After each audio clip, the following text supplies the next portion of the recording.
Our hero wakes up in a hospital room, looking completely bewildered. A mysterious, glowing red door suddenly materializes at the foot of his bed. He cautiously checks behind it, finding nothing but thin air and a whole lot of questions. Unable to resist, his hand reaches out and turns the handle, sealing his fate. The door immediately yanks him through the portal with incredible force. Sprawled on the ground, he finds himself in a completely different, desolate place. He stares down a grim, endless hallway that simply shouldn't exist. Venturing into the oppressive darkness, he calls out for any signs of life. Suddenly, a disturbing chomping sound echoes from the shadows right beside him. The unsettling noises multiply, suggesting he's stumbled upon a gruesome feast. He finally lays eyes on the diner, a colossal, three-eyed skeletal monstrosity. The creature lets out a deafening roar, and our hero can only scream in pure terror. Wasting no time, he dives back through the portal, slamming the door on that nightmare. He lands safely in his hospital bed, only to find the mysterious door has completely vanished. Suddenly, a disembodied voice congratulates him for awakening a new power called World Link. Completely spooked, he whips his head around, desperately searching for the speaker. The voice explains it's a telepathic message from another dimension with a simple warning: listen or die.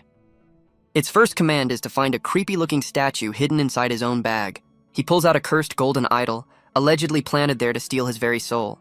But against all odds, the voice declares that he somehow managed to survive the curse. Memories come rushing back, revealing he's not the body's original owner, but a transmigrator and a kid named Shen Yi.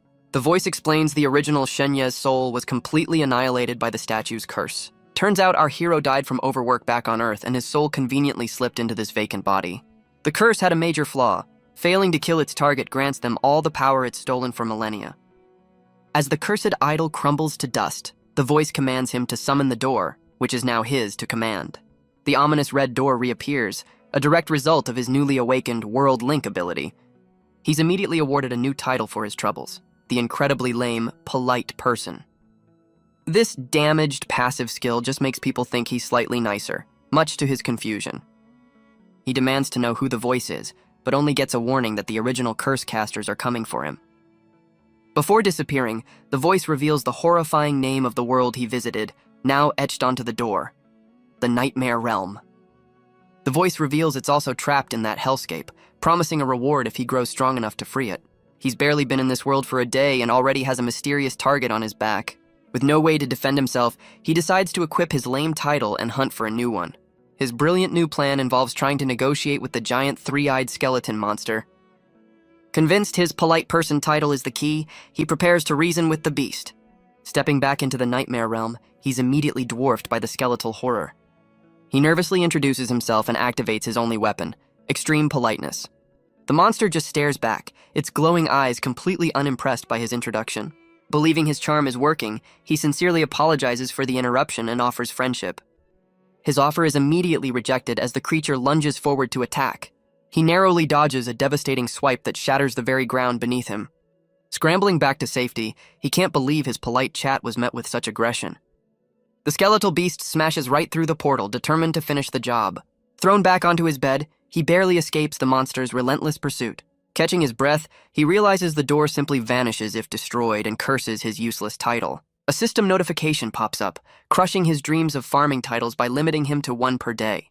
With the monster blocking his only path to power, he knows he's running out of time before the assassins arrive. He decides to channel his past life as a top-tier salesman, ready to close the deal of a lifetime. The monster's glowing green eyes fixate on him as it continues to tear its way into his world. Its horrifying, spider-like form emerges completely, ready to rampage through the hospital room. He boldly steps back into the Nightmare Realm, declaring the monster's attacks are useless. With a salesman's grin, he explains that since he can escape any time, they might as well talk. The skeletal beast lets out a furious roar, enraged by its potential meal's taunts. Unfazed, Shenya smoothly asks if the creature is finally ready to hear his business proposition. But the monster turns its back, prompting a desperate plea from our hero not to leave. He quickly points out the creature's injuries, noting its damaged bones and slow regeneration. His observation hits the mark, causing the colossal skeleton to freeze in its tracks. Shenya whips out a phone, pitching calcium tablets as the ultimate cure for its skeletal woes. He offers to become its personal supplement supplier if they can just strike a friendly deal. With his life on the line, he anxiously awaits the monster's final decision. The monster rejects his offer, gathering a ball of dark energy to attack. Unfazed by the rejection, Shenya decides it's time to pull out his real trump card: A system notification suddenly appears, presenting him with a magical contract. He celebrates his successful gambit, realizing his crazy plan actually worked. Reading the contract, he's stunned by the monster's incredibly long and intimidating name. But the final title reveals the fearsome beast is just a glorified battlefield pencil pusher.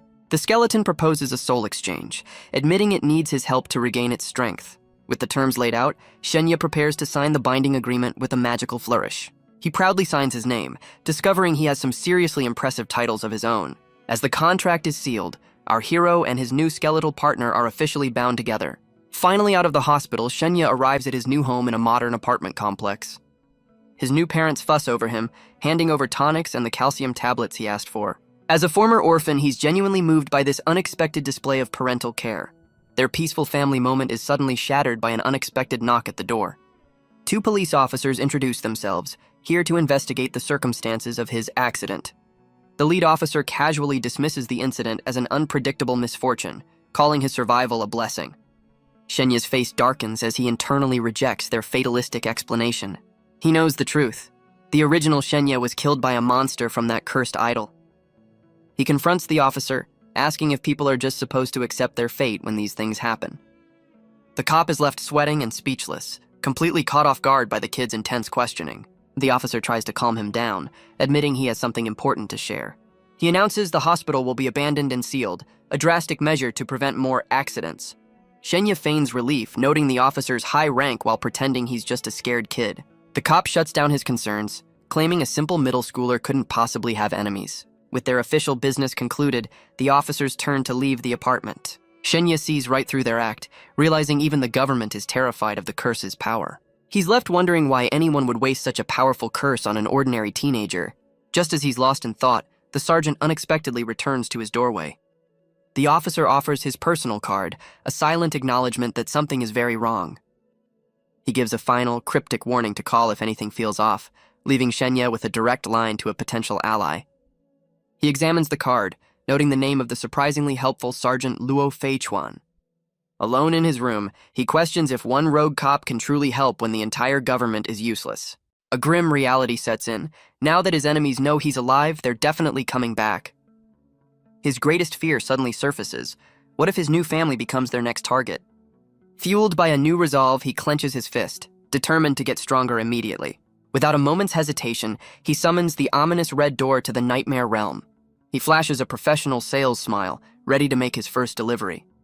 Stepping into the oppressive darkness, he casually calls out for his new skeletal partner. The colossal beast drops from above, and Shenya cheerfully presents the promised calcium tablets. But instead of accepting the gift, the monster simply points towards the portal to his world. Confused, Shenya offers the tonic his parents gave him instead. The magical contract immediately activates, glowing with an intense green energy. It translates the monster's request, the tonic in exchange for a spoil of war. The item is a nightmare crystal, a relic that can directly implant skills into its user. Thrilled by the offer, Shenya eagerly accepts the deal and grabs the crystal. The crystal shatters instantly, unleashing a torrent of energy that floods into him. A system notification confirms he's learned Moonlit Deer Walk, an elven evasion technique. He can't believe his luck, finally gaining a skill that will help him survive. The skeletal beast collects its payment, holding the bag of supplements and the tonic. With the deal concluded, the monster seems satisfied with its new supply of earthly goods. With the deal done, his skeletal partner vanishes back into the oppressive shadows. Shenya calls out his new ally for being so secretive, reminding it they have a contract. Hearing his parents return, he dismisses the door and decides to practice his new skill. But a system notification reveals he's one agility point short of even using the technique. Just then, a sinister voice echoes in his room, shocked that he's still alive. Shenya's senses scream with danger as he whips his head towards the sound. An assassin in a creepy mask suddenly appears upside down, peering through his window. The masked figure taunts him, ready to test the limits of his survival. Wasting no time, the killer shatters the glass and lunges forward for the kill. But Shenya reacts in a flash, instinctively activating his new evasion skill to dodge. The masked killer is surprisingly impressed by his target's quick reflexes. Shenya can't believe his enemies have already sent a professional to finish the job. Falling back on his only social skill, he activates Polite Person and tries to de-escalate. His charm offensive fails spectacularly as the assassin lunges, completely unaffected. A system pop-up reveals his title is Broken Rank, explaining its total uselessness. The killer gets tired of the chase and pulls out a gun, ready to end this the easy way. Staring down the barrel of a gun, Shenya realizes his luck has finally run out. A last-minute system tip reveals titles can be consumed for stat points, much to his frustration. He instantly sacrifices his lame title for a crucial point in agility, unlocking his evasion skill. Bathed in green light, he activates Deer Walk, preparing to dodge the impossible. The assassin fires at thin air, completely baffled as Shenya vanishes in a flash of green light. Refusing to be outsmarted, he draws a blade and charges into the mysterious portal Shenya left behind. He finds himself in the desolate nightmare realm, convinced he's discovered a secret passage. But our hero pops up behind him with a smug grin, bidding the confused killer a final farewell. Realizing he's been tricked, the assassin lunges back towards the portal for one last strike. Instead of his target, he comes face to face with the terrifying skeletal beast lying in wait. The monster's jaws snap shut, and the assassin's mission comes to a sudden, gruesome end. His new skeletal partner happily enjoys its unexpected meal, courtesy of Shenya's quick thinking. Safely back in his room, Shenya collapses against the wall, catching his breath after that close call. He knows this is just the beginning, and realizes he needs to get stronger before the next killer arrives. A system notification pops up informing him the skeleton is pleased with his sacrifice and is offering a reward. He's stunned to receive 2 high-quality green items, a pale shadow crown and a silver war medal. A closer look reveals the crown is an elven disguise, and the medal is a teleportation device to their lands. He smirks at how quickly the monster went from predator to business partner and decides to test the crown. With a flash of green energy, he's instantly transformed into a noble-looking elf. He gawks at his new elven reflection, already scheming to raid the elf territory for more loot. But his scheming is interrupted by a knock at the door, and he instantly fears the worst. To his relief, a worried voice from outside identifies itself as his friend, Chen Haoyu. Remembering this is the original Shenya's best friend, he quickly deactivates his disguise before answering. The second the door opens, his distraught friend tackles him in a hug, blaming himself for the whole ordeal. Shenya awkwardly comforts his crying friend, insisting the accident was just bad luck. His mom returns, revealing his dad is off fetching more of those mysterious super tonics. Haoyu freaks out, explaining the tonics are insanely rare, a sign of his family's hidden influence.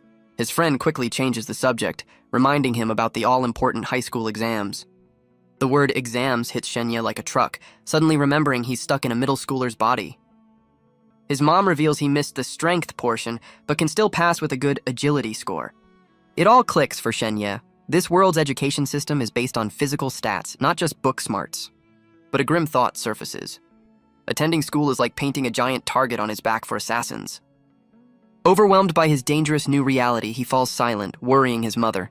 He makes a difficult choice, deciding his survival is more important than any school exam. Overwhelmed by her love, he finds himself in a warm, comforting embrace. His mother assures him that his safety is far more important than any school exam. He pulls back with a confident grin, telling her not to underestimate how strong he's become. But her worried expression shows she sees right through his brave facade. Realizing he can't let her down, he announces his plan to attend the exam review sessions tomorrow. Memories of the original Shenya flood his mind, revealing his grandfather is an incredibly powerful figure.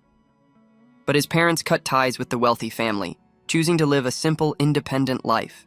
He connects the dots, realizing there's no way they could have afforded those super tonics on their own. They must have swallowed their pride and begged his grandfather, all for a son who was already gone. Fueled by their sacrifice, he decides he can't let their efforts go to waste and asks for a snack to power up. He enjoys a quiet meal with his new family, a moment of peace before the chaos. The next day, Shenya arrives at school, ready to face his academic and existential threats. He's baffled by the curriculum, which focuses on psychic energy and body mechanics instead of math. Believing there's safety in numbers, he plans to use school as a shield against future assassins. His study session is interrupted when a classmate announces a girl named Zhao Yibing is waiting for him. He finds the girl, vaguely remembering she was a friend who nagged the original Shenya about his grades. She immediately starts bragging about her exam scores, confident she's heading to an elite school. Shenya offers a simple congratulations, completely unbothered by her flexing. With a cold look, she cuts ties, telling him to never speak to her again. He's left utterly confused as the entire hallway starts gossiping about him getting dumped.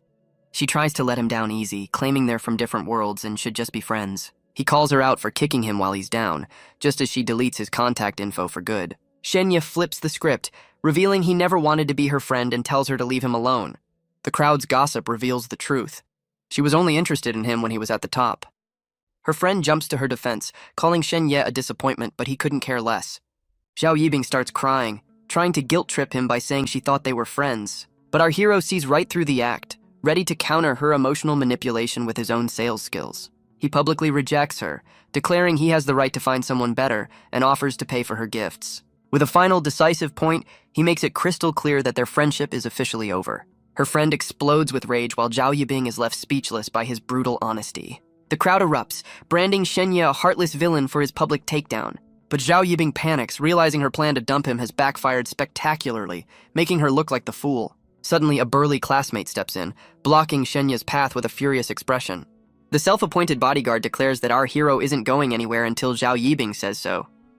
Shenya recognizes the school's number 3 student Sun Ming and coolly tells him to move aside. Sun Ming flexes, boasting that he surpassed Shenya and threatens him with a beatdown if he doesn't apologize. Shenya's demeanor shifts completely, feigning defeat and reluctantly agreeing to say sorry. He turns to the girls with a downtrodden look, admitting that they've won this round.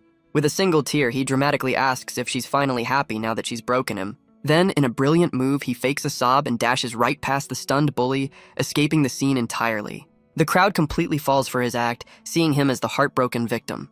Zhao Yibing panics, realizing her plan to look superior has just made her the villain. Enraged at being outsmarted, Sun Ming charges after Shenya, ready to start a fight. But as the bully throws a wild punch, Shenya easily dodges the telegraphed attack. In a stunning reversal, he uses the bully's own momentum to flip him through the air. The entire hallway watches in shock as Shenya lands a swift kick on his downed opponent. He effortlessly weaves around the bully's clumsy attacks, glowing with a mysterious green energy. Onlookers are stunned by his newfound speed, realizing he's on a completely different level. Shenya calmly stands his ground, powered by his incredible moonlit deerwalk skill. Their fight is cut short by an angry teacher ordering everyone to the mock exams. The disappointed crowd scatters, grumbling about the interrupted fight as they head to the exams. Sun Ming shoots him a final glare, promising revenge, but Shenya just scoffs. Down on the field, the entire student body lines up for the grueling physical assessments. His friend Haoyu finds him stretching, completely oblivious to the earlier drama. Haoyu tries to convince him to skip the long wait and check out a new comic shop instead. But Shenya has a better idea, remembering he needs to collect his daily title. He slips away down a deserted hallway, searching for a place to work his magic in secret. Finding an empty bathroom, he quickly ducks inside a stall, ready to get down to business. He summons a new creature from the nightmare realm, hoping for an easy title. But a lanky, knife-wielding shadow monster steps out looking far from friendly. The monster brandishes its weapon, a surprisingly lethal-looking fountain pen. This shadowy figure stalks down the bathroom hall, ready for a fight. Instead of finding a target, the creature is met with complete silence. It frantically searches the stalls, wondering where its summoner has disappeared to. Shenya, meanwhile, has already escaped and activated his elven disguise. He pops back into the nightmare realm, calling for his skeletal partner, but finds the place empty. While searching, he stumbles upon a familiar item, the assassin's discarded pistol. He happily pockets the loaded gun, figuring it's better than nothing for his upcoming elf raid. With no sign of his bony friend, he decides it's time to use the silver war medal. The medal activates, bathing him in a brilliant blue light as he's whisked away to the elven lands. Mid-teleport, a familiar dark voice suddenly calls out to the human. He recognizes his mysterious benefactor, who offers one last gift before its power fades. The voice bestows upon him a mysterious human token for his journey. With the transfer complete, his teleportation to the new world finalizes. He lands with a thud in a lush, sunlit forest, surrounded by magical particles. Shaking off the dizziness, Shenya confirms he's successfully infiltrated the elven lands. He examines the gift from the voice, a sharp, ornate dagger, and questions its purpose. His thoughts are cut short as an armed figure suddenly appears, demanding to know who's there. He's immediately surrounded by a patrol of elves who seem to recognize his disguise, calling him Fern. The lead elf stares at him with intense confusion, repeating the name as if seeing a ghost. The lead elf scolds him for being late, revealing he stumbled into the middle of a mission. Playing along, Shenya blames a hiccup while realizing these aren't elves, but imposters wearing the same disguise. The leader reveals their sinister plot: assassinate the elf chief and plunder the village tonight. Shenya agrees enthusiastically, but makes a critical error by trying to adjust his uncomfortable crown. His new teammates panic, screaming at him not to touch the disguise. The leader smacks his hand away, warning that removing the crown will reveal their true undead forms. Shenya realizes with horror that his skeletal partner, the real Fern, has just thrown him into a deadly infiltration mission. The group takes off at a sprint, rushing to make up for the time Fern wasted. He struggles to keep pace, stunned by the incredible speed and strength of his undead companions. They finally arrive at the elf village, where the leader explains the first step of their plan is risk-free. The leader reveals the plan. The three of them will provide cover while Shen Ye handles the assassination. Utterly shocked, our hero points to himself, unable to believe he's been nominated for the job. His new teammates immediately get suspicious, asking if he's trying to back out of the mission. Shen Ye quickly plays the part, licking his dagger and declaring he can't wait to get started. The leader buys his act, but Shen Ye knows he's trapped between a rock and a hard place. He realizes this is a suicide mission, and his skeletal partner has set him up to take the fall. Luckily, an elf guard spots his silver war medallion and welcomes the valiant soldier home. With the gates opened, the guard personally escorts them to meet the elven chief. The group ascends into the breathtaking elven village, a beautiful but deadly new battlefield. Shen Ye's resolve is tested as he walks past happy elven families, making his grim task feel even heavier. He's immediately distracted by the local scenery, momentarily forgetting his deadly mission. The guard leads him to a grand entrance, announcing that the elven chief is already expecting him. His undead teammates conveniently decide to wait outside, ensuring their assassin doesn't get cold feet. Caught in a war he wants no part of, Shen Ye focuses on the only upside, a potentially awesome new title. He steps into the chief's chamber, a single path of light guiding him toward his target. With his life on the line, he puts on a brave face, ready to meet the leader of the elves. Inside, a mysterious figure stands silhouetted against a massive stained glass window. The elven chief turns to greet him, his piercing eyes welcoming the soldier from the front lines. Shen Ye's jaw drops as he gets a good look at the chief, completely stunned by what he sees. A system notification reveals a new perk. His door can now analyze the titles of others. A flood of purple notifications reveals the elf chief's absurdly powerful titles. Shen Ye bitterly compares the chief's epic resume to his own pathetic polite person title. He realizes with dawning horror that this is a suicide mission against an unbeatable foe. Internally, he vows to get revenge on his skeletal partner for this ultimate betrayal. But the chief unexpectedly thanks him for his service and invites him to rest. Before he can process this, he's instantly teleported away by powerful magic.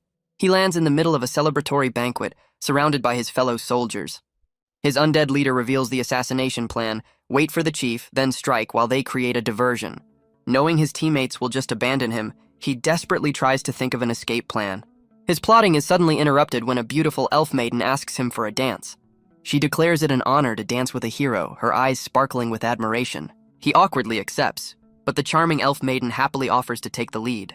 They glide across the floor in a surprisingly graceful dance, surrounded by glowing butterflies. While she's lost in the moment, Shen Ye's face is a mask of pure, unadulterated stress. He internally curses his luck, unable to enjoy the dance while desperately searching for an escape plan. His partner notices his grim expression, wondering if the horrors of war have silenced him. Playing it cool, he blames his terrible dancing and smoothly asks for her name, Lainey. He offers to perform a magic trick as an apology, and she eagerly accepts with childlike glee. Lainey gives him her bracelet as a reward, but warns him the trick had better be impressive. With a confident, "No problem," he prepares to perform for the entire elven banquet. He leaps onto a table, grabbing everyone's attention for a magic trick they've never seen before. With a salesman's flair, he announces his grand finale, a magical transformation into a human.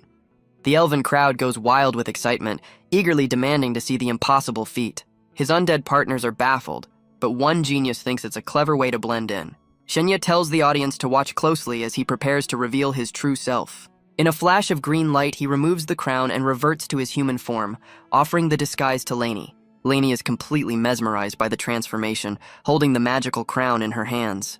The elves erupt in applause, completely fooled by his trick, and ask him to change back.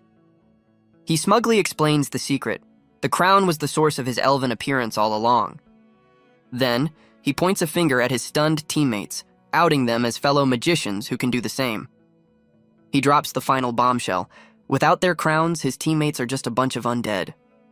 The word undead sends a wave of pure terror through the elven crowd. Instantly, the elven guards raise their spears, declaring a red alert. Shen Ye summons his escape portal, promising to return after the big reveal. With a casual wave to Lainey, he dips out, leaving the elves to handle his mess. The entire banquet is left stunned as our hero vanishes into thin air. Lainey snaps out of her shock, ordering the guards to capture the 3 exposed spies. Before the undead can even blink, powerful vines shoot up from the floor to restrain them. The spies are completely trapped as a powerful voice mocks their failed mission. The elven chief reveals he knew everything, amused that a human outplayed them all. The captured spy tries to talk his way out, desperately claiming it's all a misunderstanding. But the vines squeeze tighter, forcing the imposters to reveal their true, monstrous forms. The chief examines the crown, realizing it's the key to exposing every undead spy in their lands. With a grateful look, the powerful elf leader declares that he owes Shenya a favor. Back at the banquet, Lainey stares at the empty space where our hero vanished. She sadly realizes the mysterious human magician is never coming back. Meanwhile, Shenya catches his breath in the nightmare realm, amazed his door could blend in so perfectly. His moment of reflection is cut short when he spots a familiar figure lurking in the shadows. He furiously confronts his skeletal partner, who's been enjoying a snack while he was risking his life. The monster is stunned he's still alive, but Shenya is more shocked to hear it speak and immediately accuses it of betrayal. The monster demands details on his survival, but Shenya angrily declares he's the type to hold a grudge. To appease him, the contract offers a powerful necromantic spell based on the principle of equal exchange. Shenya explodes with rage, completely insulted by the attempt to buy his forgiveness with a mere trinket. The skeleton explains it was a calculated move, as a human ally had a chance of survival where an undead would not. Upping the ante, the beast offers a legacy nightmare crystal containing 3 top-tier necromantic abilities. It reveals the crystal is the very foundation of the undead race, a priceless artifact its enemies are hunting for. Trying to save face, Shenya reluctantly accepts the sincere apology, warning it's a one-time deal. The skeleton suddenly transforms into a regal king on a throne, unleashing a torrent of dark power. 3 glowing orbs of energy shoot towards our hero, each representing a different ancient power. The skeletal king commands him to choose one of the 3 innate abilities and make it his own. The first choice is Murmurs of the Dark, a skill that lets him speak with the dead. His second option is Sacred Bone Body, a get-out-of-jail-free card that grants temporary invincibility. The final choice is Necromantic Resurrection, a classic power for raising undead minions. Shenya quickly weighs his options, deciding that information is more valuable than a temporary shield. With his mind made up, he snatches the green crystal, choosing to become a supernatural detective. The crystal shatters in his hand, flooding his body with ancient necromantic power. His skeletal partner is completely baffled, questioning why he'd picked the seemingly weakest skill. The beast reveals that every past necromancer lord chose combat or defense, making Shenya the first of his kind. Unfazed by his unorthodox choice, our hero demands a full report on the botched elf mission. The skeleton drops a bombshell. His original target was a priestess, but he somehow met the high priest instead. The skeleton admits his spies are gone, and Shenya realizes this is his chance to gain the upper hand. But just as he's about to press his advantage, his skeletal partner begins to fade away. Deciding to focus on his own survival, Shenya turns to leave the nightmare realm. His escape is interrupted by a new title. One of Us, a temporary mind control ability. Thrilled by his first useful title, he's surprised by another reward, the Nature's Blessing bracelet. He realizes it's Lainey's gift, a rare accessory that passively boosts his spirit power. Tallying his impressive haul, Shenya heads back to class, needing a place to stash his new gear. Back on the field, the agility exams are in full swing as his friend Haoyu is called to the starting line. The test begins, and Haoyu explodes off the line in a blur of motion and purple energy.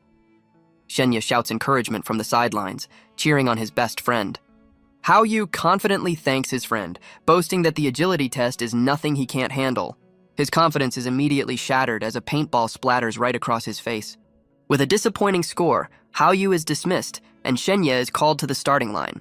Our hero takes his position, his calm demeanor hiding a world of deadly experience. The test begins, and Shenya instantly becomes a blur, dodging a storm of projectiles. The crowd is stunned by his impossible speed, wondering how he got so good after his accident.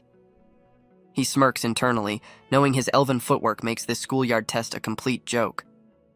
His impressive performance catches the eye of 2 mysterious figures observing from the sidelines. One of them agrees he has talent, but will only give him a chance if he aces the psychic power test. The school official panics, knowing a perfect psychic score is an impossible task for the formerly average Shenya. The teacher announces his perfect agility score, but Shenya knows he still has a long way to go. His friend Haoyu celebrates the win, but our hero ditches him to hit the books instead. Alone in the classroom, he's instantly overwhelmed by this world's completely alien curriculum. His Earth memories clash with the original Shenya's, giving him a splitting headache. His study session is brutally interrupted as Sun Ming kicks his desk right out from under him. The bully grins, making it clear he's here to finish what they started in the hallway. Shenya coolly asks if his ex-friend Zhao Yibing is behind this little ambush. Sun Ming just scoffs, slamming the door shut to make sure there are no witnesses. With his goons backing him up, the bully corners our hero for a 3-on-1 showdown. He boasts about his 2 points in strength, ready to see if it can finally beat Shenya's agility. But Shenya just smirks, activating his One of Us title to de-escalate the situation. The bullies are instantly hit by the skill's effect, their aggressive expressions melting into confusion. Sun Ming's crew suddenly sees him as a brother, spilling the beans that Zhao Yibing put them up to it. But the title's 10-second timer runs out, and the bullies snap back to their murderous rage. Deciding the temporary charm is useless, Shenya immediately devours the title for 3 permanent stat points. He discovers he can reallocate his old points too, instantly transforming into a strength-based brawler. One of the goons grabs him from behind, completely unaware he's just restrained a powerhouse. Sun Ming charges forward with a glowing fist, ready to deliver a bone-shattering punch. But Shenya effortlessly blocks the attack with his knee, stopping the bully dead in his tracks. With a cold glare, our hero proves that agility isn't the only trick up his sleeve. Sun Ming stares in disbelief, completely baffled by his blocked attack. With a single twist, Shenya overpowers the bully, making him scream in agony. He effortlessly tosses the other goon aside, proving he's far from average. Our hero follows up with a swift counter, taking down the second attacker in a single blow. The remaining bullies watch in horror, realizing they've picked a fight with a monster. Surrounded by a powerful aura, Shenya reveals his strength stat is on a whole different level. Standing over his defeated foes, he calls them out for trying to ruin his life over petty jealousy. The terrified bully begs for mercy, but Shenya just lifts him by the collar, unimpressed. He coldly reminds the bully of every crime committed against the original Shenya. With a final decisive move, our hero makes it clear that forgiveness is completely off the table. He lets out a dramatic scream, putting on an award-winning performance for the entire school. A teacher bursts into the room, followed by a crowd of curious students, demanding an explanation. He finds the 3 bullies scattered across the floor, while Shenya sits calmly in the corner. With perfect crocodile tears, our hero plays the victim, claiming he was the one being bullied. The teacher is completely baffled, pointing out that Shenya is the one who clearly won the fight. Hiding in the crowd, a stunned Zhao Yibing realizes her brilliant plan has completely backfired. She can't believe her hand-picked goons were no match for the new and improved Shenya. Despite his shocking display of power, she tries to convince herself that their story is over. Her friend asks if she regrets her decision, forcing Zhao Yibing to confront her own actions. A flashback reveals a softer moment, making her wonder if things could have been different. As the bully is wheeled away, Zhao Yibing celebrates, convinced Shenya's future is now ruined. She smugly declares her own path is clear, completely unaware Shenya is watching from the sidelines. She tells her friend her only regret is not ditching the loser sooner. But her victory is cut short as the defeated bully locks eyes with her from the stretcher. She panics, realizing her hired goon is about to expose her as the mastermind. Her fear turns to rage as she silently wills him to keep his mouth shut. A dark thought crosses her mind, wishing he would just disappear before he can talk. As Sun Ming is carried past, his pleading stare forces her to act. The entire hallway watches the silent, tense standoff between the two. In a brilliant countermove, Zhao Yibing bursts into tears, playing the victim once again. She dramatically calls the cops, pinning the entire blame on Shenya. The teacher sees right through her act, realizing she's throwing Shenya under the bus as the situation spirals. He orders the crowd to disperse before summoning Shenya to the principal's office for a little chat. Meanwhile, the principal tries to pitch his students to a shady recruiter, who coldly rejects the offer. Their meeting is interrupted by a panicked teacher reporting the fight and the arrival of the police. She presents a video of the fight, but the recruiter scoffs, unimpressed by a simple schoolyard brawl. But their smug expressions melt into pure shock as they witness Shenya's impossible display of power. Even the responding officers are left speechless after watching the damning footage. Shenya plays the victim, claiming he recorded the fight out of fear, despite being the one who dominated. The lead officer informs him that even with video proof, he's still heading down to the station. The teacher frantically argues that taking Shenya will ruin his future, especially with video proof already available. Shenya ignores the chaos, more focused on mastering his new stat-switching powers. The principal arrives with the recruiter, praising Shenya's quick thinking for recording the incident. The recruiter, Mr. Chen, steps forward, telling Shenya he's way out of the bully's league. Impressed by his perfect agility score and restraint, Qian offers him a business card and a private chat. The card reveals his identity, Qian Rushan, a regional director for the Human Martial Arts Group. This legendary organization is a powerhouse, controlling a vast library of martial arts knowledge. For our hero, this is a golden opportunity, a direct path to unimaginable power. He senses an overwhelming aura from Qian, realizing this man is on a whole other level of strength. Qian reveals a super AI has estimated his strength at 4.5 and asks for the exact number.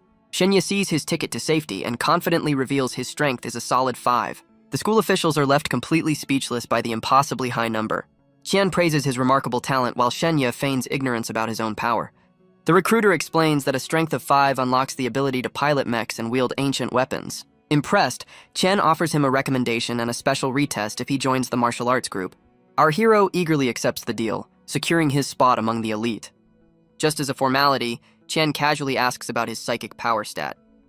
Shenya throws out a modest 3, figuring it's a believable number for his final stat. But Qian's sharp grin reveals that number is far more significant than he let on. The entire room erupts in shock, realizing Shenya's psychic power is just as monstrous as his other stats. Qian challenges him to prove his psychic power by moving a chair. Our hero quickly reallocates his stats, focusing his newfound power on the task. The police captain immediately calls it a day, telling his confused officers to pack up. He explains that a kid with stats this high is completely out of their league. Shenya barely manages to lift the chair, relieved his high-stakes gamble paid off. Overjoyed by his discovery, Qian grabs Shenya and breaks into a bizarre victory song. The school staff joins the celebration before Qian dismisses them for a private chat. With the room cleared, the recruiter's demeanor shifts as he lights a cigarette. He gets straight to the point, asking our hero about his ultimate goal in life. Shenya gives a slick, flattering answer, but Qian pushes for what his heart truly desires. Shenya gives an honest answer. He just wants to be strong enough to protect his family. Impressed, Qian challenges him to attack, declaring this is the first step toward his dream. Our hero calls him a creepy old man, but Qian clarifies he meant with his fists, not words. Taking him seriously, Shenya instantly reallocates his points into pure strength. He unleashes a devastating punch, his fist glowing with a menacing red energy. The recruiter's eyes widen, shocked by the sheer power behind the kid's attack. But Shenya is suddenly frozen mid-punch, completely immobilized by a mysterious force. Qian explains it's a self-defense technique and eagerly asks if he wants to learn it. Before Shenya can answer, the recruiter pulls out a gun, revealing the next part of the lesson. The friendly chat takes a dark turn as Qian points the weapon right at our hero's head. Qian pulls the trigger, firing the gun at point-blank range in a shocking test of skill. He reveals this is a secret art from his organization, a technique that can block any projectile. The bullet freezes in midair, proving his claim that even a sniper is no match for this power. Impressed by Shenya's quick wit, Qian officially invites him to join the Hidden Dragon Project. This elite program offers a path to the world's top 3 high schools, but only if he can pass their grueling entrance exam. Our hero learns this opportunity is usually reserved for the children of powerful noble families. Qian explains these families are ancient powerhouses with legendary artifacts and bloodlines ruling from the shadows. The pieces finally click into place, making Shenya realize his own grandfather must be from one of these legendary clans. The recruiter sweetens the deal, guaranteeing him a spot in a top-tier school regardless of the exam's outcome. Shenya understands the catch. In exchange for their support, he'll one day work for the organization. He accepts the invitation, fully embracing this world where strength reigns supreme. He finally understands that power is the only thing that matters, the very thing his family lost. Qian presents the official contract, ready to seal the deal with a signature and a fingerprint. Taking the tablet, Shenya realizes the brutal truth. Civilization only endures on the backs of the strong. Without hesitation, he agrees to join, but Qian reminds him he'll need his parents' permission. The recruiter bolts for the door, desperate to lock down his new prodigy before a rival organization can. Promising a quick return, Qian vanishes in a blur of motion. The man disappears down the hall in a literal gust of wind, leaving our hero in his dust.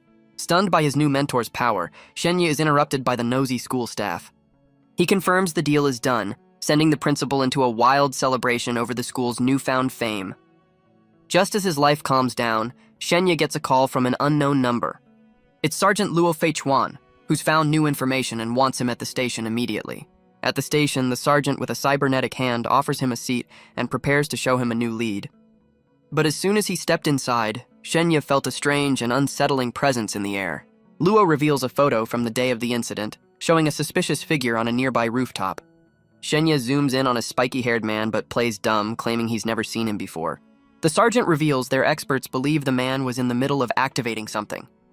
Luo puts him on the spot, asking if he was carrying anything out of the ordinary that day.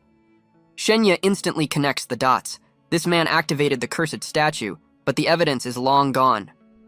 He decides to keep his mouth shut, knowing that admitting he survived the curse is just asking for trouble. The sergeant presses him for details, asking about any strange symptoms from that day. Shenya plays dumb, but realizes Luo's questions are far too specific to be a coincidence. The unsettling feeling grows stronger, as if a predator is lurking in the office waiting for a signal. He creates a diversion, suddenly remembering his backpack was mysteriously opened. Luo's intense gaze doesn't waver as he asks if Shenya has checked what's inside. Our hero nervously denies it, noticing the sergeant subtly preparing to make a move. Taking no chances, he instantly reallocates all his stats into agility, ready to make a run for it. His foot glows with green energy as he prepares his secret escape route. His plan is simple: summon a portal beneath him and drop out of sight if things get ugly. Just as the tension peaks, a ringing phone interrupts the standoff, giving him a potential opening. Seeing his chance, Shenya offers to step out while the sergeant takes his call. But Luo shuts him down with a cold command to stay put, answering the phone. A sinister voice on the line delivers a chilling message. "It's time for you to die." Suddenly, a violent wave of red energy erupts from the sergeant, blasting through the office. Shenya realizes with horror that the assassin's target isn't him, but the officer. Luo curses the attacker's audacity, recognizing the technique being used right outside the station. The office window explodes inward as the powerful psychic attack intensifies. Alarms blare through the station, warning of an intruder and ordering a lockdown. Shenya looks out the shattered window to find the city has been replaced by a blood-red ocean and a graveyard. The man from the photo stands on a tombstone, declaring he's here for revenge against the sergeant. Sergeant Luo tries to brush off his subordinates, trapped in the assassin's nightmarish illusion. But the killer scoffs, declaring Luo's life is the only explanation he'll accept. Suddenly, the illusion shatters, leaving Shenya completely bewildered. He's back in the real world, realizing the sergeant and his attacker are gone, trapped in that psychic battlefield. That unsettling presence returns, and Shenya demands the hidden entity show itself. His eyes flare with a brilliant green light as he activates his new necromantic power. A system pop-up reveals his skill can summon a nearby soul, forcing him to realize there's a body in the room. A mysterious voice suddenly thanks him by name, catching him completely off guard. On high alert, Shenya spins around, demanding the speaker reveal themselves. The voice reveals it's coming from a nearby cabinet, inhabiting its old body just to speak with him. A horrifying realization dawns on Shenya as he connects the dots. The voice mocks the imposter's pathetic end as a hand opens the cabinet door. Inside, he finds the real Sergeant Luo's body, pinned and lifeless. The sergeant's spirit confirms the spiky-haired man from the photo was his killer. Luo's ghost reveals the assassin exploited a weapon malfunction to kill him and steal his identity. The spirit doesn't know the killer's goal, only that he was searching for answers about our hero. Our hero realizes the imposter was after his secret, but a second assassin's attack saved him. He describes the bizarre illusion that swallowed the station before vanishing with both combatants. But Luo's spirit corrects him, calling the event an anomaly, not simple sorcery. The sergeant explains these anomalies are other worlds bleeding into theirs, with the worst being called calamities. Shenya demands to know what a calamity is, his world expanding yet again. The spirit explains it's an invasion of powerful monsters, with the potential for widespread devastation. Luo's ghost brings up the destruction of Jiangnan City, which Shenya thought was just an earthquake. He learns the horrifying truth. It was a calamity that left no survivors out of 13 million people. The spirit warns him to act fast as the anomaly was temporary and the killer could return at any moment. Realizing he's still a target, Shenya receives urgent instructions for a secret armory on the 3rd floor. He scrambles to write down an impossibly long access code, his only key to survival. With his last breath, the spirit tells him to report the truth at the armory before his soul finally departs. Staring at the lifeless body, Shenya clutches the note, the ghost's final warning echoing in his mind. He has a grim epiphany. In this world, being weak means you're nothing but prey for the strong. He considers exposing the killer but realizes it's a pointless and dangerous risk. Knowing the station could be compromised, his only goal is to follow Luo's final order and reach the 3rd floor. He gently closes the cabinet, admitting he's not yet strong enough to get revenge. The door shuts with a heavy thud, sealing his grim decision for now. But a fire ignites in his eyes as he swears to avenge the fallen officer, no matter the cost. Clutching the access code, he promises the spirit of Sergeant Luo that he will find peace. His escape plan is cut short by a loud knock and a summons to an emergency screening. An officer at the door confirms an attack and orders him to a mandatory cybernetic scan. The captain dismisses the other officers, deciding to have a private chat with him and the supposedly missing Sergeant Luo. The captain tries to calm him down, but his reassuring words only raise more red flags. The suspicious captain heads straight for the cabinet where Shenya hid the body. His grim expression reveals he knows exactly what he's looking for. He enters the office to find the body gone, immediately blaming Shenya for its disappearance. In a flash of impossible speed, he tears the entire room apart, searching for clues. Finding nothing, the captain wonders how our hero could have possibly escaped. The shocking truth is revealed. The captain is the spiky-haired assassin in disguise, mocking his captive for failing. The imposter radios in, framing Shenya for the attack and putting the entire city on high alert. An announcement orders everyone out of the building, clearing the way for the villains. As the station empties, a sinister red energy begins to manifest in the office. Shenya peeks out from his hiding spot, confirming his worst fear: the killer wasn't working alone. He rejects the safety of the nightmare realm, choosing justice over escape. Scaling the building, his new mission is to reach the 3rd floor and expose the truth. He vaults through a window, using his parkour skills to navigate the deserted station. Landing silently in the corridor, he sprints toward the secret armory. He finds the access panel, ready to input the impossibly long code from Luo's ghost. But a sudden noise freezes him in his tracks, his senses screaming that he's been found. A security guard appears from the shadows, cornering him with a suspicious glare. Thinking fast, he pretends to be cramming for a math test, using the code as his homework. The guard's inner thoughts reveal he knows it's an emergency code for the World Government HQ. Realizing the danger, the guard lunges forward, determined to stop him at all costs. Shenya summons his portal door just in time, blocking the guard's surprise attack. He realizes his door's adaptive power is the only thing that saved him from being skewered. Unimpressed, the guard scoffs and prepares to shatter his makeshift shield. The guard unleashes a devastating slash, but our hero has already hit the deck. A strange red energy swirls around the door as the guard tries a new, more powerful technique. Enraged by the resistance, the guard's murderous intent becomes crystal clear. Shenya desperately holds his ground, using the door to deflect the relentless assault. The guard recoils in pain, baffled by how a simple door can withstand his full power. With a triumphant grin, Shenya finally finishes inputting the impossibly long code. A government AI confirms the code, exposes the imposter, and dispatches an elite agent to the scene. The AI reveals his new mentor, Chen Rushan, has been mobilized to handle the situation. A 30-second countdown begins, but the imposter is confident he can finish the job first. Shenya makes a desperate dash for the newly opened armory door. But the killer grabs him, determined to not let his target escape. With a glowing fist, the imposter prepares to deliver the final blow. Suddenly, Chen arrives in a flash, unleashing a devastating attack that shatters the floor. Our hero is sent flying by the sheer force of his mentor's arrival. Qian explains his simple philosophy: speed beats everything. With the imposter reduced to a stain on the wall, Qian casually asks for a review of his performance. Back in an office, Chen gets down to business, demanding to know how Shenya got the top-secret code. Shenya explains Luo gave him the code for protection, as Chen reveals the culprits are a psycho group called the Silent Church. Qian lights a cigarette, grimly admitting that Luo's strong sense of justice is probably what got him killed. He reveals the assassin targeting Shenya has been identified as a member of the notorious League of Assassins. Our hero realizes the hit was expensive, but Chen poses the real question: why would a powerful group target a high school kid? Shenya asks about the Kunlun AI that answered the code, wondering why the sergeant didn't use it himself.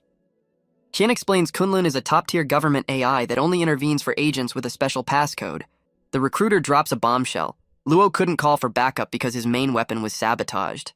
A colleague presents Luo's cybernetic hand, explaining a virus was planted in his exosuit, leaving him defenseless. The hand suddenly powers on, proving it was designed to fail until the moment of his death, pointing to an inside job. Shenya finally understands the officer's last words, vowing to honor the man who protected him even from beyond the grave. Chen laments that the brave officer was taken down by betrayal, unable to even fight back. The recruiter officially welcomes him to the team, promising to deliver his very first lesson. He delivers a grim warning: humans with ill intentions are far more dangerous than any monster. Taking the lesson to heart, Shenya promises to remember the harsh reality of their world. With business concluded, Chen puts out his cigarette and prepares to meet Shenya's parents. He explains that specialized teams handle anomalies, warning that no one knows what horrors they might unleash. Chen shares a terrifying story of a monster in a human skin suit, revealing why he avoids anomaly cleanup duty. But a sudden realization stops him in his tracks, a new piece of the puzzle clicking into place. He immediately calls for a background check on a new name, trying to find a connection to the fallen Sergeant Luo. The information he receives over the phone leaves him completely stunned, realizing the situation is far worse than he imagined. Shenya wonders about the mysterious Xiao Mengyu and her connection to the fallen officer. Back at home, his father interrupts the contract signing, telling Chen their son has a big decision to make. With Chen gone, his parents drop a bombshell. He's descended from the legendary Sanjin Shen clan. The name clicks instantly, as he recalls the clan's history of divine powers and ancient artifacts. His mother reveals his father was a prodigy who was disowned for choosing love over a political marriage. His father explains that Shenya's newfound talent is their one chance to be welcomed back into the family. He's given a choice: join the martial arts group or reclaim his birthright as a member of a noble family. Our hero falls silent, weighing a future of duty against one of freedom. After a moment of thought, he makes his choice, deciding to forge his own path. His parents are stunned, questioning why he'd turned down a life of guaranteed wealth and power. He refuses to return to the clan, asking his parents to believe he can forge his own path just like they did. His parents proudly respect his decision, realizing their little boy is finally all grown up. A flashback reveals the cold rejection his family faced every time they visited their powerful relatives. He reflects on his lonely past life, realizing his current family is the only one that truly matters. With the contract officially signed, Shenya joins the martial arts group, leaving his toxic clan in the dust. Sheen reveals the next step is the entrance exams for the world's top schools, and our hero is ready for the challenge. Meanwhile, a familiar figure waits impatiently in a sterile hospital hallway, tapping her foot. Zhao Yibing celebrates her successful smear campaign, watching her twisted version of the fight go viral. She sends a smug text, confident she's secured her reputation as a flawless goddess. Believing she's destroyed his future, she vows to become a legend he can only dream of reaching. But her celebration is cut short by an unexpected notification on her phone. A takedown notice informs her the post was flagged for misinformation and threatens legal action. She panics, wondering how Shenya proved his innocence and why the powerful martial arts group is involved. Her question is answered as the school publicly celebrates Shenya's new contract and elite school offers. Crushed by the news, she collapses in the hallway, her brilliant plan completely shattered. Meanwhile, Shenya arrives at the towering headquarters of the human martial arts group.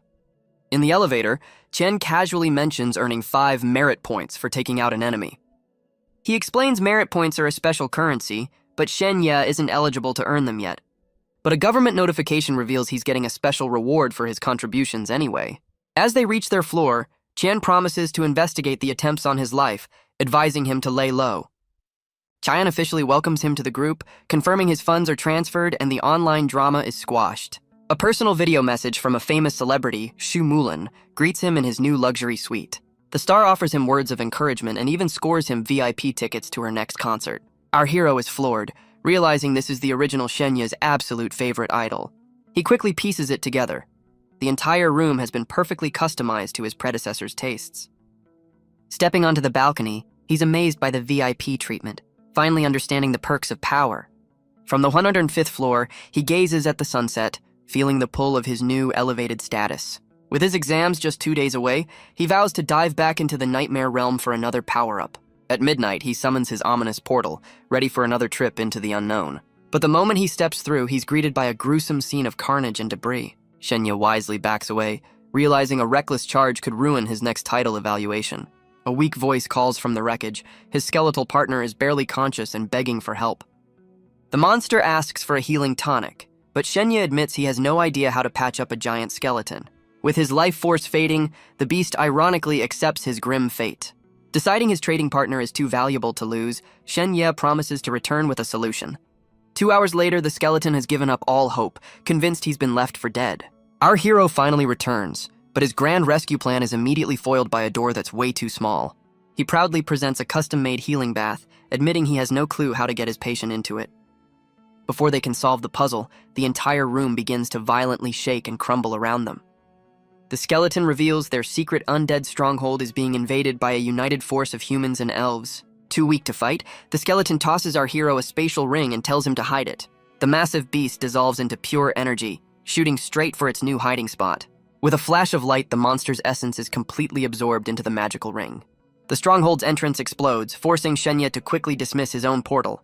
He narrowly escapes the blast, realizing he would have been toast if he'd been a second slower. The skeleton reveals it's hiding in the ring, a perk of being undead, and Shenya calls him out for hiding the good loot. He agrees to absorb the healing bath into the ring, declaring his skeletal partner now owes him a big favor. Shenya announces he's heading into the battlefield, demanding the skeleton's full cooperation. While soaking in its healing bath, the monster explains its job as a battlefield scavenger, but the best loot is always gone. Our hero hatches a plan to go undercover as an undead soldier to score a new title. Shenya uses his magic to sift through a pile of discarded armor, searching for a disguise. He calls out the skeleton for being a scrap collector, but is told to dig through the junk for usable gear. After some digging, he assembles a full set of armor and finds a token to summon a skeletal warhorse. To complete the look, the skeleton offers him a ghostly centurion mask that reeks of death. The mask is imbued with a potent death aura, making his disguise completely undetectable to other undead. With his transformation complete, the skeleton declares he looks like a genuine undead warrior.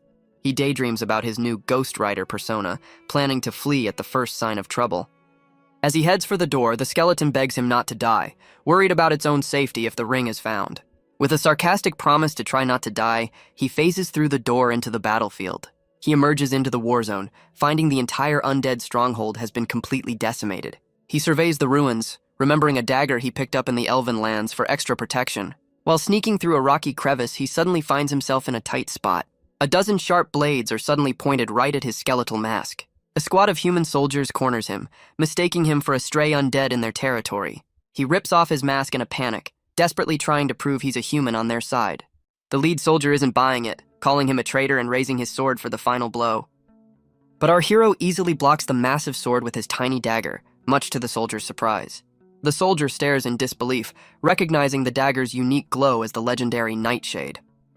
A system pop-up reveals the dagger can only be wielded by a human with an uncorrupted soul. Convinced he's an ally, the soldier helps him up and orders his men to resume their hunt. The soldier flashes a strange hand sign, asking our hero if he needs any help. Shenya hilariously misinterprets the gesture as a love confession, wondering if everyone here is this direct. He realizes the soldier is staring at his mask and connects the gesture to his disguise. Deciding to bluff his way through, he plays the part of a secret agent in a tight spot. The soldier immediately understands, offering him a solo combat pack to aid his mission. Shocked that his bluff actually worked, Shenya thanks the soldier, whose name is Roman. Their friendly exchange is cut short as a mounted noble, and his entourage charge through. The Baron immediately accuses Roman of slacking off, but the soldier explains he found a scout. The Baron isn't convinced, ordering Shenya's arrest as a suspected spy despite Roman's protests. Unfazed, our hero coolly challenges the Baron's authority, demanding to know who he thinks he is. The pompous Baron Warren threatens to torture our hero for his secrets. Shenya just smirks, memorizes the Baron's name, and summons his escape door.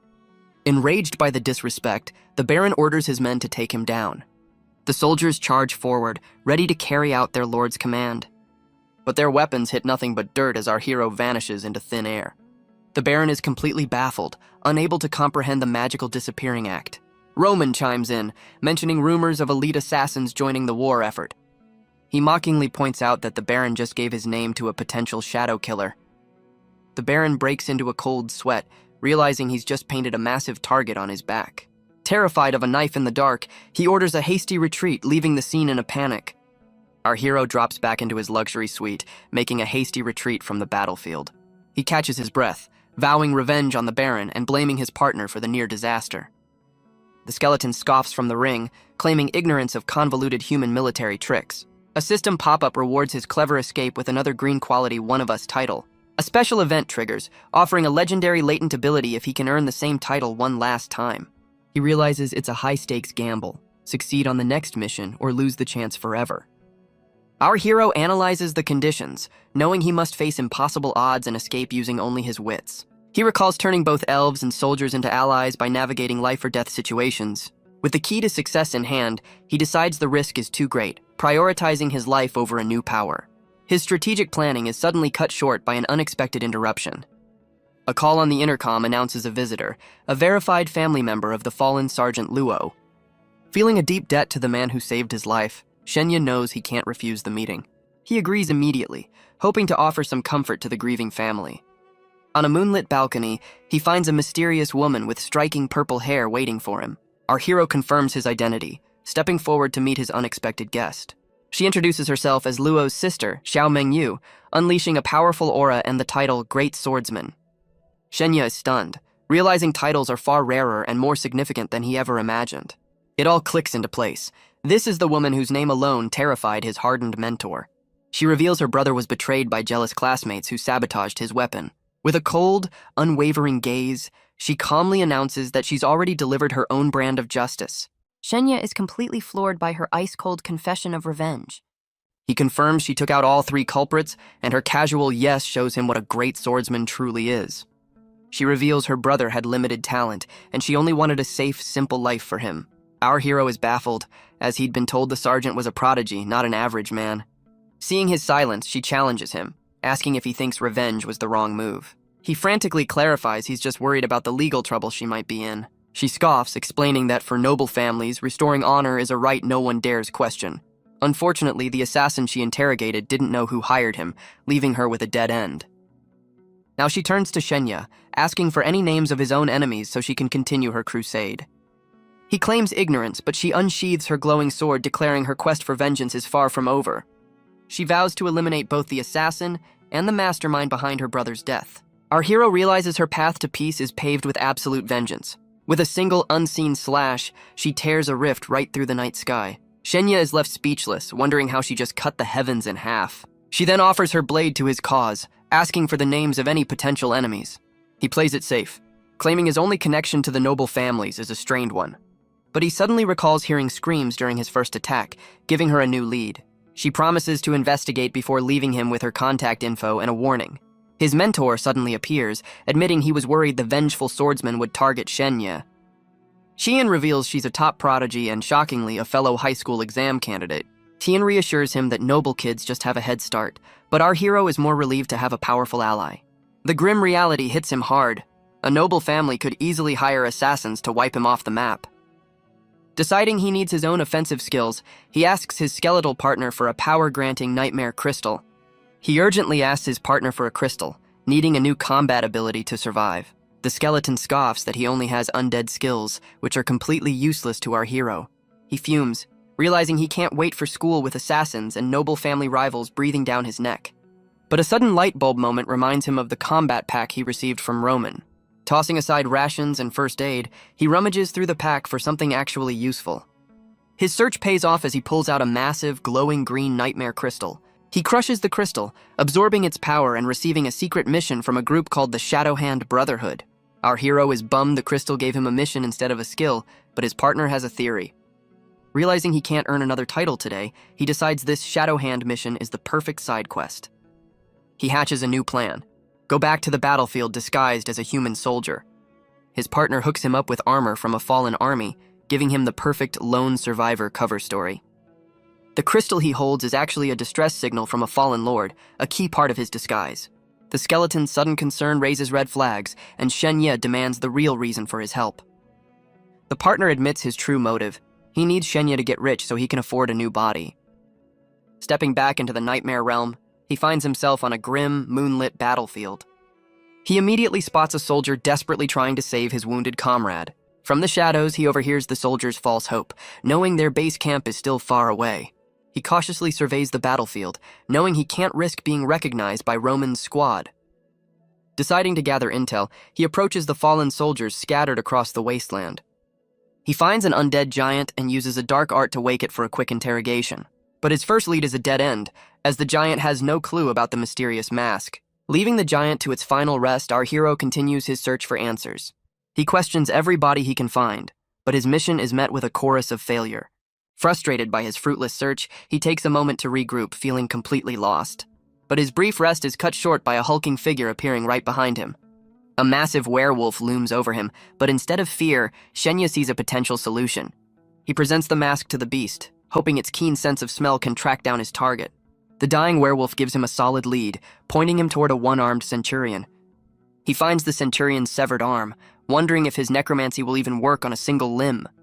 His dark magic takes hold, causing the severed hand to twitch back to life. The reanimated hand suddenly springs up, forming a very specific gesture. He instantly recognizes the Shadow Hand's signature gesture, confirming he's found his target. With its last bit of energy, the hand points him in a new direction before falling limp. Following the lead, he discovers the rest of the body hidden behind a pile of rocks. Overcoming the horrific stench of the centurion's boots, he feels something hidden inside. Shaking it out, he finds a mysterious note and a glowing blue insignia. A system pop-up reveals the item is a Night Shadow insignia, a key to a powerful weapon. He wonders if the insignia is the key to unlocking a powerful new weapon. He brings the insignia to his dagger, and a surge of blue energy connects the two artifacts. The blade transforms, leveling up from Nightshade to the legendary Nightfall. His new dagger is now an assassin-exclusive weapon, and he remembers the note he found with it. The note reveals his mission: investigate strange undead activity for the Shadowhand Brotherhood. He finally understands Roman's cryptic clues, realizing the soldier was a fellow agent trying to help. Thinking it'll be easy, he interrogates a reanimated soldier who has absolutely no useful information. He questions a whole pile of undead grunts, but they're all just as clueless as the first. Frustrated by his dead-end search, he realizes this intel mission is going to be a real pain. Just as he's about to give up, his skeletal partner offers a solution from inside the ring. Our hero realizes he has the perfect informant right on his finger, but suspects his partner of trying to sell out his own kind. The skeleton scoffs, admitting his undead brethren aren't exactly his biggest fans anyway. Remembering his partner's rough history, Shenya asks for intel that's useful but not too flashy. The skeleton provides the perfect tip.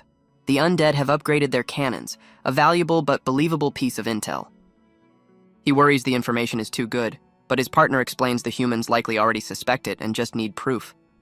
Satisfied with the low-risk, high-reward plan, our hero heads off to find the human army. He spots the main camp from a distance, wondering how to infiltrate the base and find the Shadowhand contact. His partner hatches a brilliant plan: fake an injury and get carried right through the front gate. The skeleton reveals human healers can regrow limbs for the right price, a luxury the undead can't afford. Shenya is horrified to learn the undead just leave their wounded to rot, a grim reality of their side of the war. The skeleton explains undead can only heal by sacrificing others in a dark, complex ritual. Our hero celebrates his newfound wealth, realizing he can afford the best human healers.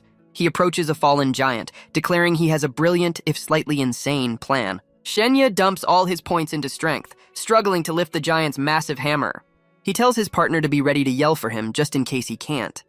With a mighty crash, he lets the massive hammer pin him to the ground. He commits to the role, asking himself why he's going to such lengths for this act. Trapped under the weapon, he begins desperately banging his shield and calling for help. His cries are heard by a nearby patrol who spot the commotion in the distance. The soldiers rush to his aid, completely fooled by his lone survivor performance. A camp healer unleashes a powerful restoration spell, bathing him in green light. The intense magic courses through his body, mending his faked injuries. He puts on a convincing show of agony as the healing process completes. With the job done, the healer reports his full recovery to a group of waiting nobles. Our hero wakes up right on cue, playing the part of a confused and disoriented soldier. Prince Norton introduces himself and questions him about the emblem on his shield. Clutching the crystal, Shenya delivers the urgent message, claiming his lord's territory is under siege. An old mage takes the crystal, preparing to verify the desperate plea for help. The crystal projects a holographic message, offering a massive reward for anyone who can save Rhine. The mage confirms the message is authentic, completely validating our hero's elaborate cover story. The prince drops a bombshell, revealing Rhine has fallen and our hero is the sole survivor. Shenya puts on an award-winning performance of pure, unadulterated shock. He collapses in fake grief, mourning a family he just made up on the spot. Completely fooled, the prince praises his survival and offers him a safe ticket out of the war. But our hero panics, realizing a trip to the rear lines means failing his secret mission. He boldly refuses the offer, begging to stay on the front lines, much to the prince's confusion. With tears in his eyes, he delivers a fiery speech vowing to avenge his fallen people. His dramatic plea leaves the other nobles and an elf completely speechless. Impressed by his spirit, the prince asks what special skill this young warrior possesses. He claims to be the fastest in his region, then secretly devours a title to max out his agility stat. To prove his worth, he tells the prince to watch closely as he prepares for a demonstration. He explodes forward in a blur of motion, leaving the entire camp in his dust. Our hero slides to a dramatic halt, kicking up a cloud of dirt with impossible control. The sheer velocity of his movement leaves the onlookers completely stunned. With a final leap, he lands perfectly before the prince, his demonstration complete. Catching his breath, he asks if his display of speed is enough to earn him a spot on the front lines. The prince is completely won over, praising his astonishing speed and agreeing to let him stay. But the elf woman suddenly steps forward, her attention fixed on a bracelet he's wearing. He explains an elf named Lainey gave it to him as a reward for thwarting an undead plot. The elf touches the bracelet, which flares with a brilliant green light as she speaks a magical command. A magical projection of Lainey appears, and the archmage Eudoria demands to know why a human has her bracelet. Shenya casually greets his elven friend, who's thrilled to see him again. Lainey explains he's a hero who saved their village, and now the high priest is looking for him. With the story confirmed, Eudoria abruptly ends the magical call. The Archmage vouches for our hero, suggesting his impressive skills and connections have earned him a spot in the Imperial capital. The prince is sold, ordering his men to get Shenya an ID and enroll him in the Imperial Military Academy. But when the prince asks for his name, our hero realizes his cover is about to be blown. Thinking fast, he fakes a sudden headache and collapses to the ground. The old mage provides the perfect excuse. Head trauma from the battle has caused amnesia. His brilliant acting pays off as the prince tells him to rest, his secret mission still safe. The prince gives him a cryptic farewell, dubbing him the boy who lived through calamities. His performance earns him enough renown to unlock a brand new, self-created title, The Boy Who Lived. Our hero is horrified by the nerdy title, desperately asking the system how to get rid of it. The system gives him two options: fade into obscurity, or act so out of character that his reputation changes. He decides to lay low after his mission, but his new nickname is already catching on. He asks his partner why the prince's words carry so much weight, learning he's the future emperor. As they leave, the prince notes his interest in the mysterious soldier, prompting the others to share what they noticed. The old mage reveals he spotted a high-ranking shadow hand insignia, which the elf connects to his dagger. The prince confirms the dagger is the legendary Nightfall, a sign of an elite assassin, and decides to reward him. Meanwhile, our hero is escorted to his new quarters in the military camp, his secret mission a success. He locates the shadow hand's secret drop-off point, a simple tent near the main camp. But the contact inside gives him the cold shoulder, completely ignoring his greeting. Shenya flashes the secret hand sign, delivering the Brotherhood's official motto. The agent finally turns, returning the gesture and asking for his report. He hands over the intel on the undead's new cannons, earning praise for the valuable information. The agent offers him a reward from his impressive collection of special goodies. First up is a dagger coated in a poison that can either fake your death or guarantee a good night's sleep. Unimpressed, our hero asks for something with more battlefield utility, so the agent presents a whistle. With a single sharp blow, the agent demonstrates the whistle's surprising power. A massive war horse is instantly summoned, appearing right inside the tent. The agent reveals the horse's best trick is playing dead on command, much to our hero's confusion. Shenya asks if the whistle is part of a set with his dagger, but he's already looking for the next upgrade. Unfazed, the agent pulls out his next prize, a pair of veil-piercing lenses. He explains the lenses can spot hidden valuables, but Shenya is horrified by the X-ray vision demonstration. Cutting to the chase, our hero asks for nightmare crystals, and the agent admits he only has 2 left. The first option is a red crystal that grants a basic bleeding skill for his dagger. The second is a blue crystal for Frostwind, a powerful knockback kick, and Shenya wants them both. But a mysterious voice in his head suddenly urges him to choose the Frostwind skill. He instantly recognizes the voice as the same entity that led him to his legendary dagger. Confused by the specific instruction, he wonders why his secret benefactor is so invested in his choice. The voice reveals a secret recipe for power, combine 4 specific skills from different worlds. Trusting his gut, our hero takes the Frostwind crystal, ready to start the mysterious quest. He crushes the crystal, absorbing the icy blue energy of his new kick technique.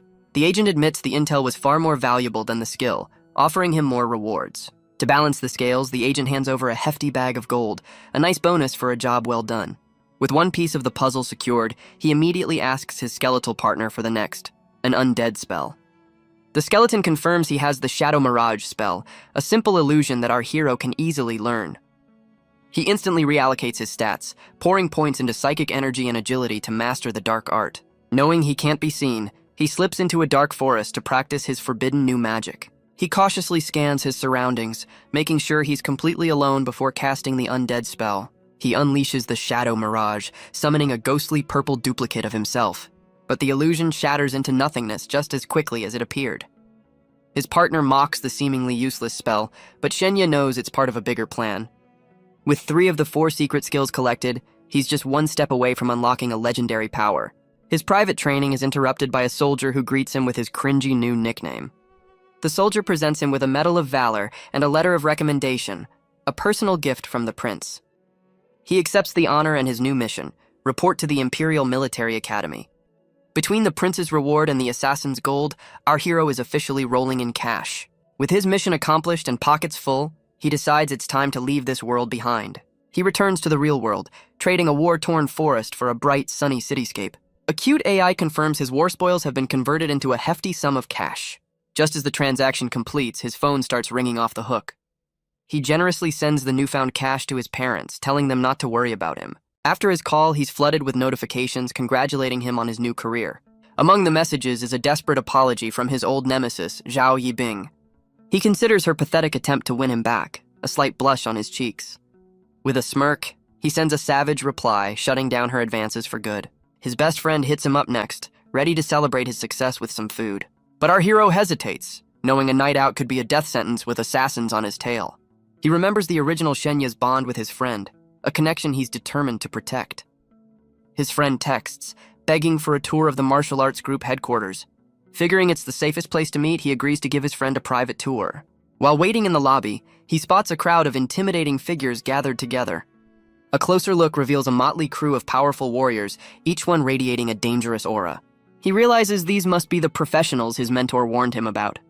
A massive bald man in the group suddenly turns, his gaze locking onto Shen Ye. The giant confronts him, asking if he's one of the new recruits this year. But the man just smiles, admitting he used to gawk at the pros just like him. He asks if our hero dreams of becoming one of them, but gets a surprising nope. The giant grins, confessing he only wanted to crush the arrogant pros when he first joined. He's unimpressed by the pros, finding their arrogant display of power completely unruly.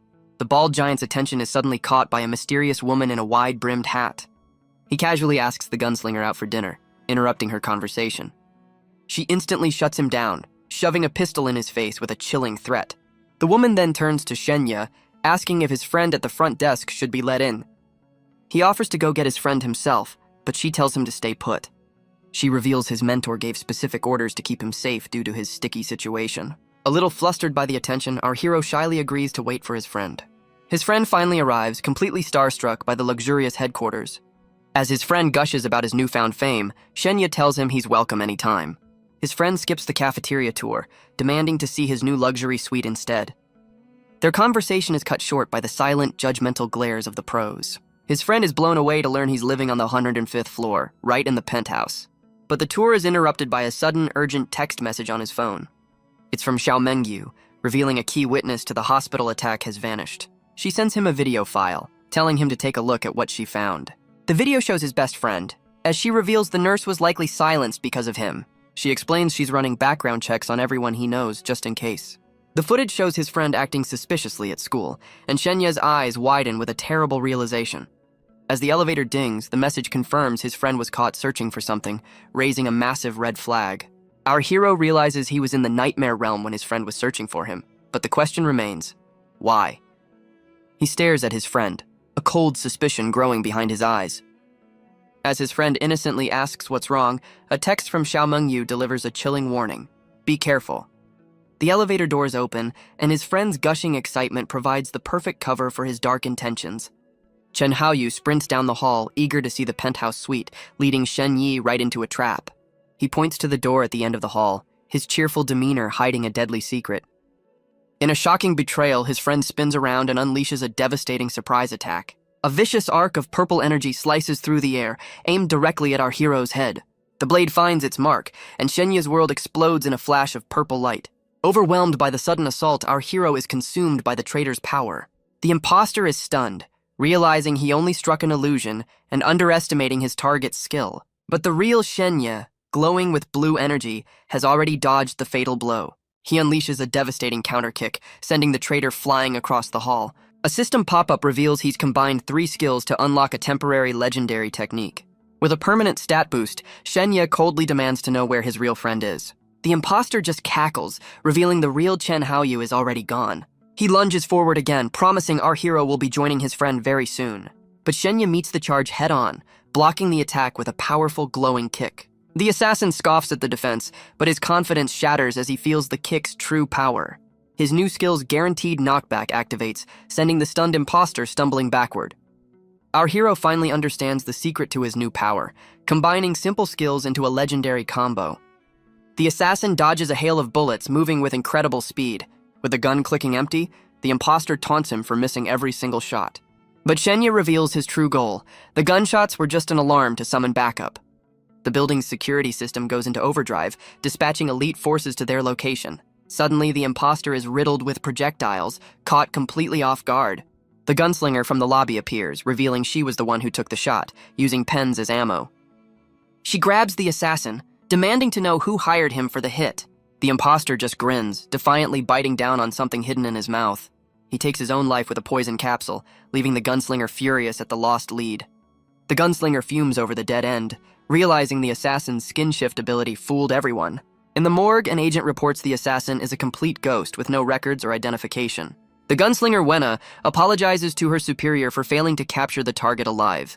Her boss dismisses her apology, admitting even their security couldn't see through the flawless disguise. As the agents prepare to leave, Shenya asks to stay behind with the body for a moment. His mentor agrees, suspecting the kid has a special way of getting information from the dead. Alone with the assassin, our hero unleashes his dark magic, commanding the spirit to rise and talk. The corpse jolts to life, green energy erupting as he realizes Shenya can speak to the dead. But the spirit just laughs, defiantly refusing to give up any of his secrets. His skeletal partner finds the resistance amusing, eager to see what happens when a spirit fights back. Shenya drags the spirit into a personal hell, chaining him to a slab for some next-level interrogation. The assassin is shocked as shadowy hands erupt from the slab, dragging him into the darkness. Our hero unleashes a soul-searing fire, determined to burn the secrets right out of him. As the spirit is consumed by the inferno, Shenya watches with cold, unwavering resolve. But it's his skeletal partner who emerges from the flames, taking control of the interrogation. The skeleton reforms into a terrifying new form, ready to inflict some serious pain. The assassin's spirit is completely stunned, realizing he's trapped in a nightmare he can't escape. His partner reveals this is just the warm-up, 100 years of torment for defying the darkness. The skeleton details an eternity of suffering, a punishment so vast it breaks even the strongest souls. Unable to bear the thought, the assassin's spirit finally cracks, screaming that he'll tell them everything. With the interrogation over, the fiery mental landscape shatters around them. His partner chuckles as Shenya pulls out his phone, ready to record the confession. He orders the broken spirit to spill every last detail of the conspiracy. The story flashes back to a school rooftop just a few minutes earlier. Zhao Yibing texts a mysterious Mr. Han, admitting her plan to trap Shenya completely failed. Mr. Han summons her to a hotel, leaving her wondering if she should even go. But a sudden call brings amazing news. She's been accepted into an elite program. Overcome with joy, she thanks Mr. Han, believing he's her powerful benefactor. Her celebration is cut short as Xiao Mengyu appears from the shadows, demanding her phone. Zhao Yibing recoils, telling the mysterious swordsman to mind her own business. Xiao Mengyu's blade flashes, stopping inches from Zhao Yibing's terrified face. The swordsman offers a chilling choice: hand over the phone or lose her pretty little nose. Zhao Yibing throws her phone in a panic, but it's intercepted mid-air by an incoming call. Xiao Mengyu answers, and it's Shen Ye on the line with a bombshell. The assassin is singing like a canary. Hearing his name, Zhao Yibing connects the dots, realizing this terrifying woman is Shen Ye's backup. Back in the morgue, the assassin's spirit spills the beans about a joint contract to take our hero out. He reveals the entire hospital attack was a setup, a trap Shen Ye was never supposed to walk away from. The confession continues, detailing how they eliminated Officer Luo and used his identity to get closer. Shen Ye's question is answered with a horrifying truth. His friend's body is hidden in the school sewers.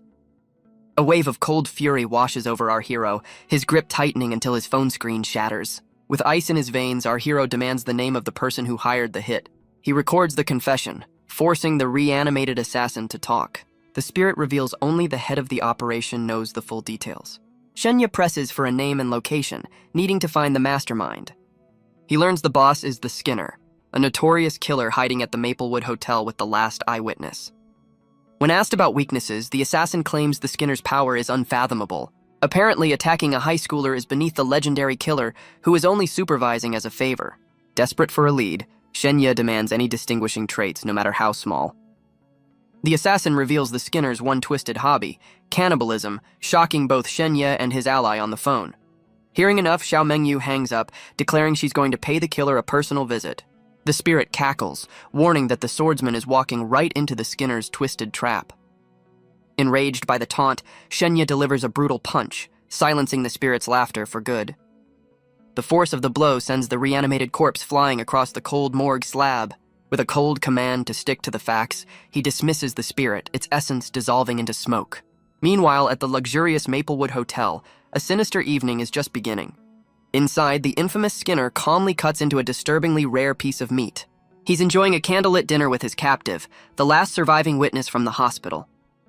The killer critiques his meal with the flair of a food critic, savoring every unsettling bite. He pairs his dish with a blood cocktail, praising the artistry of the grotesque combination. The terrified nurse realizes the horrifying truth as the Skinner thanks her for providing such a moving meal. The Skinner's twisted dinner is cut short by a sudden buzz from his phone. Annoyed by the rude interruption, he checks a text from a mysterious Mr. Han. Learning his associate is dead, he realizes the target is tougher than expected and demands a better reward. He scoffs at the initial offer, declaring he has much higher standards for his services. In response, Mr. Han sends him pictures of a certain young woman as a new form of payment. The killer's eyes widen, completely captivated by the images on his screen. He's instantly smitten, calling the girl a beautiful, innocent lamb in a fit of creepy delight. Overjoyed by this delightful new arrangement, he eagerly accepts the mission. Checking the time, he declares he must prepare for his perfect rendezvous, leaving his current victim behind. He fusses over his appearance, determined to be flawless for his unsettling evening plans. The Skinner has a sudden realization, remembering one last loose end to tie up.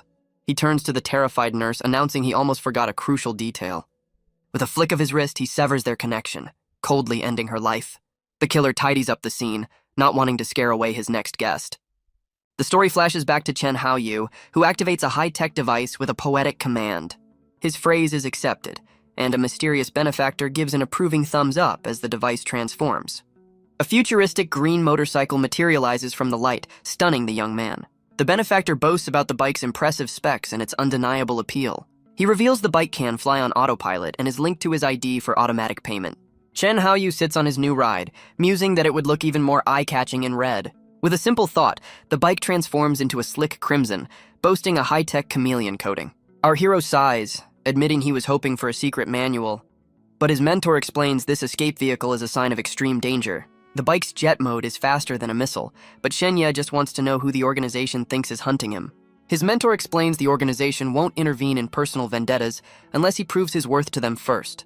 The harsh truth hits home, and he worries that his powerful ally is about to walk right into the Skinner's trap. His boss orders him into lockdown for the night, promising maximum security at the exam venue tomorrow. Elsewhere, two pairs of feet step onto a moonlit path, signaling a new player has entered the game. Xiao Mengyu leads a terrified Zhao Yibing toward a massive, foreboding mansion in the dead of night. The swordsman hopes her contact won't be angry she brought along an uninvited guest. As they approach, she senses a powerful, well-concealed killing intent radiating from the dark estate. Xiao Mengyu gets a confession. Zhao Yibing sold out our hero for a spot in an elite school. The swordsman warns that with Shenya's success, Zhao Yibing's deal is officially off the table. Xiao Mengyu sees the girl as a pawn walking into a trap, but coldly decides it's not her problem. She offers a simple choice: be a witness and live, or meet your benefactor and face the consequences. Zhao Yibing arrogantly walks away, sealing her own fate as the swordsman watches impassively. As the girl approaches the mansion, Xiao Mengyu draws her glowing blade, ready for what's to come. Inside, the infamous Skinner greets his unsuspecting guest with a sinister smile. The killer takes a deep breath, savoring the arrival of his next victim. He transforms into a handsome suitor, charming Zhao Yibing with a rose and promises of a bright future. Completely fooled by the act, she swoons over Mr. Han, wondering how she'll ever repay him. He promises to protect her from Shenya, and she falls for it hook, line, and sinker. But as he leads her deeper into the mansion, a sudden, icy chill fills the air. The cold aura makes her shiver, and she clings to her savior for warmth. Outside, a storm of glowing swords materializes, all aimed directly at the killer. The Skinner senses the pure sword intent, but his guest is too busy swooning to notice the danger. Knowing his time is short, he dangles an irresistible offer: a spot in the world's top schools. He repeats the promise, a ticket to a future she's always dreamed of. Zhao Yibing is completely starstruck, imagining a life of nobility and power. The Skinner explains he has a special access code that guarantees her a spot in the exams. He hands her a phone to seal the deal, promising to make her stronger as his dark plan unfolds. The confirmation flashes on her screen, and Zhao Yibing officially believes her dream has come true. Overcome with emotion, she falls into his arms, thanking her benefactor for everything. With a blissful smile, she tells him she's never been happier, completely oblivious to the trap. The Skinner's charming mask slips, revealing a chilling smile as he declares it's harvest time. Tears of joy stream down her face as he caresses her cheek, sealing her fate. He pulls her into a final, treacherous embrace as his dark power begins to take hold. Her face is now a lifeless mask of happiness, held in place by sinister, shadowy threads. The killer presents his new puppet, boasting that they've created a true masterpiece. He kneels before his work, admiring the girl frozen at the peak of her bloom. But his twisted art show is interrupted by a flash of blue light as a sword slices through the room. The killer sheds a tear, eager to claim his twisted prize. But his moment is shattered as the entire mansion is ripped apart by sword energy. The walls crumble, revealing the swordsman standing before the killer's new puppet. She realizes she's too late, admitting this psycho is even crazier than she imagined. The Skinner flips out, unleashing a web of sinister red threads to reclaim his prize. He lunges forward with a possessive roar, determined to get his masterpiece back. But the great swordsman is completely unfazed, preparing her counterattack. She unleashes a swirling vortex of blue energy, effortlessly blocking his desperate assault. Thrown back by the force, the killer begs her not to harm his precious puppet. She holds the girl hostage, and the Skinner finally recognizes the legendary prodigy he's up against. The Skinner reveals his trap, a web of unbreakable silk threads surrounding them both. He offers a twisted deal: hand over the girl and he might spare her life. Unfazed, the swordsman ignites her blade with crackling energy, ready to test his theory. She coldly challenges him, wondering if his puppet can withstand her sword's power.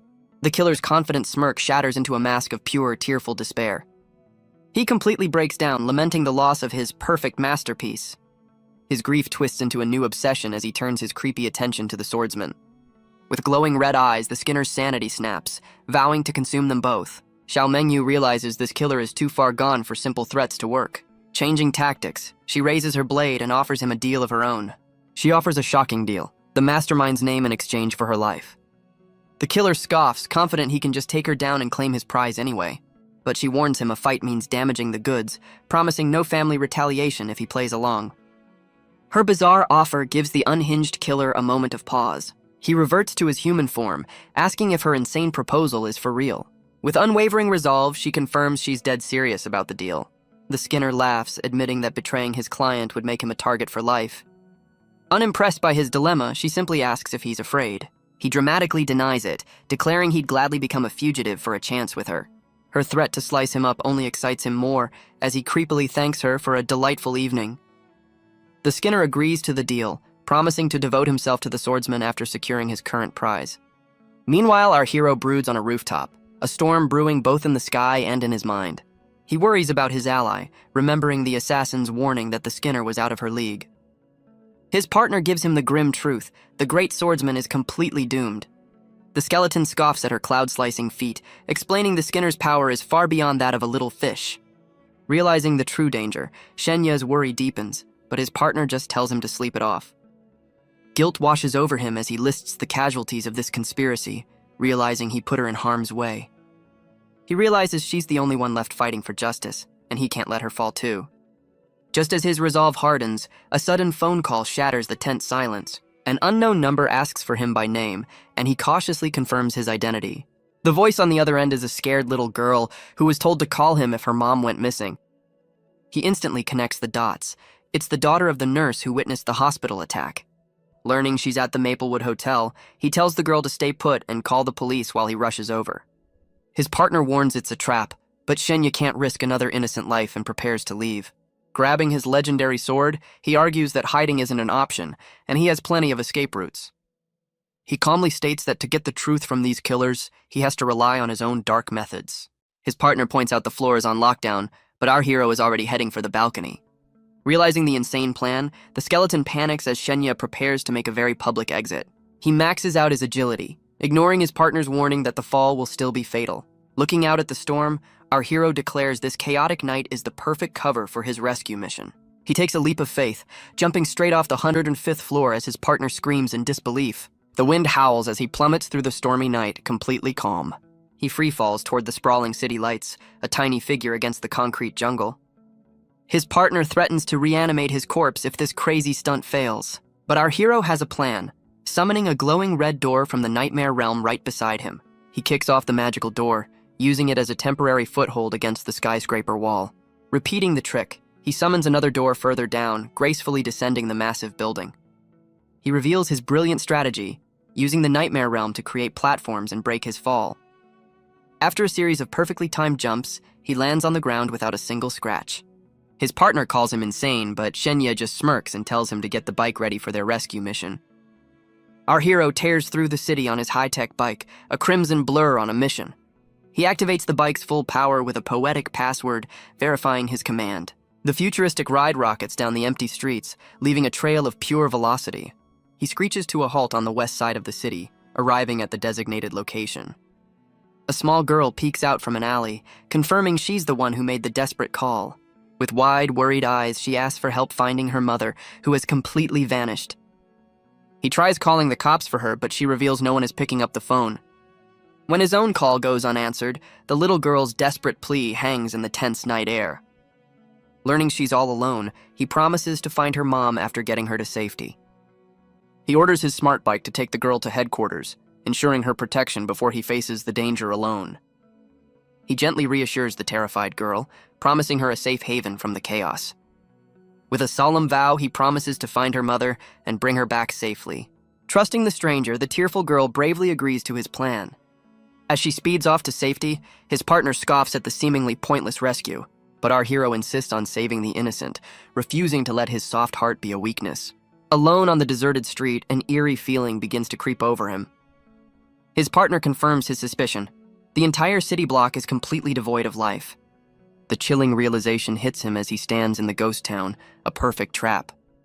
Suddenly, his senses flare as a distant sound cuts through the dead silence. He pinpoints the source, an intense battle raging at the Maplewood Hotel, and he's heading straight for it. He sprints toward the sinister hotel, telling his partner to be his eyes and ears. Shenya steps into the grand, unnervingly silent lobby, sensing something is deeply wrong. A smiling concierge greets him, but his partner's chilling warning confirms she's already dead. Wasting no time, he uses his dark powers to interrogate the reanimated corpse. She reveals her master ended everyone's lives for decor, controlling them with magical puppet strings. The puppet explains she can't attack because her master is busy fighting a powerful intruder upstairs. When asked how many victims there are, her chilling answer is a single word: everyone. With an unsettling calm, she confirms the entire city block is a graveyard of the walking dead. The sheer scale of the massacre leaves our hero completely stunned and horrified. As the battle rages on the roof, his partner gives him a new target: find room 707. He sprints down the hotel corridor, leaving the lifeless puppets in his dust. Spotting his target, he zeroes in on the door to room 707. With a powerful kick, he smashes the door open, only to be met with a horrifying sight. The room is a gruesome gallery filled with victims tangled in the Skinner's crimson threads. His partner confirms the entire hotel is a tomb, as Shenya desperately searches for any sign of life. Using his dark magic, he questions the spirits, but their minds are blank, offering no useful clues. Just as he's about to give up, one spirit recognizes him, calling him by name. It's the nurse from the hospital, the key witness who saw the killer before she was silenced. Overwhelmed with guilt, he apologizes for her fate, but she tells him it wasn't his fault. With their last ounce of will, the spirits of the dead beg him for one thing: vengeance. With cold resolve, our hero vows to avenge the nurse and protect her daughter. But the spirit is confused, revealing she doesn't even have a daughter. Shenya realizes the desperate phone call was just another part of the killer's elaborate trap. Suddenly, the entire building begins to crumble around him from a massive impact. A fiery explosion rips through the hotel, signaling a new player has joined the fight. His partner confirms the attack is from a third party, not the two battling on the roof. As someone screams in the chaos, the skeleton warns that one of the fighters is falling right toward them. A body plummets through the smoke and debris as a mysterious voice echoes a command. Realizing the falling figure is his ally, Shenya leaps into action to intercept her. He catches the injured Xiao Mengyu midair, saving her from the devastating fall. The swordsman is stunned, demanding to know why he's in the middle of her fight. He declares he's her rescue party, but she just calls him an idiot for interfering. She reveals his heroic entrance just ruined her perfect plan to trap the Skinner. But the master swordsman always has a backup plan ready to go. In a shocking move, she lands a powerful blow on her would-be savior. But our hero has a plan of his own, dumping all his points into strength to knock her out. She's completely caught off guard by his unexpected power. Apologizing for the secrecy, he summons a nightmare realm door for a quick escape. The Skinner emerges from the dust, realizing his prey has suddenly vanished. Intrigued by the challenge, the killer grins, ready to play a deadly game of hide-and-seek. The Skinner starts a countdown, turning the ruined hotel into a deadly game of hide-and-seek. But our hero is already gone, vanishing through a magical doorway with his injured ally. In the safety of the nightmare realm, He orders his partner to find some armor for the unconscious swordswoman. He carries her through the desolate landscape, searching for a safe place to rest. But the only gear his partner could find was a Holy Bunny battlesuit, much to our hero's embarrassment. The skeleton claims he looted it off a corpse, raising far more questions than it answers. Back in the military camp, Shenya bursts in carrying the injured swordswoman, screaming for a healer. The soldiers instantly recognize him, cheering for the boy who lived, a title he still can't escape. They lay her down as the healers marvel at her powerful aura and questionable choice of battle attire. Wasting no time, our hero throws down the prince's bag of gold, demanding they save her life at any cost. The head healer recognizes the royal pouch, asking if it's the tuition money from the prince. He explains the bag itself is a treasure, marked with an emblem only royalty can use. Panicked, our hero screams at them to take it all and save her before it's too late. Inspired by his selfless act, the entire healing squad unleashes a massive wave of green energy. Watching the healers work, Shenya admits that humans can be pretty reliable after all. But a system notification reveals his heroic comeback has put him right back in the spotlight. It explains he just dropped thousands of times the normal healing cost without a second thought. The system congratulates him on his newfound fame, which has only strengthened his dreaded title. Our hero is horrified, realizing his grand gesture has completely ruined his plan to lay low. The head healer cheerfully announces the healing is complete, calling him by his cringy new nickname. The head healer confirms the swordsman is recovering perfectly and should be awake in minutes. Shenya carries her away, knowing she'll be furious about the cost when she wakes up. As he leaves, the soldiers gossip, convinced she must be his sweetheart to warrant such a price. Back in the real world, Xiao Mengyu groggily wakes up in a ruined building. She instantly draws her sword, demanding to know what he did while she was out. He calmly explains it was a special healing technique that required her to be unconscious. She's stunned to find her wounds have vanished without a trace. The healing was perfect. Admitting she misjudged him, she asks if he's ready for the fight that's coming. His question reignites her fighting spirit, her eyes flashing with renewed determination. She unleashes a powerful golden aura, declaring she's stronger than ever and ready to end the Skinner for good. Our hero wonders if the expensive healing gave her a holy guardian buff. He tells her he already has the mastermind's name, but their chat is cut short. A sinister voice echoes through the hall as the Skinner finally makes his entrance. The killer emerges from a vortex of dark energy, surprised to see Shenya. His ally warns him to run, secretly hoping he has a hidden ace up his sleeve. But our hero just waves goodbye, cheerfully taking her advice to find cover. His sudden retreat leaves the swordsman completely stunned and a little flustered. The Skinner scoffs at his cowardice, turning his full, creepy attention to his true target. Undaunted, Xiao Mengyu unleashes a powerful sweeping strike with her glowing blade. The Skinner calmly meets the attack head-on, a golden slash illuminating his chilling smirk. Her blade carves a golden trench through the hall, a testament to her newfound peak power. The golden energy erupts through the building, tearing the structure apart from the inside out. Caught in the blast, the Skinner can only mutter in disbelief at her overwhelming strength. He's completely stunned, unable to comprehend how she recovered from her near-fatal injuries. But the swordsman is just as shocked, wondering how the killer managed to dodge her ultimate attack. The Skinner connects the dots, realizing Shenya healed her and caused the earlier explosion. He dismisses the thought, his obsession with the swordsman reigniting with a twisted excitement. With glowing red eyes, the unhinged killer lunges forward, ready to continue their deadly dance. The scene cuts back to the quiet military camp under a starry night sky. Meanwhile, the healers gossip about the prince's gold and Shenya's selfless act for his friend. The head healer reveals he returned the extra gold and threw in a free strength blessing for his friend. His confession sends the other healers into a collective panic. It turns out they were all so inspired, they each secretly gave her a different blessing. They realize their combined generosity has accidentally triggered a legendary amplification spell. The Holy Guardian buff doubles all her blessings, turning her into a powerhouse for 3 hours. The healers freak out, realizing they've just used a spell reserved exclusively for royalty. Their leader just calls it a friendly gesture, hoping their new hero keeps his mouth shut about the gold. Back in the fight, the supercharged swordsman effortlessly deflects the Skinner's deadly threads. She moves like a whirlwind, her blade a blur against the relentless crimson assault. But the Skinner's attacks suddenly double in power, leaving her wondering how he's getting stronger. She realizes his power boost is coming from a hidden source within the hotel. With a single powerful slash, she cuts through the wall to expose his dark secret. The wall crumbles to reveal a horrifying tapestry of tormented souls, fueling his magic. She's horrified to learn he's drawing power from the countless victims he's slaughtered. The Skinner casually greets her, calling the gruesome display a present just for her.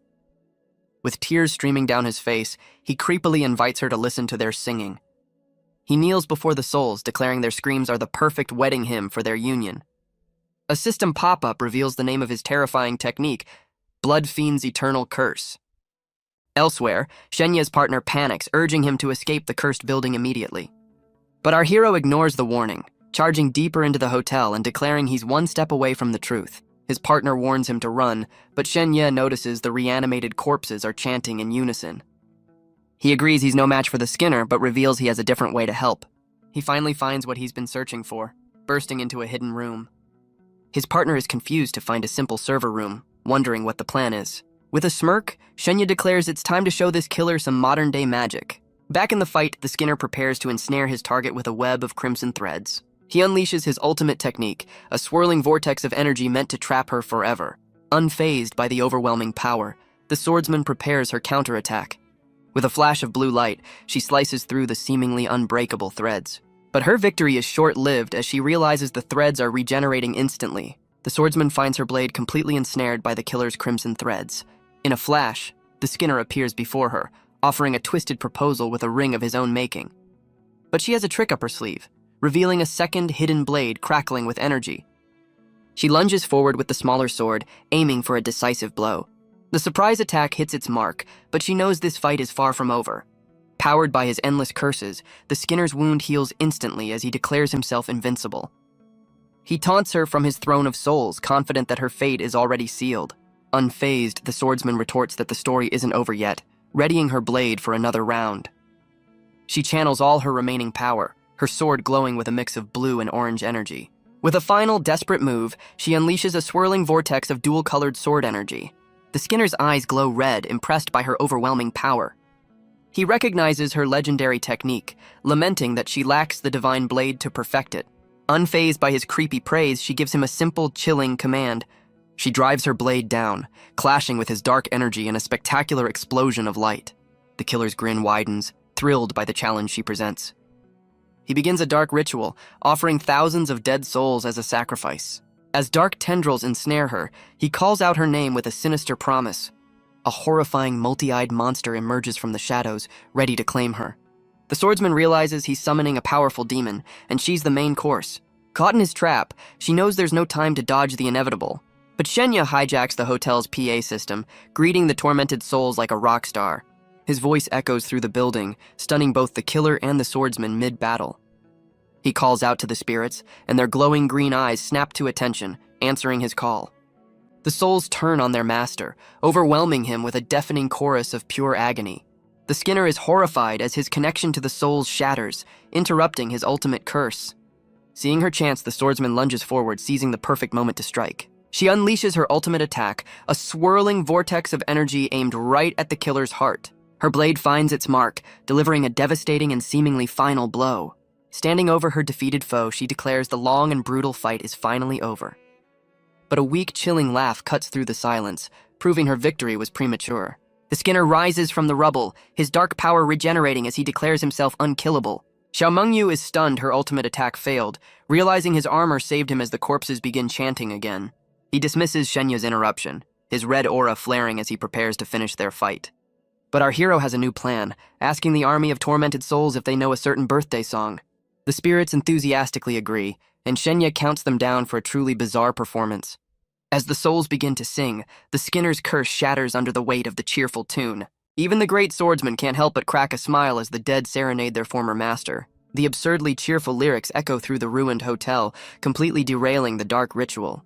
With his ultimate power broken, the Skinner screams Shenya's name in a fit of pure, unadulterated rage. He unleashes his fury on the building itself, smashing the floor with a devastating shockwave. Xiao Mengyu realizes the enraged killer is now gunning straight for Shenya.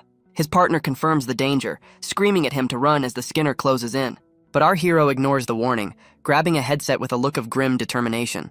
He unleashes his next weapon, a non-stop spirit-powered karaoke session. The tormented souls happily oblige, belting out a chaotic medley of their favorite tunes. Unfazed by the ghostly choir, the Skinner stalks through the rubble, zeroing in on his target. With glowing red eyes, the killer finds his prey, a sinister promise in his voice. But Xiao Mengyu intercepts him with a flash of blue light, blocking his path. She orders Shenya to escape, but he just gives her a thumbs up and prepares to ditch her. The Skinner cuts in with a chilling ultimatum, threatening his family if he dares to run. The swordsman urges him to escape as the Skinner's threats escalate to a horrifying new level. Our hero's response is a single defiant gesture as he vanishes, leaving the killer fuming. Alone in the rubble, our hero is in a full-blown panic, torn between running and fighting.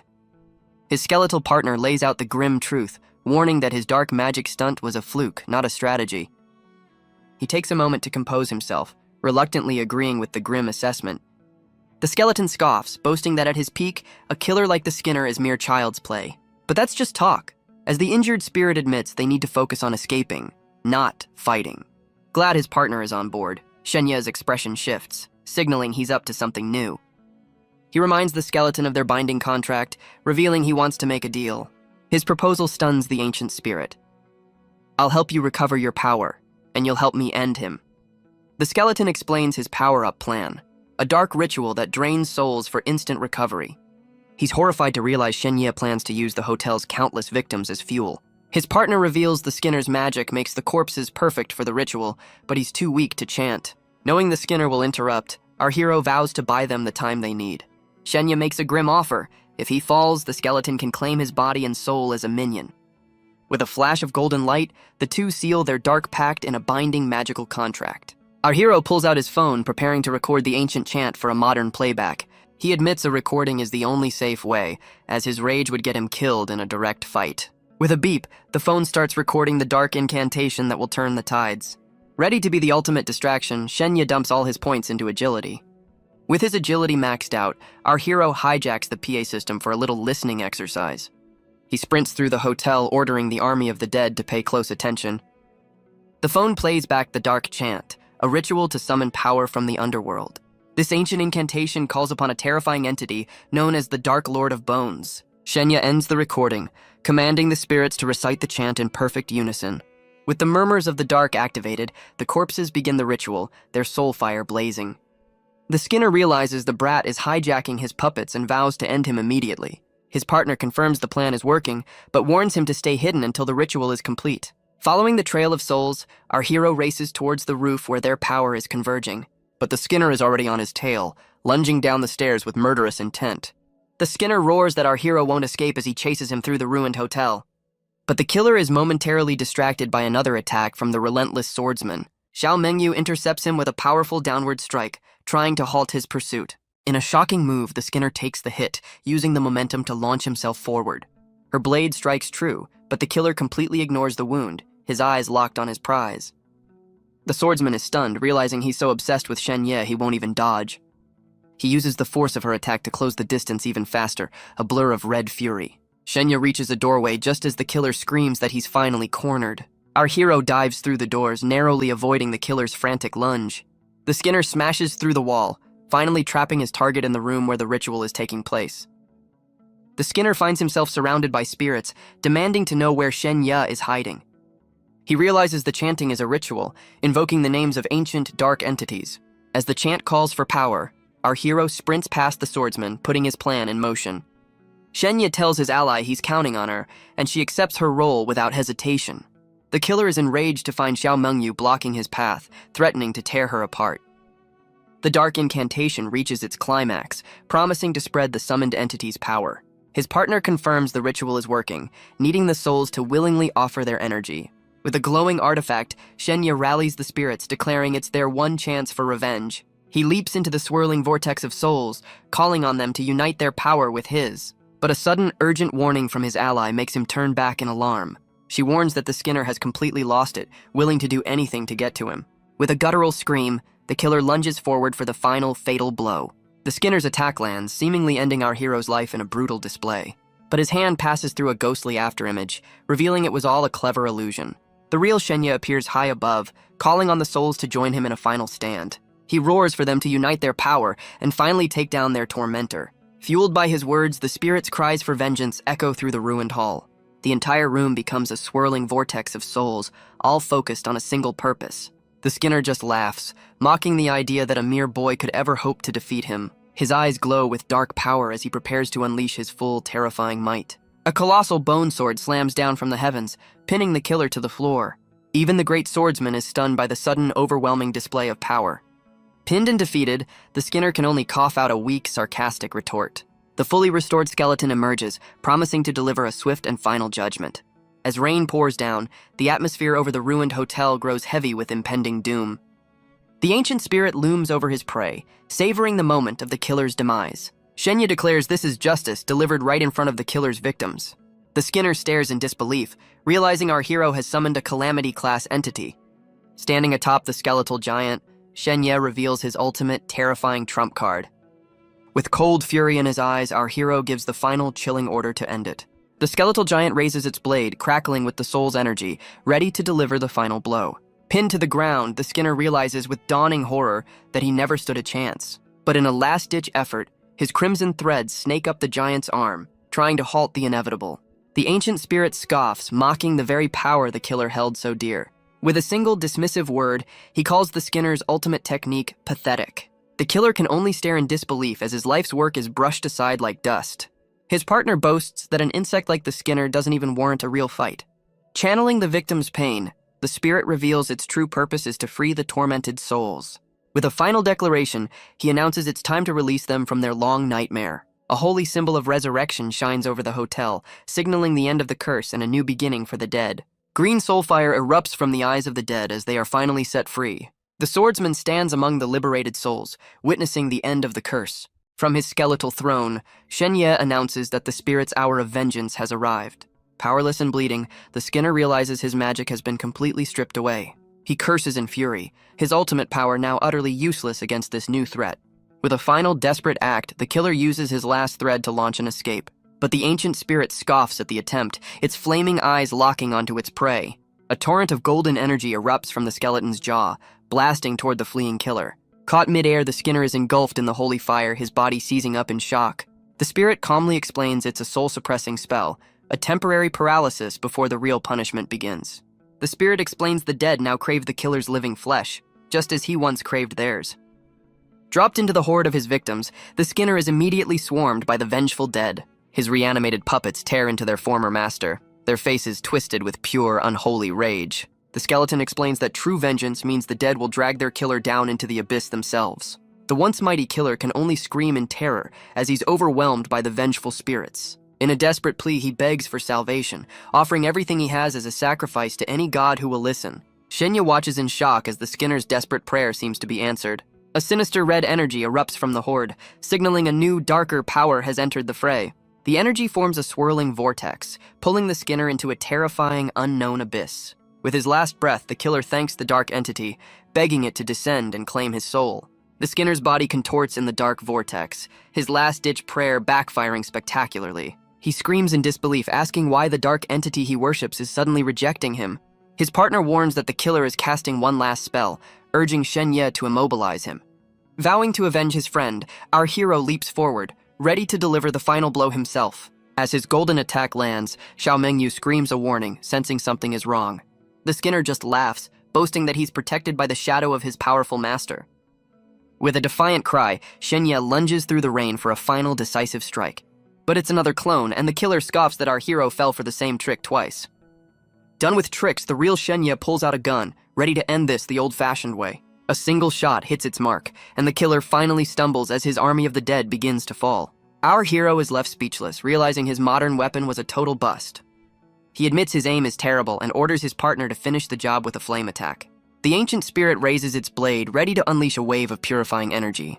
Caught in the holy blast, the Skinner screams as his dark form is torn apart.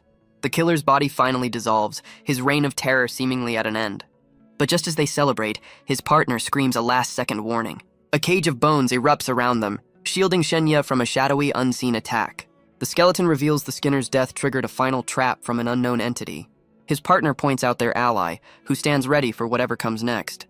As the last of the curse fades, the army of the dead finally crumbles into dust. A shadowy hand smashes through the window, trying to snatch the Skinner's remains. But Xiao Mengyu is in hot pursuit, diving after the mysterious entity without a second thought. Shenya tries to stop her, frustrated that his skeletal ride won't give chase. His partner explains that protecting him is the top priority, forcing them to stay put. Our hero connects the dots, realizing the shadow was helping the Skinner, not them. The chilling truth sinks in. There's a third unknown player on the field. His partner suggests a direct approach, telling him to use the intercom to call out the mystery guest. Standing on his skeletal perch, Shenya calls out, asking their secret ally to reveal themselves. But his request is met with a heavy, telling silence from the shadows. Undeterred, our hero scans the ruins, his mind already racing to solve this new puzzle. He checks in with his smart bike, only to learn his rescue mission has failed spectacularly. The bike reports the little girl jumped off mid-ride and vanished, leaving no trace behind. His partner scoffs, pointing out the helpless girl was clearly no ordinary child. Just then, a message from Xiao Mengyu arrives, promising the truth he's been fighting for. He opens the video, his face a mask of shock at the unexpected contents. The recording reveals a woman from his past, Song Qingyun, at a lavish estate. In the video, an unseen person asks the young woman about her ideal partner. She admits she's never considered it, but is reminded that she's a highly sought-after prize. A close-up reveals a hint of melancholy, suggesting a deeper story behind her smile. She fondly recalls a childhood memory of Shenya protecting her, revealing a long-held admiration. She confesses that if she ever chose a partner, it would be someone just like him. But the heartfelt confession glitches out, the video feed turning to static. The recording cuts to a new scene as a powerful figure demands to know who this Shenya is. His subordinate dismisses our hero as average, but the man worries Qingyun might seek him out. The mastermind gives a chilling order: keep Shenya away from his precious Qingyun at all costs. His men confidently assure him they won't even have to get their own hands dirty. Their plan is simple: hire a professional to stage an accident, a problem easily solved with money. The final command is given to send someone to play with him, sealing our hero's fate. Back in the present, Shenya watches the damning evidence, the order to teach him a lesson echoing in his mind. He repeats the sinister word, play, finally understanding the true source of his torment. Shenya stands alone in the rain, realizing the entire conspiracy was born from a petty, absurd jealousy. His dark thoughts are interrupted as the spirits of the dead turn to thank him for his help. They surround him, grateful that he avenged them against the monster who took their lives. But their gratitude turns to a desperate plea, asking the one question he can't answer: why them? Shenya is speechless, unable to tell them they were just collateral damage in a plot against him. Overwhelmed with guilt, he wishes them a dignified rebirth, free from the agony they suffered. He promises the restless spirits that one day he'll be strong enough to make the mastermind pay. With a powerful vow, he swears to the souls that he will deliver the justice they deserve. But his resolve is shaken by the reality of his own weakness, admitting he's not strong enough yet. As he spirals, one of the spirits grabs his arm, a strange red energy swirling at their feet. The spirits thank him for his justice, urging him to live well as they prepare to find peace. They surround him one last time, their ghostly forms offering a final, solemn farewell. The souls bless him with strength and a long life, promising to watch over him from the underworld. With their last ounce of energy, they whisper their eternal gratitude before finally fading away. He stands alone in the rain, a silent monument in a graveyard of his own making. His partner confirms the curse is broken, and the souls are finally free from their earthly prison. Just as the dust settles, Xiao Mengyu makes a dramatic return, landing gracefully on the windowsill. Surprised he's still there, she immediately demands to know what happened to the mysterious shadow. She reveals the shadow's power was immense, likely connected to the legendary calamities. She then points out the shadow's energy felt disturbingly similar to the aura around his skeletal companion. Xiao Mengyu thanks him for the power-up, vowing to grow even stronger once this is all over. He hopes her new buff leads to a breakthrough, but admits the video she sent left him with more questions than answers. She warns him the conspiracy is a tangled mess, far too dangerous for them to get involved in. But Shenya isn't backing down, demanding to know the names of the people behind it all. She urges him to run and hide, but he refuses to leave without the truth. With a heavy heart, she reveals the masterminds are from powerful, noble families she couldn't identify.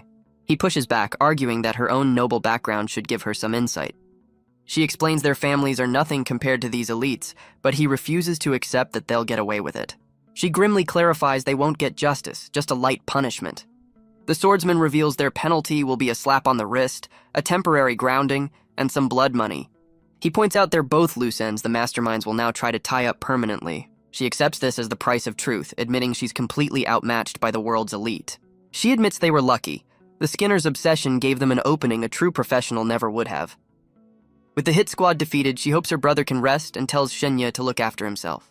The two stand alone in the rain-swept hall, a silent testament to the night's brutal conflict. But he stops her with a dangerous question. If she could, would she make them all pay? She turns back, the impossible question hanging heavy in the air between them. She calls the idea insane, warning that those families are the pillars of society and untouchable. He pushes past her excuses, demanding to know if she can truly live with this injustice.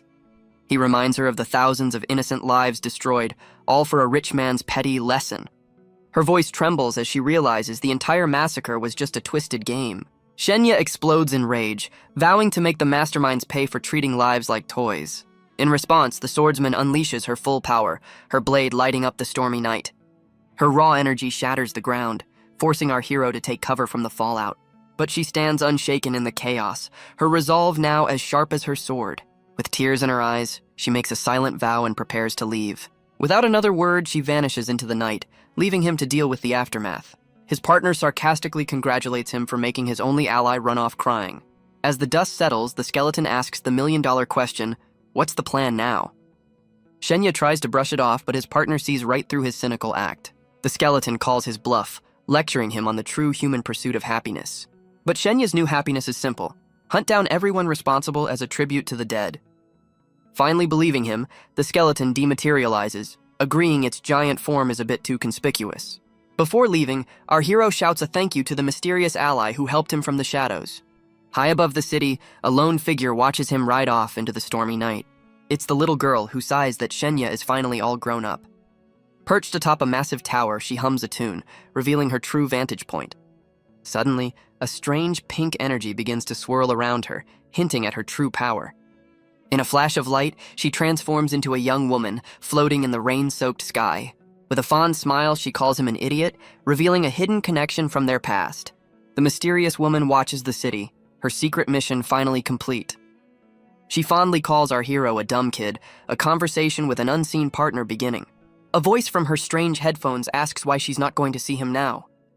She reveals this entire mess was her sister's fault, and she just came to clean it up. After some bickering about blown covers, she offers a bribe of beef noodles to her partner. The entity gets excited about food before realizing she wants a favor and demands she spit it out. She orders her partner to erase every trace of the fight, leaving no evidence for her sister's crew. When asked about the swordsman, she smiles, confident Xiao Mengyu won't betray Shenya. With a reluctant grumble, the entity in her headphones agrees to the plan.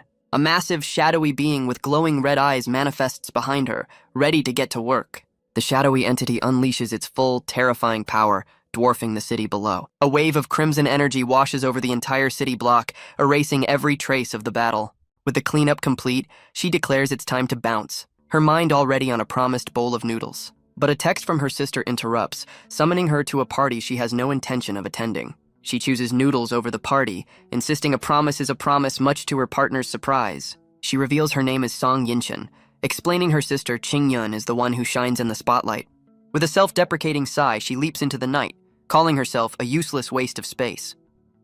The scene shifts to a dark room, where the aftermath of a grim ritual stains the walls red.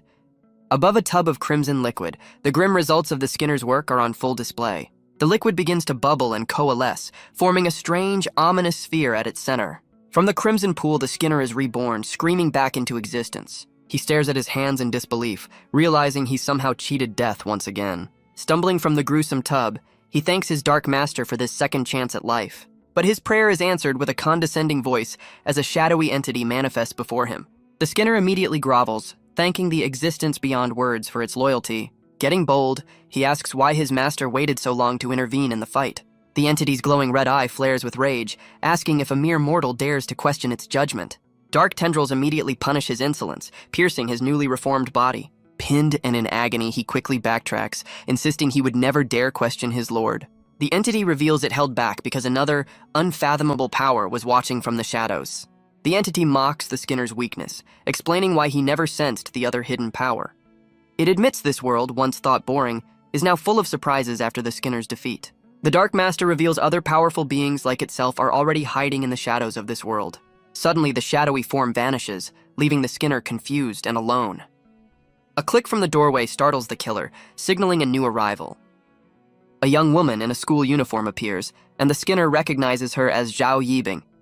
He stammers in disbelief, but a sudden shift in her demeanor cuts him short. Her eyes glow with a familiar dark energy, and he realizes this is the true form of his master. The entity praises its new vessel as the Skinner grovels, pledging his eternal servitude. In its new human form, the dark being commands the Skinner to show it the secrets of this world. The reborn killer sets his sights on a new target, whispering Shenya's name with cold fury. His master wonders how a mere mortal broke its ancient curse, vowing to reclaim its lost power. The entity reveals it needs souls to recover, reminding the Skinner of the torment his own soul is enduring. It explains his pain comes from the flesh puppet it used as a vessel for his resurrection. A monstrous feature appears on the Skinner, a constant reminder that his soul will be devoured if it isn't fed. The dark being gives a simple, horrifying command: kill 1,000 humans to nourish them both. With a twisted grin, the Skinner eagerly accepts his new mission, ready to unleash a new wave of terror. The scene shifts as a fiery streak cuts across the stormy night sky over the city. It's Shenya, making a speedy getaway on his hoverbike, leaving the chaos far behind. He's caught sneaking back in, casually telling a guard he was just taking his bike for a quick spin. The guard gives him a light scolding for the late-night racket, but our hero plays it cool. Finally alone, Shenya collapses, the weight of the night's events crashing down on him. He's furious that a simple childhood act of kindness spiraled into a massacre for a rich family's game. His dark thoughts are interrupted by a call from a number he never expected to see again: the Shen family. On the other end of the line is a man claiming to be his first uncle. He remembers his uncle as a cold man who always looked down on his side of the family. After some fake pleasantries, his uncle gets to the point, bringing up the other noble families. The uncle delivers a shocking demand: come home and publicly apologize for his childhood mistakes. Shenya realizes this is the noble's first move, trying to clean up the mess Xiao Mengyu exposed. He sees the trap. If he apologizes, he becomes the scapegoat, and the true culprits walk free. He realizes his family is selling him out just to curry favor with the powerful nobles. Worse, apologizing would justify his eventual accidental death and endanger everyone he cares about. Playing dumb, he sarcastically asks his uncle to enlighten him on who he supposedly offended. He tells his uncle he can't possibly cooperate until this mysterious problem is cleared up. His uncle assumes it's a shakedown for money, but Shenya insists it's just a simple question. With a dead serious expression, he drops the politeness and asks his uncle who he thinks he is. When his uncle threatens him, Shenya fires back, revealing he knows all about the groveling his family is doing. His uncle plays the grandfather card before rage quitting the call, leaving Shenya unimpressed. But his phone immediately buzzes again with a video call from a mysterious unknown number. The call reveals two women inviting him to a midnight party, an offer so shocking it gives him a nosebleed. The women on screen try to tempt him, promising a party full of people eager to meet him. A flustered Shenya politely tries to decline the very forward late-night invitation. But the woman in charge isn't taking no for an answer, insisting she'll send a car. He doubles down on his refusal, hilariously claiming that guys need to be careful at night too. With a flimsy excuse about being taken advantage of, he abruptly hangs up on them. He realizes these powerful families just want to gawk at the man who caught a top heiress's eye. Frustrated, he collapses on his bed, wishing he was a calamity so he could stop being pushed around. A system notification suddenly appears, counting down to midnight and promising a new title. The system dangles a rare opportunity, a hidden ability if he can earn the title One of Us a third time. He sits up, realizing that whether it's fighting his family or avenging the dead, it all comes down to power. He's determined to gain the power to crush anyone who stands in his way. With the clock ticking down, he knows he must seize this chance for a hidden ability. As the hour strikes, a sinister red door materializes, beckoning him to a new challenge. Stepping through the portal, he finds himself alone in a dark, foreboding forest. Suddenly, a familiar skeletal figure erupts from the ground, crackling with restored power. Our hero is surprised to see his partner fully restored, wondering what he gained from their pact. The ancient spirit solemnly announces that the time has come for them to part ways. With unfinished business in the undead realm, the skeleton prepares to leave, and Shenya accepts their journey is over. As a parting gift, the spirit offers a magical storage ring, thanking him for restoring its power. With a final wave, the two allies say their farewells as the skeleton vanishes into the misty woods. Alone in the creepy woods, our hero watches his skeletal ally walk off into the mist. He sarcastically wonders if his powerful partner can handle the wild, just as startled birds take flight. Suddenly, a massive blast of dark energy tears through the forest right where his friend was headed. The shockwave sends him flying, completely stunned by the overwhelming power. Amidst the chaos, he recognizes his partner's voice, realizing the skeleton is already in a fight for its life. He can't believe his ally found trouble so fast, wondering if the mighty skeleton was taken out in one hit. Realizing this new enemy is even stronger than the Skinner, his first instinct is to bail immediately. But a system pop-up warns him that retreating now means forfeiting his chance at a rare title. With a reluctant sigh, he decides to help his bro, definitely not just for the sweet loot. Before he can even take a step, sharp bone spikes erupt from the ground, trapping him on the spot. Our hero is completely pinned, caught in a cage of skeletal hands erupting from the earth. A new terrifying undead entity appears, holding his partner's skull like a trophy. Shenya demands to know what they did to his bro, trying to bluff his way into their ranks. He realizes his partner's past has come back to haunt him, with a failed mission and a heavy debt to the undead. Playing the part, he declares his undying loyalty to his friend and their plan to topple the human empire. The undead leader scoffs at their ambition, preparing to crush the two fools for their insolence. Thinking fast, Shenya presents a glowing medal, claiming it's proof of their high-level infiltration. The powerful entity pauses, intrigued by this unexpected piece of evidence. A system pop-up reveals the item is a Medal of Valor, awarded to the last survivor of the Rhine territory. The medal was given by Prince Norton himself, a candidate for the throne of the human empire. The undead leader's minion can't believe the human might actually be telling the truth. The powerful entity demands our hero explain how he got his hands on such a rare item. A system pop-up reveals the terrifying creature's name, the Baleful Star. Shenya boldly declares their next move is to assassinate the Emperor, all while realizing titles are the key to power. The Baleful Star calls him a moron, but our hero is busy connecting the dots about what makes someone truly strong. He continues his bluff, revealing they have a way to infiltrate the highest levels of human society. To prove it, he presents an authentic, handwritten letter of recommendation from the prince himself. Stunned by the evidence, the entity demands to know who he is, but Shenya just wants to know why they're after his friend. The Baleful Star reveals his partner is a deserter who abandoned his squad and must face punishment. But the story of his friend's cowardice just makes our hero burst out laughing. The Baleful Star tightens its grip, but our hero seems completely unfazed. He calls them idiots for punishing the only one smart enough to survive an elven trap. Shenya claims his friend saw through a high elven priest's ambush, but the entity demands proof. He boasts that his story is legendary among the human military camps, and everyone knows it. He even claims the prince dubbed him the boy who lived, leaving the undead leader skeptical. The minions begin to doubt themselves, wondering if the skeleton was a hero, not a deserter. The Baleful Star sends a scout to verify the story, threatening our hero with a fate worse than death. Shenya's sheer confidence impresses the entity, who demands to know why he'd betray humanity. With a straight face, he declares he's tired of being exploited by the capitalists. The ancient undead entity is completely baffled, having no idea what a capitalist is. He launches into a fiery speech about being a poor worker, squeezed dry by the rich who own everything. The ancient undead can only stare back, completely baffled by his modern economic complaints. The leader pretends to understand, earning praise from his minions for his supposed wisdom. Sweating, the Baleful Star asks just how these capitalists tortured him to earn such hatred. With pure rage in his eyes, our hero reveals the ultimate horror. They 996'd me. The undead leader recoils in terror, lamenting the humanity of it all before asking what 996 even is. Shenya explains the grueling schedule, 9 to 9, 6 days a week with barely any breaks. Even the ancient evil has to admit that sounds pretty rough for a mortal. But our hero isn't finished, revealing he also suffered through the dreaded 07. The undead are speechless as he describes working midnight to midnight, 7 days a week with no breaks. Moved by his tale of corporate woe, the undead leader gives our hero a sympathetic hug. The Baleful Star is deeply curious, asking how a mortal could possibly survive such inhumane conditions. Shenya puts on his best sad face, ready to spin another sob story for his captive audience. He launches into a tragic tale of being a poor, freezing child with only a box of matches for warmth. But a system pop-up warns him his performance is so good, he's about to earn the title, the Little Match Boy. Our hero panics, absolutely refusing to be stuck with such an embarrassing nickname. Thinking fast, he claims his skeletal bro saved him from the cold, painting the deserter as a hero.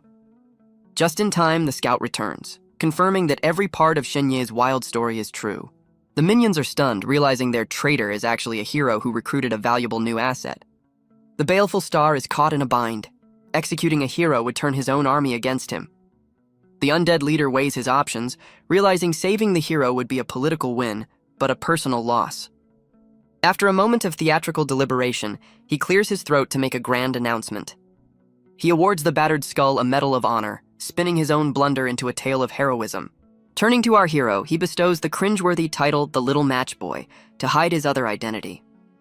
A system pop-up confirms the embarrassing title is now official, much to Shenya's horror. With a sparkling smile, the Baleful Star declares he's incredibly proud of his two new heroes. He then promptly ditches them, ordering his minions to retreat and report their findings. As they vanish, the skull explains that for the undead, getting left for dead is just standard procedure. Shenya roasts his partner for being just ahead again, promising to buy him some calcium supplements. The skull thanks him before asking if the human world is truly plagued by the terrifying capitalists. The skull shudders, admitting the undead are so terrified of capitalists they might just create their own. A system alert warns him he's been spotted again, and running now will cost him his rare title. Before he can react, a squad of armored knights surrounds him in the misty forest. The soldiers immediately accuse him of being a traitor, caught colluding with the enemy. But our hero is shocked to see a very familiar face leading the royal patrol. It's Prince Norton, the very man who gave him the title, The Boy Who Lived. The prince demands the truth, promising to execute him on the spot for any falsehood. Shenya smoothly introduces his battered skull as his top-secret undead informant, claiming they have a contract. Prince Norton is baffled, questioning how a human could possibly make a pact with an undead. But the prince's royal mage confirms the impossible, revealing his magic proves Shenya is telling the truth. The prince's soldiers are stunned, admitting the legendary boy who lived is even more amazing than the rumors say. An elven woman joins the prince, who asks if Shenya actually got intel, and he confirms it's already been passed on. The elf vouches for our hero, sensing his soul is pure and full of righteous conviction. The prince asks why an undead would ever cooperate with a human, and Shenya explains his friend had a really rough time. The skull has a dramatic flashback, a single tear rolling down its cheekbone as it remembers the horror. With a cracked skull, it screams the source of its pain. 996! The prince is completely baffled by the term, having no idea what this strange curse could be. The skull rants about unfair treatment, claiming the undead have their own version of capitalists. It paints a tragic picture of a poor working-class skeleton, squeezed dry by the rich who own the means of production. The royal mage realizes the horrifying truth. Undead are the perfect targets for exploitation. The prince is completely lost, demanding to know the meaning of this mysterious 996 curse. The skull lays out the horrific details of the 9-to-9 6-day work week. Even the hardened prince has to admit that sounds like a truly miserable existence. But the skull isn't done, revealing an even darker horror, the dreaded 007.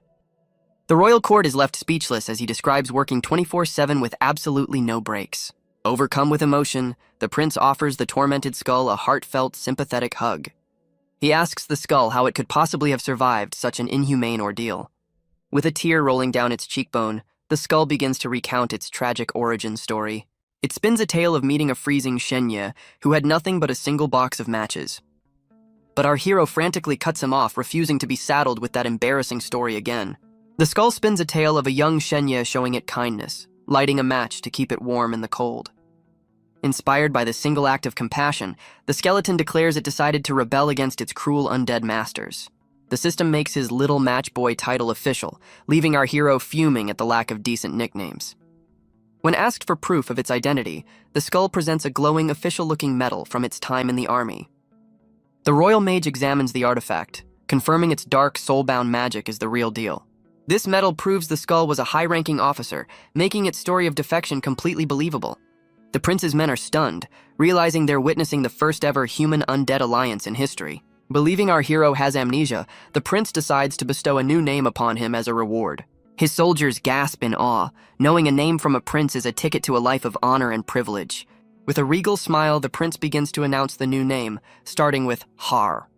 Our hero panics, begging the prince for any name that doesn't start with Ha. The prince offers Loli instead, and Shenya immediately decides Harry would have been a blessing.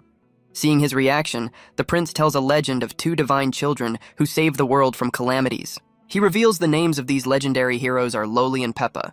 Since Loli is out, the prince officially bestows upon him the glorious name of Peppa. Our hero is horrified, realizing his new name is the same as a pig-shaped hairdryer from his world. The royal knights raise their swords in a brilliant golden salute to their new hero. The prince commands Peppa to swear an unbreakable oath to humanity, promising him a path to sainthood.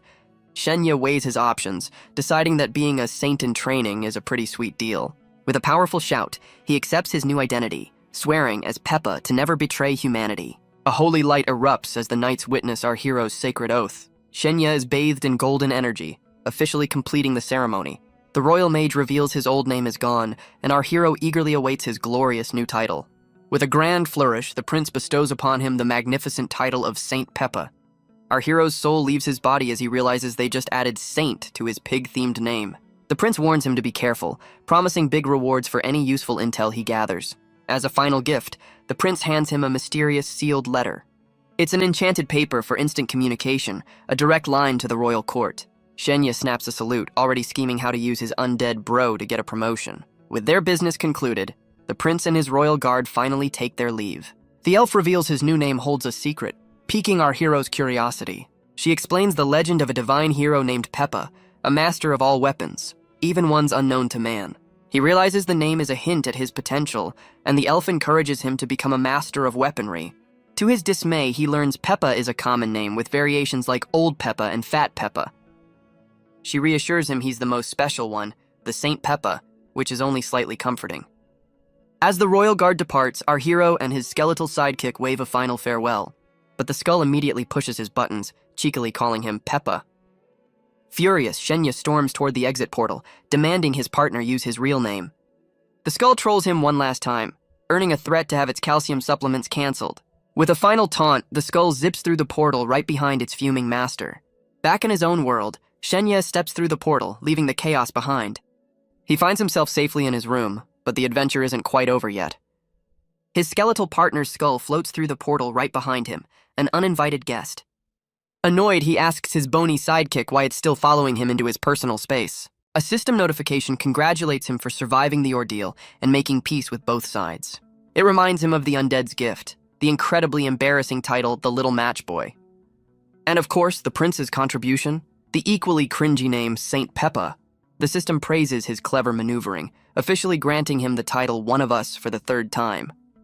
For breaking the rules and achieving the impossible, his gate ability gains a powerful new upgrade. He's stunned to learn he can now freeze time for 3 seconds, a game-changing new power. He learns his new time stop power has a week-long cooldown, but can be upgraded for longer use. The system reveals the first use was just a free trial, as time snaps back to normal. He asks his partner how it felt, but the skull is completely clueless about what just happened. After a quick prank, he consumes his new title for a sweet stat boost. Completely drained, our hero collapses into bed, ready to finally get some rest. But a sudden loud knock at his door shatters his hopes for a peaceful night. It's Chen Rushan, ordering him to get ready for their trip to the exam site. The next morning, they're soaring through the clouds on a massive state-of-the-art airship. Despite the luxury, Shenya is still completely wiped out, napping on a nearby couch. The constant humming of the engines wakes him, and he begs the universe for just a little more sleep. His nap is cut short by a message from a familiar face, Zhao Yibing, who's also taking the exam. Shenya is stunned, wondering how a seemingly average student could possibly qualify for the elite schools. He notices something is off about her picture, realizing her hair is a completely different color. He asks his companion about the surprise qualifier, and Mr. Qian confirms it's indeed Zhao Yibing. Mr. Qian reveals a rumor. She's a hidden prodigy secretly sponsored by the powerful Archaeology Association. This organization wields immense influence, unearthing ancient secrets and forgotten powers from humanity's past. Doubting she has such connections, he remembers Xiao Mengyu was investigating her and might have answers. But our hero hesitates, a flicker of doubt crossing his face. He recalls their last explosive argument and worries she's still too furious to even talk to him. Deciding to risk it, he dials her number, ready to apologize if that's what it takes to get the truth. To get answers, Shenya nervously calls Xiao Mengyu, asking if she knows Zhao Yibing. She answers with a chilling revelation. The real Zhao Yibing is already dead. Stunned, he explains the dead girl just messaged him about meeting at the exams. Xiao Mengyu reveals she's also taking the exams and agrees to meet him there to discuss it. Overhearing their 10-hour travel time, she prepares to give him a serious warning. She orders him not to meet the imposter alone, insisting this new Zhao Yibing is incredibly dangerous. After the call, Mr. Qian confirms he knows exactly who Xiao Mengyu is. He reveals she had a massive power breakthrough last night, unleashing a huge wave of sword energy. Shenya realizes she used the Holy Guardian blessing to achieve her new level of power. Mr. Qian explains that as a noble, she's been training in her family's legendary sword style her entire life. Shenya laments the unfair advantage of noble families, who start their training from birth. Mr. Qian agrees, listing their secret techniques and artifacts that put them in a different league. Feeling the pressure, Shenya sweats at the thought of competing with these monsters, but Mr. Qian reminds him of his own noble blood. He promises the human martial arts group will be his true family, offering their full support for the exams. Shenya plays along, secretly thinking his mentor is just trying to keep him from returning to his old family. After admiring Xiao Mengyu's new power, our hero decides he's had enough talk and tries to get some sleep. But his rest is immediately shattered by the buzz of an incoming message. It's the imposter Zhao Yibing again, and he decides to throw her off his trail with a little deception. He sends an old photo lying that he's still in a different city and won't be leaving for days. But his phone buzzes instantly with a reply, her persistence catching him completely off guard. She replies with a picture, claiming to be in the same city and asking for his location. Shenya's eyes widen, knowing there's no way this is just a coincidence. He sends another fake photo, lying that he's now at Nanshan Temple. But his phone buzzes again almost instantly, her reply arriving at impossible speed. The imposter sends a photo from the same temple, suggesting they meet for dinner. He checks a map, stunned to see the temple is 60 miles away from her last location. Completely drained, he decides to ignore the mystery and get some sleep. He figures she can't possibly get to him while he's flying high above in an airship. But the imposter is already at the temple, a defeated figure lying on the ground behind her. With a sinister look, she whispers his name, vowing that he can't escape her. The sacred temple is desecrated, its holy statue stained by the aftermath of a brutal fight. She stands over the Skinner's defeated form, vowing to reclaim what's hers, no matter the cost. Her thoughts drift to a snowy night long ago, a memory from a shared past. A young Shenya celebrates a festival, his face lit up by fireworks and a carefree smile. He glances back, catching the eye of two little girls hiding in the shadows, one of them blushing. But their childhood innocence is shattered as a monstrous wolf appears, sending them running in terror. Without a second thought, the young hero charges forward to face the beast. He stands defiantly between the monster and the girls, a tiny shield against a massive threat. The boy leaps into action, ready to take on the snarling creature with his bare hands. A doctor's voice recalls the aftermath, marveling that the kid survived injuries that should have been fatal. The doctor confirms he's stable, but the memory of the two girls remains. The two sisters he saved visit him in the hospital, holding handmade cards. They thank their young hero, giving him a card before saying a sad goodbye. A blushing Shenya offers them cards he made in return, a sweet exchange. He waves a final, lonely farewell as their car disappears into the snowy night. Back in the present, Mr. Qian wakes him from his dream, snapping him back to reality.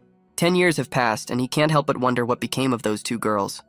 The massive airship continues its journey, carrying him toward his future. He's blown away by the luxurious meal, a perk of traveling on a top-tier vessel. Mr. Qian tells him to play it cool as he devours the food like a man starved. A little while later, our hero is stuffed to the gills, unable to eat another bite. But his food coma is interrupted by an unexpected question. A young man in an orange uniform shyly asks if he can have the leftover meat skewers. Shenya agrees, and the hungry stranger wastes no time devouring the scraps. Mr. Qian explains the airship is packed with elite candidates from 3 powerful factions. The young man proudly introduces himself as a member of the Eternal Life Technology Federation, but his meal is cut short when his stern-looking team leader appears, questioning his actions. The leader, Yu Hai, mocks Mr. Qian for only finding one recruit, showing off his own large group. Mr. Qian is stunned, realizing his rival managed to recruit 7 candidates at once. With tensions rising, the rival leader dismisses the kids so the adults can have a private chat. The friendly stranger invites Shenya to a fun place on the airship, leading him away from the dining hall. At a bowling alley, the kid introduces himself as Yale Griffin and learns our hero's fake name, Shane Yates. Yale reveals his true motive for begging for food. It was all to complete a mission on a mysterious card. The card's quest is to get free food from 7 other candidates to earn a spot in the newcomer deck. When Shenya asks about the card, Yale teases him for being an amateur and offers to show him how it works. He places his glowing card onto Shenya's outstretched hand, initiating a strange transfer. In a flash of blue light, a brand new card materializes in our hero's palm. Shenya calls it a neat magic trick, but Yale explains it's a powerful tarot deck for elite newcomers. His new card comes with its own set of tasks: host activities and get other candidates to join. Yale explains that completing these tasks will make him a reserve card in the deck, a prize they're both now chasing. Yale is completely baffled by our hero's ignorance, impressed he even showed up to the exam. He explains the Tower of Tarot runs the exam, and this deck is their exclusive support system. The cards issue random tasks, and completing them boosts your rank on a competitive leaderboard. A high rank means extra credit, attention from big organizations, and maybe even a shot at superstardom. Intrigued by the system, Shenya decides to focus on his first task to become a newcomer. His mission is to get 6 candidates to voluntarily join an activity he hosts, completely unprompted. A sly look crosses his face as he glances up at the ceiling, a plan already forming. He points to a high air vent, casually asking Yale if he sees it. Shenya challenges him to a simple game of who can touch the vent, goading him into a competition. Yale takes the bait, getting into a ready stance to prove he can easily reach it. Yale explodes into motion, a blur of speed as he dashes across the floor. Using the wall as a springboard, he launches himself vertically with incredible agility. He soars through the air, hand outstretched towards the vent, as Shenya watches his attempt. With a grunt of effort, his fingers just barely brush the target, falling short of a solid touch. Landing in frustration, Yale claims it was just a warm-up, but Shenya mercilessly mocks his failure. Our hero declares it's his turn, and Yale agrees to take turns, eager to see him try. Shenya's own jump is hilariously pathetic, earning a laugh from Yale for being so far off. His loud excuses about it being a test run attract the attention of other candidates nearby. The commotion draws a crowd who dismiss the high jump contest as childish but can't look away. A new challenger boasts he can reach it, but another clarifies the rules. A full palm touch is required. A new challenger scoffs, boasting that touching it with his palm is no problem at all. He gets defensive when called out, insisting he'll show them what he's made of. Another candidate, Xavier Zeller, calls it a challenge and decides he's in on the action. Suddenly, it's a full-blown competition, with everyone vowing to outjump the others. A whole group leaps for the vent as Shenya watches his master plan come together. His card glows as a notification confirms he's completed the first trial, a smug smile on his face. But his next mission is even tougher. Get 12 candidates to join his next activity. With a brilliant idea, he gets everyone's attention, promising a special benefit from his faction. He begins a bizarre lecture on avoiding emotional scams, passing out papers with cheesy pickup lines. One guy reads a line about abs, and Shenya spins a cautionary tale about being relentlessly pursued. He warns the guys not to play around, telling them to be careful with these kinds of lines. His audience is horrified as he warns them to watch out for girls taking pictures on their phones. He pounds his chest, dramatically warning them about the shame of having their videos posted online. With a tear in his eye, he claims his good looks are a curse and tells the others to protect themselves. He gives them pro tips for escaping conversations, suggesting the classic going to take a shower excuse. The crowd is completely blown away by his simple yet brilliant advice. The candidates start sharing their own horror stories of awkward and forward pickup lines. Waving a flag, he rallies the troops, declaring that boys must be responsible for themselves. The fired-up crowd debates a new team name, settling on the assembled warlords as two girls watch in confusion. A system notification confirms he's completed the challenge, officially joining the newcomer's deck. The two mentors watch from above, reminiscing about the tarot deck's nostalgic missions. The rival leader points out Shenya started the chaos and is looking mighty pleased with himself. After some boasting, Mr. Chien claims his recruit has more potential than his rival's best student. The rival reveals his 7 recruits are the children of fallen heroes, given a special chance by the government. Mr. Chien worries about the exam's dangers, warning that accidents are common among the elite. But his rival coldly dismisses the concern, stating he's just following orders. Later, Shenya leaves the group to get some fresh air on the airship's deck. While enjoying the view, he's startled as a new image suddenly appears on his tarot card. The card glows with an ominous energy, revealing a sinister, 3-eyed skull. His official card materializes, and he's horrified to see he looks like a straight-up villain. The system explains his new card is provisional, but he can become an official member by proving his worth. He asks what's so great about being official, and the answer is a golden ticket, guaranteed admission to the top academies. Stunned, he learns there are only 54 of these golden tickets up for grabs. The odds get worse when he sees over 1,700 candidates are in the game, and nearly all of them are from elite families. He realizes the competition is rigged, with commoners like him having almost no chance against the privileged heirs. A sudden thought hits him. If all the elites are playing, then a certain someone must be in the game too. He searches for her, and his card reveals a stunning image of a lone swordsman on a misty lake. The card reveals her name is Mira Fisher, a 5-star powerhouse and the undisputed top swordsman of the exam. Our hero is hilariously jealous, complaining that she gets a cool profile while he's stuck looking like a villain. But his envy quickly turns to excitement when he sees an Add Friend button on her profile. To his surprise, she accepts instantly, asking how he joined the newcomer deck so fast. He plays it cool, claiming a friend taught him, but she reveals she was going to explain the Tower of Tarot's system anyway. She can't help but laugh at his supervillain portrait, advising him to check the rankings to see who he's up against. After hanging up, he pulls up the leaderboard, ready to size up the 54 official cardholders. He's stunned to see the legendary Mira Fisher is only ranked 5th and decides to check out the top player. The card for number 1, Silas Newman, reveals a regal heir with a 6-star strength rank. Shenya blushes, impressed by the 6-star power and admitting she's also incredibly pretty. But his admiration turns to confusion as he rereads the card, his eyes locking on the words, eldest son. The horrifying truth dawns on him as he shouts in disbelief, "The #1 player is a guy!" He's hilariously outraged, complaining about how unfairly good-looking his new rival is. He sees the top player as the only 6-star, realizing he needs to boost his own power fast. A light bulb goes off as he remembers an incomplete martial arts technique he can master. Wasting no time, he heads to the deck to begin his high-altitude training session. Closing his eyes, he focuses his mind, preparing to channel his inner power. A storm of purple energy erupts around him, crackling with raw potential. He unleashes the Frost Moon shockwave, a blur of motion and crackling energy. A powerful kick sends a wave of brilliant blue energy blasting across the deck. He moves like lightning, his afterimages filling the space as he perfects the form. But his training takes an unexpected turn as his energy suddenly shifts to a vibrant green. He gracefully lands on the railing, having unlocked a completely new technique, the Moonlit Deer Stride.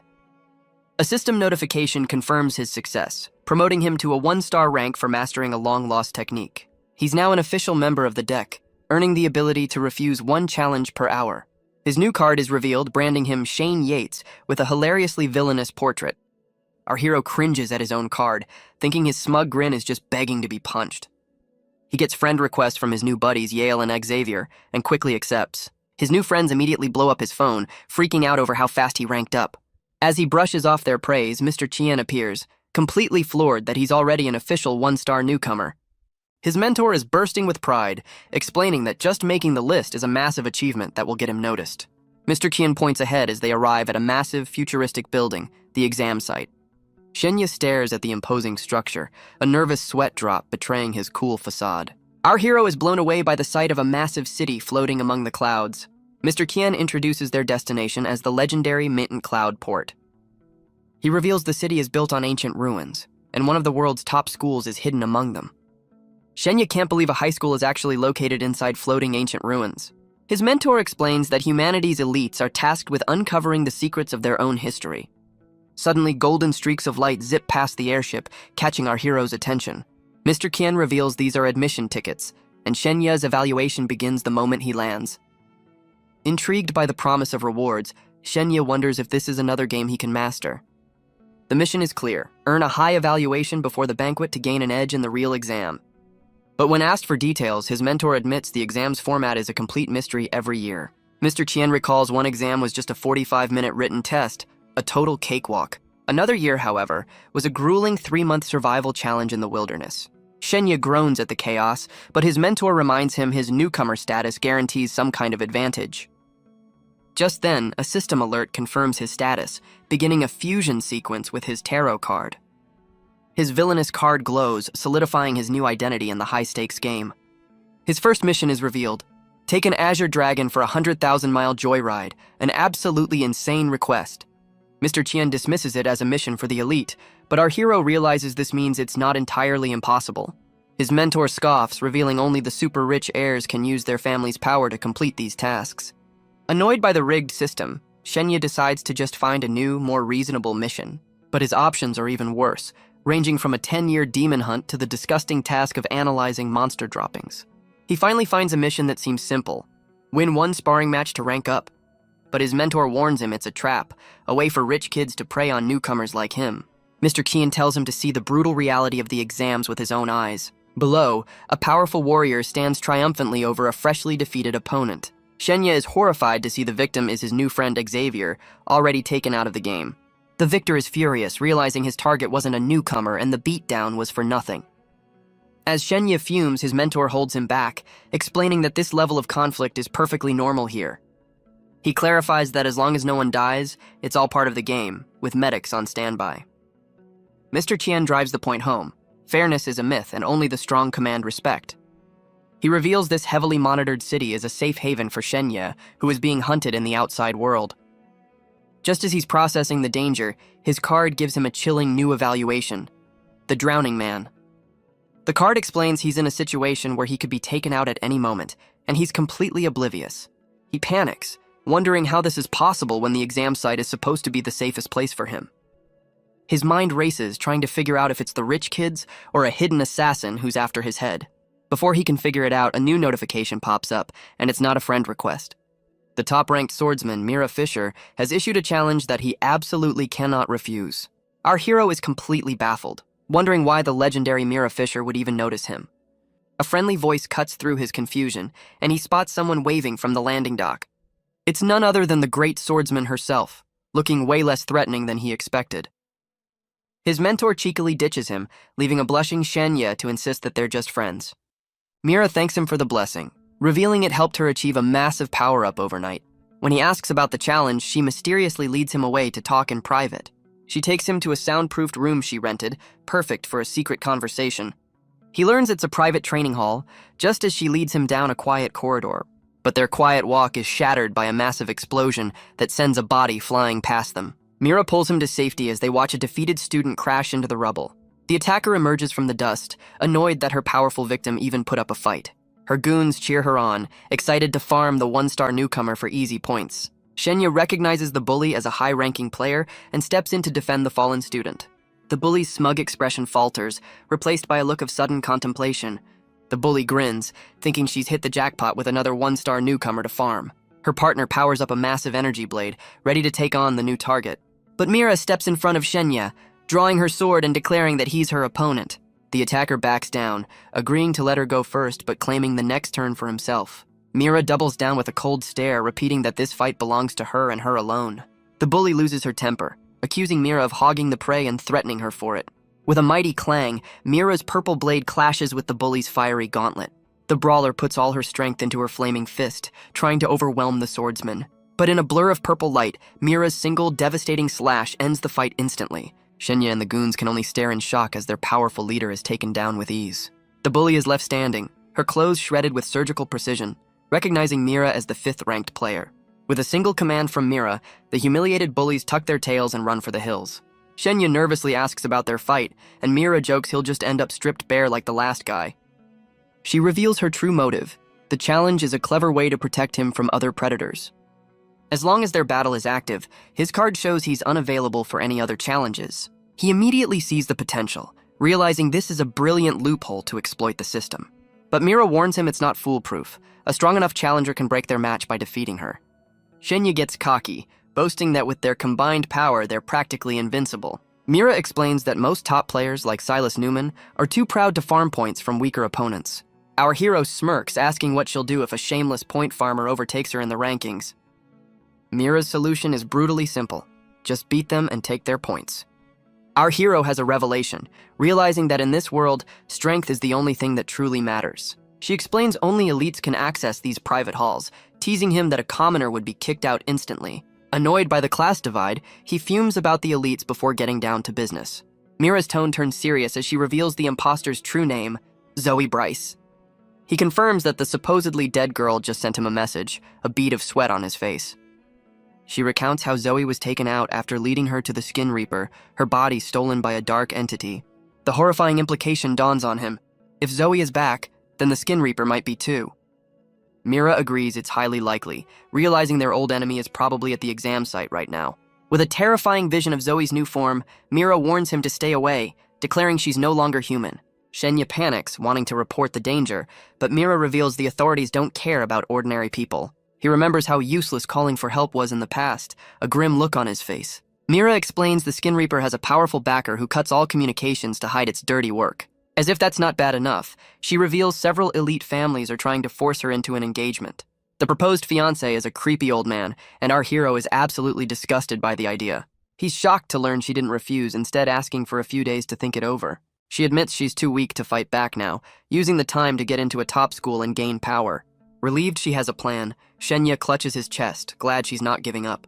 Mira thinks back on her humiliation, realizing the elite families are determined to control her. Our hero feels a surge of determination, realizing that even a prodigy like Mira is struggling and he needs to get stronger. Mira asks about his school choice, but he's clueless about the top academies. She decides to give him a leg up, revealing commoners are locked out of cultivation techniques. In a stunning move, she offers to teach him her own elite family's secret art. Shenya is floored by the offer as she unleashes a brilliant flash of purple energy. She demonstrates her power, a whirlwind of graceful, deadly slashes that fill the room.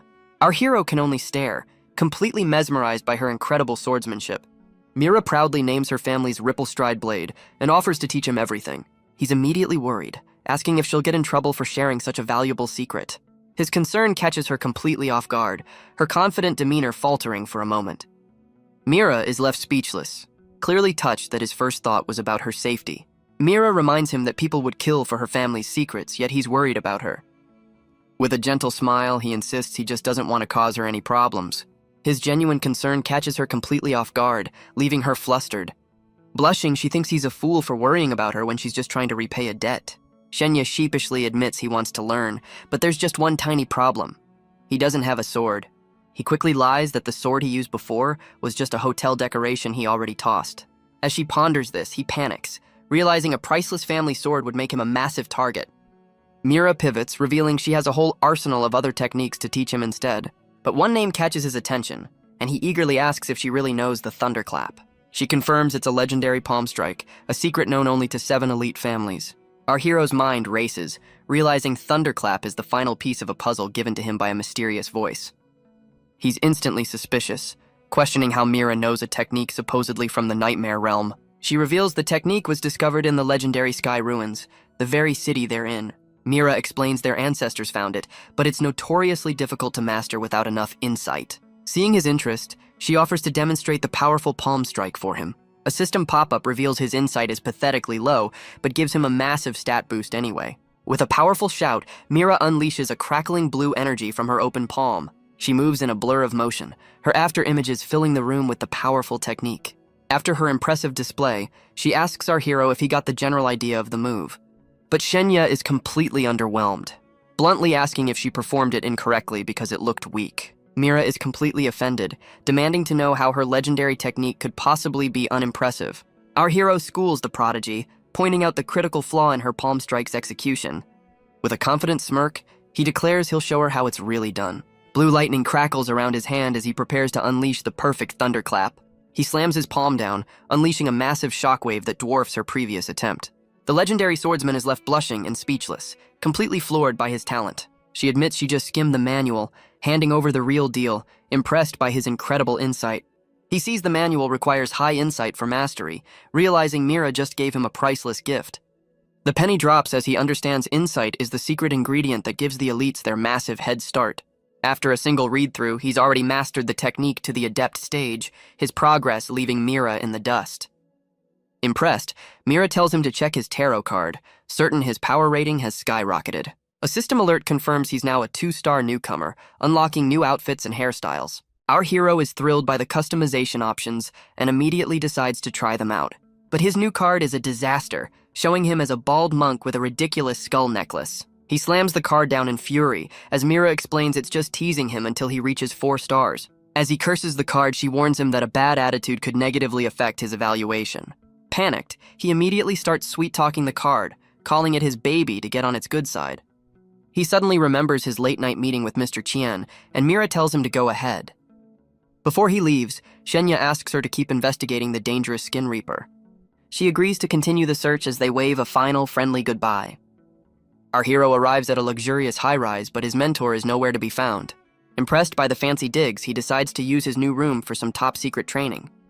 Surrounded by crackling energy, he prepares to test the mysterious techniques he's collected.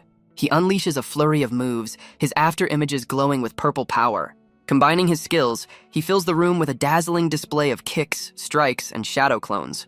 But his grand experiment ends with a fizzle, leaving him to believe the techniques are duds. His skull companion pops in to roast him, calling his entire arsenal a collection of junk. The skull breaks down just how useless his moves are, from weak frost magic to a basic elven jog. After a brutal lecture, the skull tells him to stop collecting trash and learn some real skills. But a single comment sparks a revelation. The useless technique is actually from the nightmare realm. Our hero wonders why combining the skills isn't working, since it unlocked a new technique last time. Suddenly, his vision blurs as a strange power surges through his body. In a horrific turn, blood erupts from countless points on his skin, leaving him stunned. He collapses in agony, coughing up blood as his worried partner calls out his name. Writhing on the floor, he gasps for air, completely overwhelmed by the sudden, intense pain. As his consciousness fades, he recognizes the terrifying feeling of approaching death. Lying motionless, he's convinced this is the end, as his skull companion frantically tries to wake him. His spirit seems to leave his body, falling through an endless black void. A massive surge of crackling blue energy erupts from his fallen form, flooding the room. Now floating in a dark abyss, he's overcome by a bone-chilling cold as energy escapes his lips. A stream of blue energy erupts from his mouth as he plummets through the void. He realizes this strange cold aura is a new form of breathing that just saved his life. To survive this abyss, he must focus on maintaining this new, life-sustaining breath. As he masters the technique, his entire being is flooded with a powerful, icy energy. This new breathing method begins to mobilize every organ and cell in his body. He can feel his entire system circulating in perfect harmony with his breath. In this moment of clarity, he achieves a legendary state, the unity of man and heaven. He understands his old breathing was crude, only enough to keep him alive and nothing more. But a sudden, shocking vision appears before his eyes, catching him completely off guard. A voice from within reveals this cosmic wasteland is the legendary Dharma realm. Back in the real world, his body lies motionless on the floor, a grim testament to his failed experiment. But a system notification declares his success, congratulating him for mastering a legendary ocular technique. His eyes snap open, now glowing with a divine purple light as he awakens the moonlit divine gaze. Pushing himself up, he's greeted by a relieved skull and a massive stat boost from his near-death experience. Not only is he fully healed, but his body is crackling with newfound power, his attributes soaring to new heights. His new Dharma eye reveals a secret path to power.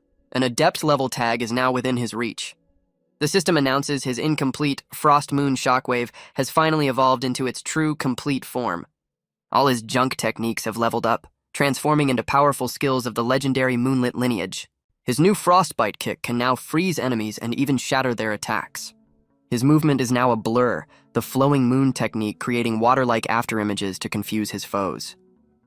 His Thundershock palm now crackles with heavenly thunder, a perfect tool for destroying evil.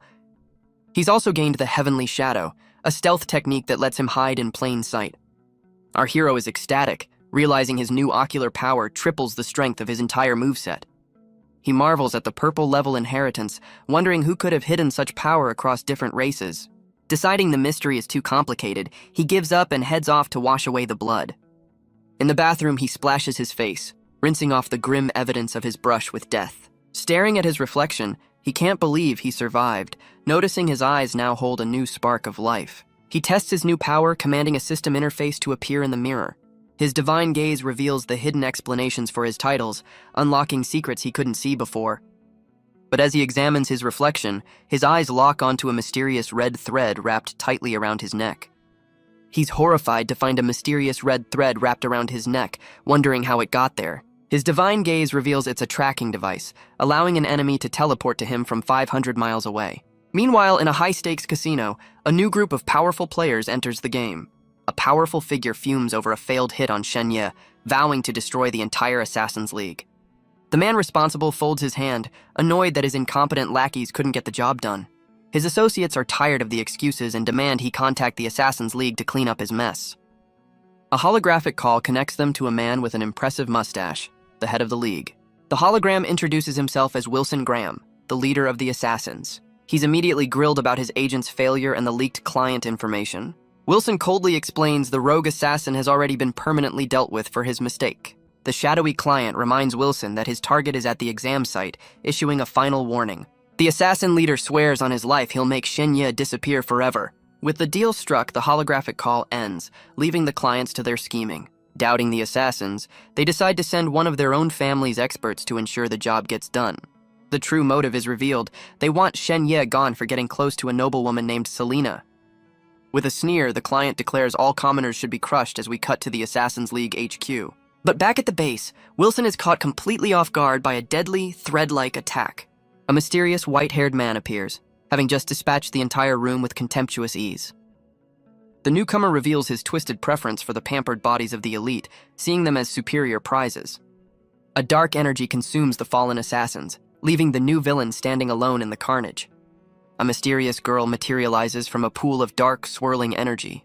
The white-haired villain bows, addressing his new, terrifying master. She immediately questions his loyalty, asking about a promise he just made. He sweats nervously, trying to explain it was just a casual remark. But she's not having it, declaring that all promises, even fake ones, must be kept. The servant immediately submits, vowing to fulfill his promise by taking out the assassin leader. His master reveals she overheard their target's location, declaring meant Cloudport their new hunting ground. He shudders with excitement at the thought of hunting the elite heirs at the exam site. She lays down the rules of their hunt. He can have the bodies, but the souls are all hers. Eager to please, the servant offers to handle the entire hunt himself, a sinister grin on his face.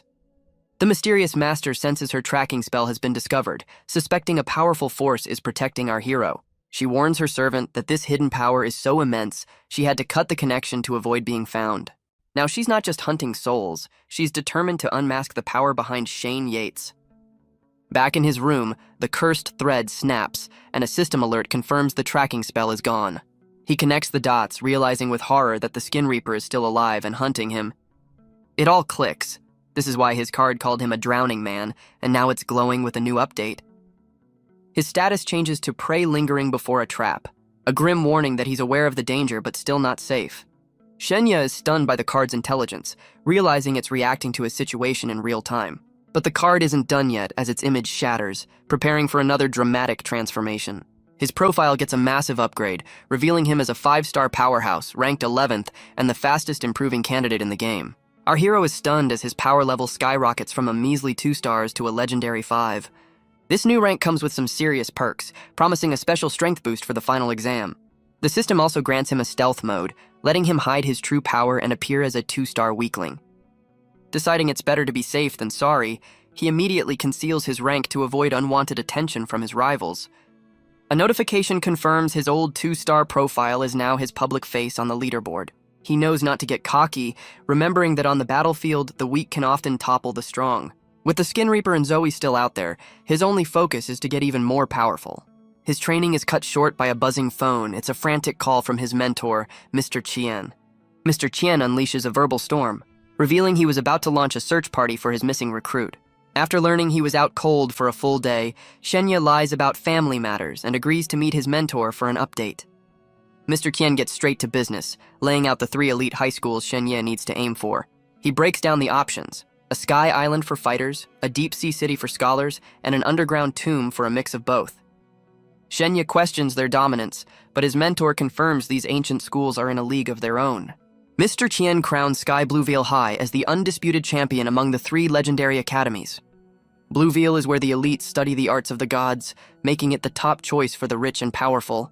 Next up is Abyssal High, an underwater academy dedicated to uncovering the secrets of a lost civilization. But its focus on ancient history means many of its graduates end up becoming disciples of various churches. The final option is Verdant High, a combat school in a massive underground tomb teeming with monsters and riches. His mentor reveals the school's wealth comes from monster hunting, but the ancient techniques they find are nearly impossible to use. The secret, he explains, lies in a mysterious resonance level needed to wield ancient divine weapons and arts. Mr. Kin reveals these ancient artifacts require a high resonance level, also called a recognition level. Our hero questions the term, and his mentor confirms it's all about earning the right to wield such power. He explains it's about being acknowledged by the Dharma realm, gaining the authority to command these legendary items. Shenya is stunned, realizing he saw a vision of the Dharma realm when he unlocked his new eye power. His mentor cuts the lesson short, handing him a stack of manuals with some questionable titles. Shenya sweats, baffled by the bizarre techniques, including something called the Chrysanthemum Cannon. Mr. Ken explains one is a taunt skill, but our hero is still stuck on the flowery-sounding manual. The Chrysanthemum Cannon is a real technique that uses flowers as weapons to create hallucinations.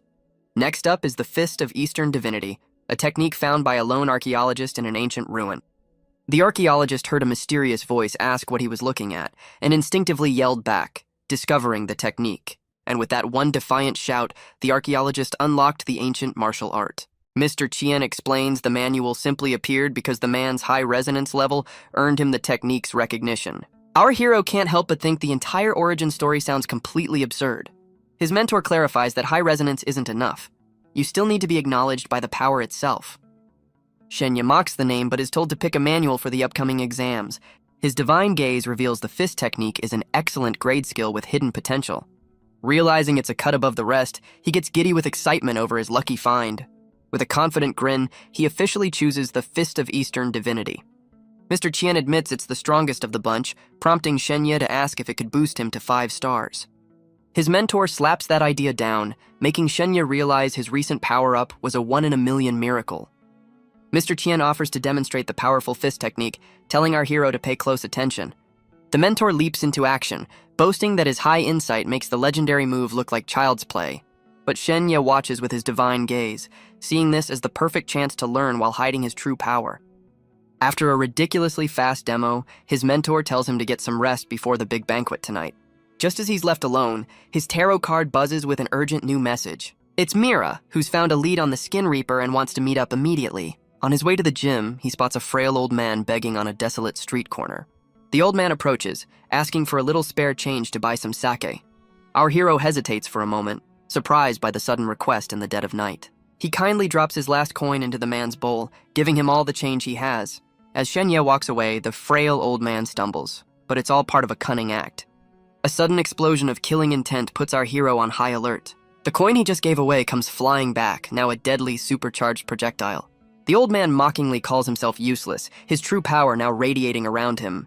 But Shenya is too fast, using his flowing moon technique to create a dozen afterimages. The attacker is stunned, unable to believe his surprise attack was so easily dodged. Shenya floats in the air, calling out the spring chicken for his shameless sneak attack. He activates his moonlit divine gaze, his eyes glowing with a terrifying purple light. The old man is shocked, realizing his ocular power has revealed a hidden, invisible sword. His secret weapon materializes, leaving the old swordsman completely baffled by his opponent's perception. The old swordsman is flabbergasted that our hero saw right through his invisible blade trick. With incredible speed, Shenya dodges the coin, leaving his attacker stunned in the street below. Intrigued by his target's skill, the old man can't help but ask how he saw the hidden weapon. Shenya calls him out for the despicable sneak attack, shaming him for ambushing someone who just gave him money. The old man claims he was just teaching a lesson to a kid chasing after elite girls like Mira Fisher. With his divine eyes glowing, our hero reveals he and Mira share a life and death bond, not some cheap romance. A system notification reveals the old man's true identity, the legendary Celestial 5 Sovereign. Shenya puts it all together, calling out the Fletcher family for their cowardly and pathetic actions. He mocks the powerful warrior for targeting a kid while his own family sells Mira off to an old man. Amused by the boy's sharp tongue, the old sovereign simply chuckles and walks away, finding the encounter interesting. The old sovereign's pride is wounded, furious that an outsider dares to mock the Fletcher family. But Shenya is ready for him, his hand shooting up to block a lightning-fast strike. The old man attacks with blinding speed, aiming to put the kid in his place. He scoffs as he overpowers our hero, pushing him back with a single powerful hand. Shenya flips the script, countering with a crackling palm strike of his own. He unleashes a massive thunder shock, blasting the old man with pure electrical fury. The legendary sovereign is sent flying back, shocked by the kid's raw power. Catching his sword, the old man admits the move was surprisingly impressive. Glowing with power, Shenya smirks, knowing he's just getting warmed up. He vanishes into thin air using Heavenly Shadow, leaving the old master completely stunned.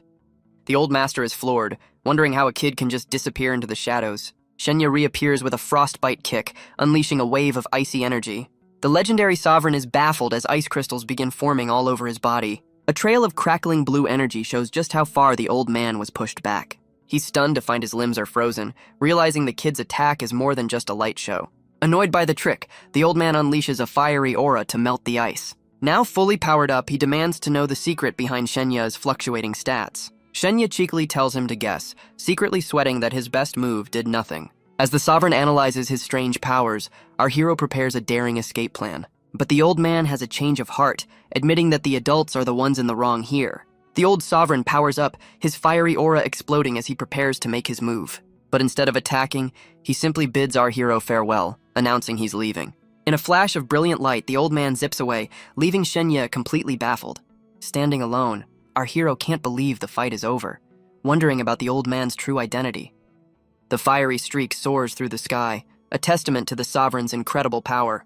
Arriving at his base, the patriarch orders his men to prepare for a vacation, cutting ties with other families. A subordinate panics, warning that ignoring the Bryce family's demands will have dire consequences for them all. The patriarch silences the man's protest with a single devastating blow. With the dissenter down, the old man asserts his authority as the others watch in terror. He scolds his underlings for their weakness, declaring the Fletcher family will no longer bow to anyone. He warns that by sacrificing Mira, they're destroying the entire Fletcher family's future. With a fiery blast, the patriarch launches into the sky, leaving his men in shock. He soars through the clouds, a one-man rocket heading for his family's airship. The old man marvels at Shenya's power, recognizing his legendary Dharma eye and unique skills. He realizes a prodigy like this hasn't been seen in 500 years, a truly interesting development. Floating high above, he weaves a message from pure, fiery energy. The message forms a radiant pattern, as beautiful as a rising sun or a blooming lotus. Standing atop the airship, he makes a new vow. He will back his granddaughter, Mira. He declares with newfound resolve that the Fletcher family will never be underestimated again. The scene shifts to a few minutes earlier, focusing on a towering skyscraper under the night sky. Arriving at the gym, Shenya is drawn in by a strange humming sound from inside. He finds Mira training, her sword a blur of motion amidst crackling purple energy. The entire room vibrates with the force of her slashes as she perfects her form. With his divine gaze, our hero spots a critical flaw. Her powerful stances are too heavy. He realizes she's struggling, her movements unrefined, and her power level has stalled. His new vision reveals she's hit a wall and must forge her own path to be recognized by the Dharma realm. Shenya connects the dots, realizing these power tags are certifications from a higher plane of existence. Mira finishes her training, ready to reveal her findings on their shared enemy, the Skin Reaper. She explains the Skin Reaper was once a respected archaeologist before a disastrous expedition. During that trip, he broke a seal, unleashed a dark entity, and vanished after causing immense destruction. The archaeologist later reappeared as a ruthless assassin, prompting Shenya to ask what could have caused such a drastic change. Mira reveals his family suffered a horrific fate, their bodies discovered in a sewer after a brutal ordeal. The sewer was in a town run by an elite family, who were all mysteriously eliminated shortly after. She connects the dots, but Shenya is more concerned about the dark entity that started it all. Mira admits the details are top secret and she's hit a wall in her investigation. She warns him that the Skin Reaper will eventually track him to the exam site, and he needs to be ready. Shenya takes the warning in stride, thanking his friend for the crucial intel, but their serious conversation is cut short by a sudden buzzing phone call. Mira answers, her tone shifting as she speaks to her auntie, clearly receiving some heavy news. Her face falls as she listens, ending the call with a grim, "I understand." Shenya asks what's wrong, and Mira reveals her family is forcing the engagement to move forward. She explains her tragic past. Her mother is gone, and her father is in a coma, leaving her completely alone. Our hero fumes at the injustice, but Mira admits her own family is too cowardly to stand up for her. Blushing, Shenya makes a bold offer to help her escape her family's control by joining a new group. Mira warns him that helping her will make him a target for two powerful elite families. He scoffs at the danger, revealing he already fought one of her relatives and telling her to leave with him. She reflects on his ordinary background, wondering where he gets his incredible courage. Mira finds herself noticing his fearless eyes and rugged charm for the very first time. With a gentle smile, she accepts his offer, realizing his cold exterior hides a warm heart. Caught completely off guard, our hero stammers that he has no plan but is ready to go anyway. Mira teases him for asking her out without a plan, but he insists they'll figure it out on the fly. She plays hard to get, claiming she doesn't just go on dates with anyone, but her phone buzzes. A message from her grandpa tells her to leave the stadium and look to the east. She's stunned, realizing her grandpa is out of seclusion and was the one who tested Shenya. Without another word, she tells Shenya to wait and dashes out of the room. Our hero is left blushing, worried his bold invitation scared her away. Outside, Mira follows the instructions, spotting a fiery streak blazing across the night sky. The brilliant light swoops down, leaving a trail of fire as it heads straight for her. She's engulfed in a warm, powerful aura as the fiery energy surrounds her. A voice echoes in her mind as her grandpa declares he's decided to support her decision. The fiery energy floods Mira's mind, bestowing upon her the legendary Blade of the Luo goddess. Bathed in her family's power, she gazes out at the floating city, her destiny now reforged in flames. With a grateful heart, she thanks her grandpa for the incredible gift as the fiery energy swirls around her. Shenya rushes out after her, hilariously asking if she's okay while she's literally on fire. She calmly explains it was just her grandpa, who gifted her a powerful new sword style. Our hero smirks, relieved to see that at least one person in her family has her back. The penny drops as he realizes the old beggar he just fought was actually her legendary grandfather. With her family drama settled, Mira asks if his offer to go to the banquet together still stands. She tries to hold it in, but his awkward invitation is just too much for her to handle. Mira bursts into laughter, affectionately calling him an idiot for his clumsy attempt at asking her out. Blushing furiously, our hero demands to know why she's calling him an idiot. Mira playfully points out that since they're both taking the exam, they were going to the banquet anyway. The realization hits him like a truck, leaving him utterly embarrassed by his own grand gesture. Shaking it off, Mira cheerfully waves him on, ready to head to the party together. He watches her go, happy to see a rare, carefree smile that finally suits her age. In a flash, they're on a souped-up motorcycle, with Mira throwing up rock signs as they tear through the sky. She screams for more speed while he nervously reminds her that safety comes first. Their fiery ride comes to a stop before a massive Gothic cathedral on a floating island. A shady-looking man in a trench coat greets Mira, immediately asking if Shenya is her date. The man teases our hero for moving so fast, leaving him a flustered mess trying to deny everything. The shady man's friendly tone vanishes, giving Shenya a grim warning for the night ahead. The grand doors swing open to reveal a lavish hall, but it feels less like a party and more like a coliseum. Our hero's eyes widen in shock as he scans the room. He realizes every single guest is staring at him with the glowing red eyes of a predator. The man explains this banquet is the final hunting ground for the elites to farm points from newcomers. Shenya recalls the brutality of the exams, knowing this party is just a different kind of battlefield. His killer instinct flares up as he wonders what the penalty is for taking out the trash right here. His new acquaintance warns him to behave, but their conversation is cut short by a sudden commotion. A new challenger makes a dramatic entrance, stomping his foot down to get our hero's attention. The bully, Javier Weber, holds up a defeated student and officially challenges Shenya to a fight. The bully proudly announces his name is Javier Weber, a 4-star newcomer ready to farm some points. But before he can finish his boast, a flash of purple light gives him a surprise haircut. Mira stands with her sword drawn, having just given the bully a humiliating new hairstyle. She coldly informs the room that Shenya is her opponent, and challengers will have to get in line. Javier is left trembling, realizing he didn't even see her draw the blade. His friend Zach wisely pulls him back, warning him to drop the fight immediately. Zach points to the leaderboard, annoyed that a top-ranked player is protecting a 2-star nobody. The rankings confirm Mira is in the 2nd tier, making her one of the 5 strongest newcomers in the exam. The bullies retreat for now, but not before giving our hero a look that promises future trouble. Shenya is left speechless, still processing how he became the center of so much drama. With their first target down, the bullies decide to hunt for easier prey to farm more points. As the goons retreat and medics are called, Mira and Shenya are left standing in the middle of the chaos. Their shady guide cheekily tells Mira her sword strike should have been a little more permanent. But their conversation is interrupted by a new voice, recognizing our hero as a member of the Yates family. A powerful woman in black, surrounded by reporters, accuses him of living up to his arrogant reputation. She's revealed as Lady Anne Curtis, who cuts off introductions to spin a tale from Shenya's uncle. Lady Anne publicly accuses him of being a wicked child who trained dogs to attack her nieces. The media erupts, painting him as a villain who sicked a vicious animal on 2 innocent noble girls. But a flashback reveals the truth. He actually saved the girls, and now he calmly denies remembering the twisted event. He flips the script, revealing his family is too poor to own a dog, and was even denied medicine by his cruel uncle. Lady Anne feigns concern, but Shenya calls her bluff, pointing out she didn't even know he was on his deathbed.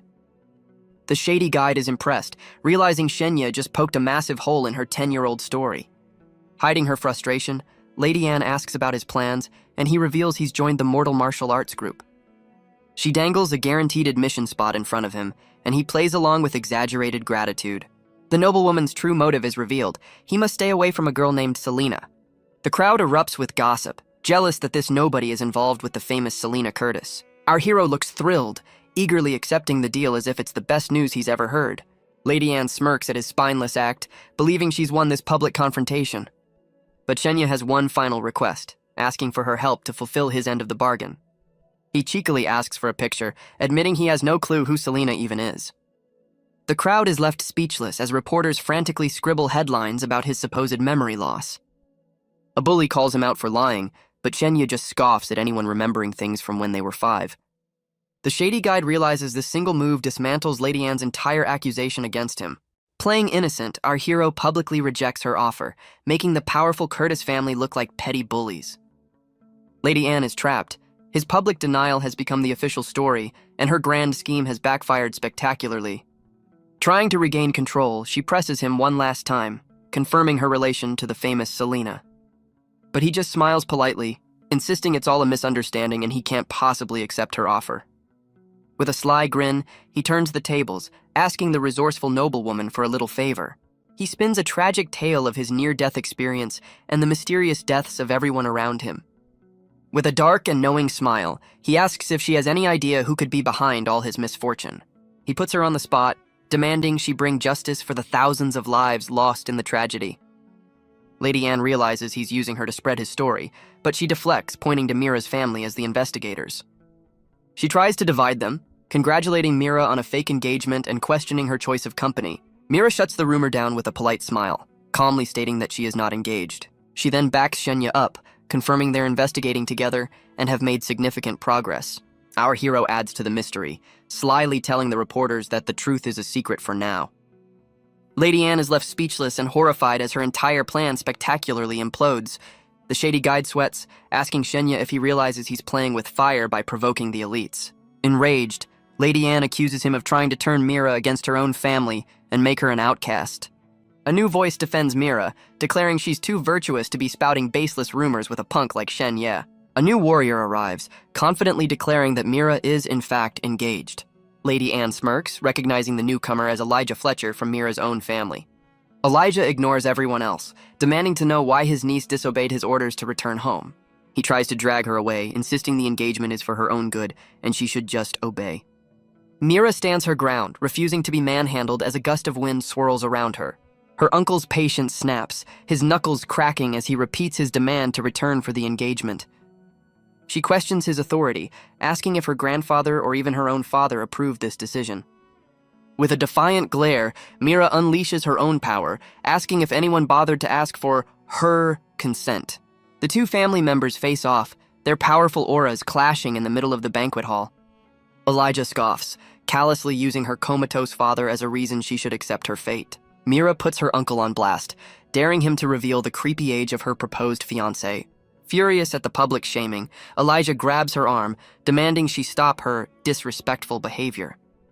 She coldly reminds him he has no authority, since neither her father nor grandfather approved the match. Our hero watches in stunned silence as Mira's true, unyielding resolve is finally unleashed. The two warriors face off, their clashing auras filling the hall with crackling purple energy. A system notification reveals her defiance has unlocked a new title, the legendary Sword Sage. Shenya realizes she's solidified her path, awestruck by the overwhelming power of a true sword sage. Her uncle pulls out a family heirloom, threatening to enforce the rules if she dares to resist his authority. But Mira is faster, her glowing blade slicing through his defenses in a single decisive strike.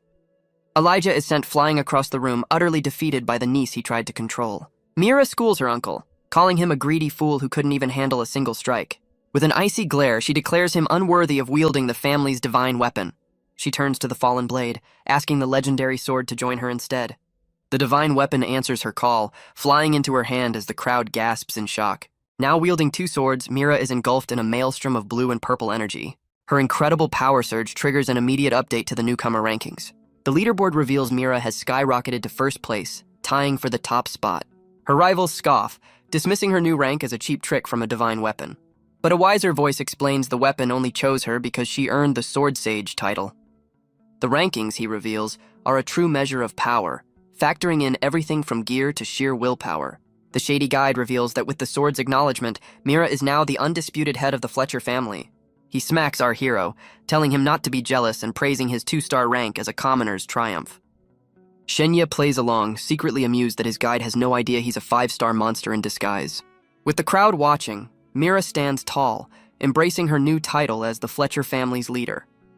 Now free to speak, she turns to Shenya, ready to finally reveal the explosive truth she's uncovered. She drops a bombshell, accusing the major elite families, led by Lady Anne Curtis, of being the real villains. The crowd erupts in disbelief, with her rivals convinced she's completely lost her mind. Lady Anne's face twists into a mask of pure fury, warning the young leader to choose her next words carefully. Mira exposes the entire plot, revealing Selena used Shenya as a pawn, causing jealous families to slaughter thousands just to eliminate him. She holds up a phone full of irrefutable evidence, coldly asking Lady Anne if her investigation is rigorous enough. Shenya hypes up the crowd, offering to show them the explosive evidence he's collected. The media goes wild, one reporter even screaming that Selena is about to confess her love. But in a flash of fire, every camera and phone in the room is mysteriously destroyed. With the proof gone, Lady Anne doubles down, calling the evidence fake and defending Selena's perfect reputation. The other elites pile on, calling our hero a delusional commoner who's slandering their idol. Shenya sighs, calling out the elites for their childish denial and their wasted advantages. He schools the entire room, pointing out they use their power not for progress, but to crush the innocent. With a chilling glare, he declares that none of them even deserve to be called human. His brutal honesty earns him a furious outburst from one of the elite lackeys. A new challenger emerges from the crowd, introducing himself as Quentin Bryce and vowing to put our hero in his place. But before Quentin can even throw a punch, he's silenced by a devastating purple slash. Mira unleashes her power, sending a shockwave that rips through the banquet hall. She coldly schools the bully for his terrible manners, reminding him Shenya was still speaking. But the drama is interrupted by a slow, deliberate round of applause from the crowd. A new challenger, Zach Niles, steps forward to congratulate Mira and immediately requests a duel. Mira is unimpressed, questioning why the fourth-ranked player would challenge the second-ranked. Zach smirks, revealing his plan to defeat a stronger opponent for a better evaluation. Shenya watches silently, his divine eyes sensing something is deeply wrong with this new challenger. Zach's friendly mask drops, his eyes glowing as he reveals a dark, hidden power. A massive, venomous snake of pure energy materializes around him, ready to strike. Shenya steps in to protect Mira, realizing his divine gaze is the only thing that can see the hidden snake. He glances at the elites, realizing they're all aware of the danger and are letting it happen. Zach mocks our hero's intervention, telling him to kneel and apologize to Lady Anne like a good commoner.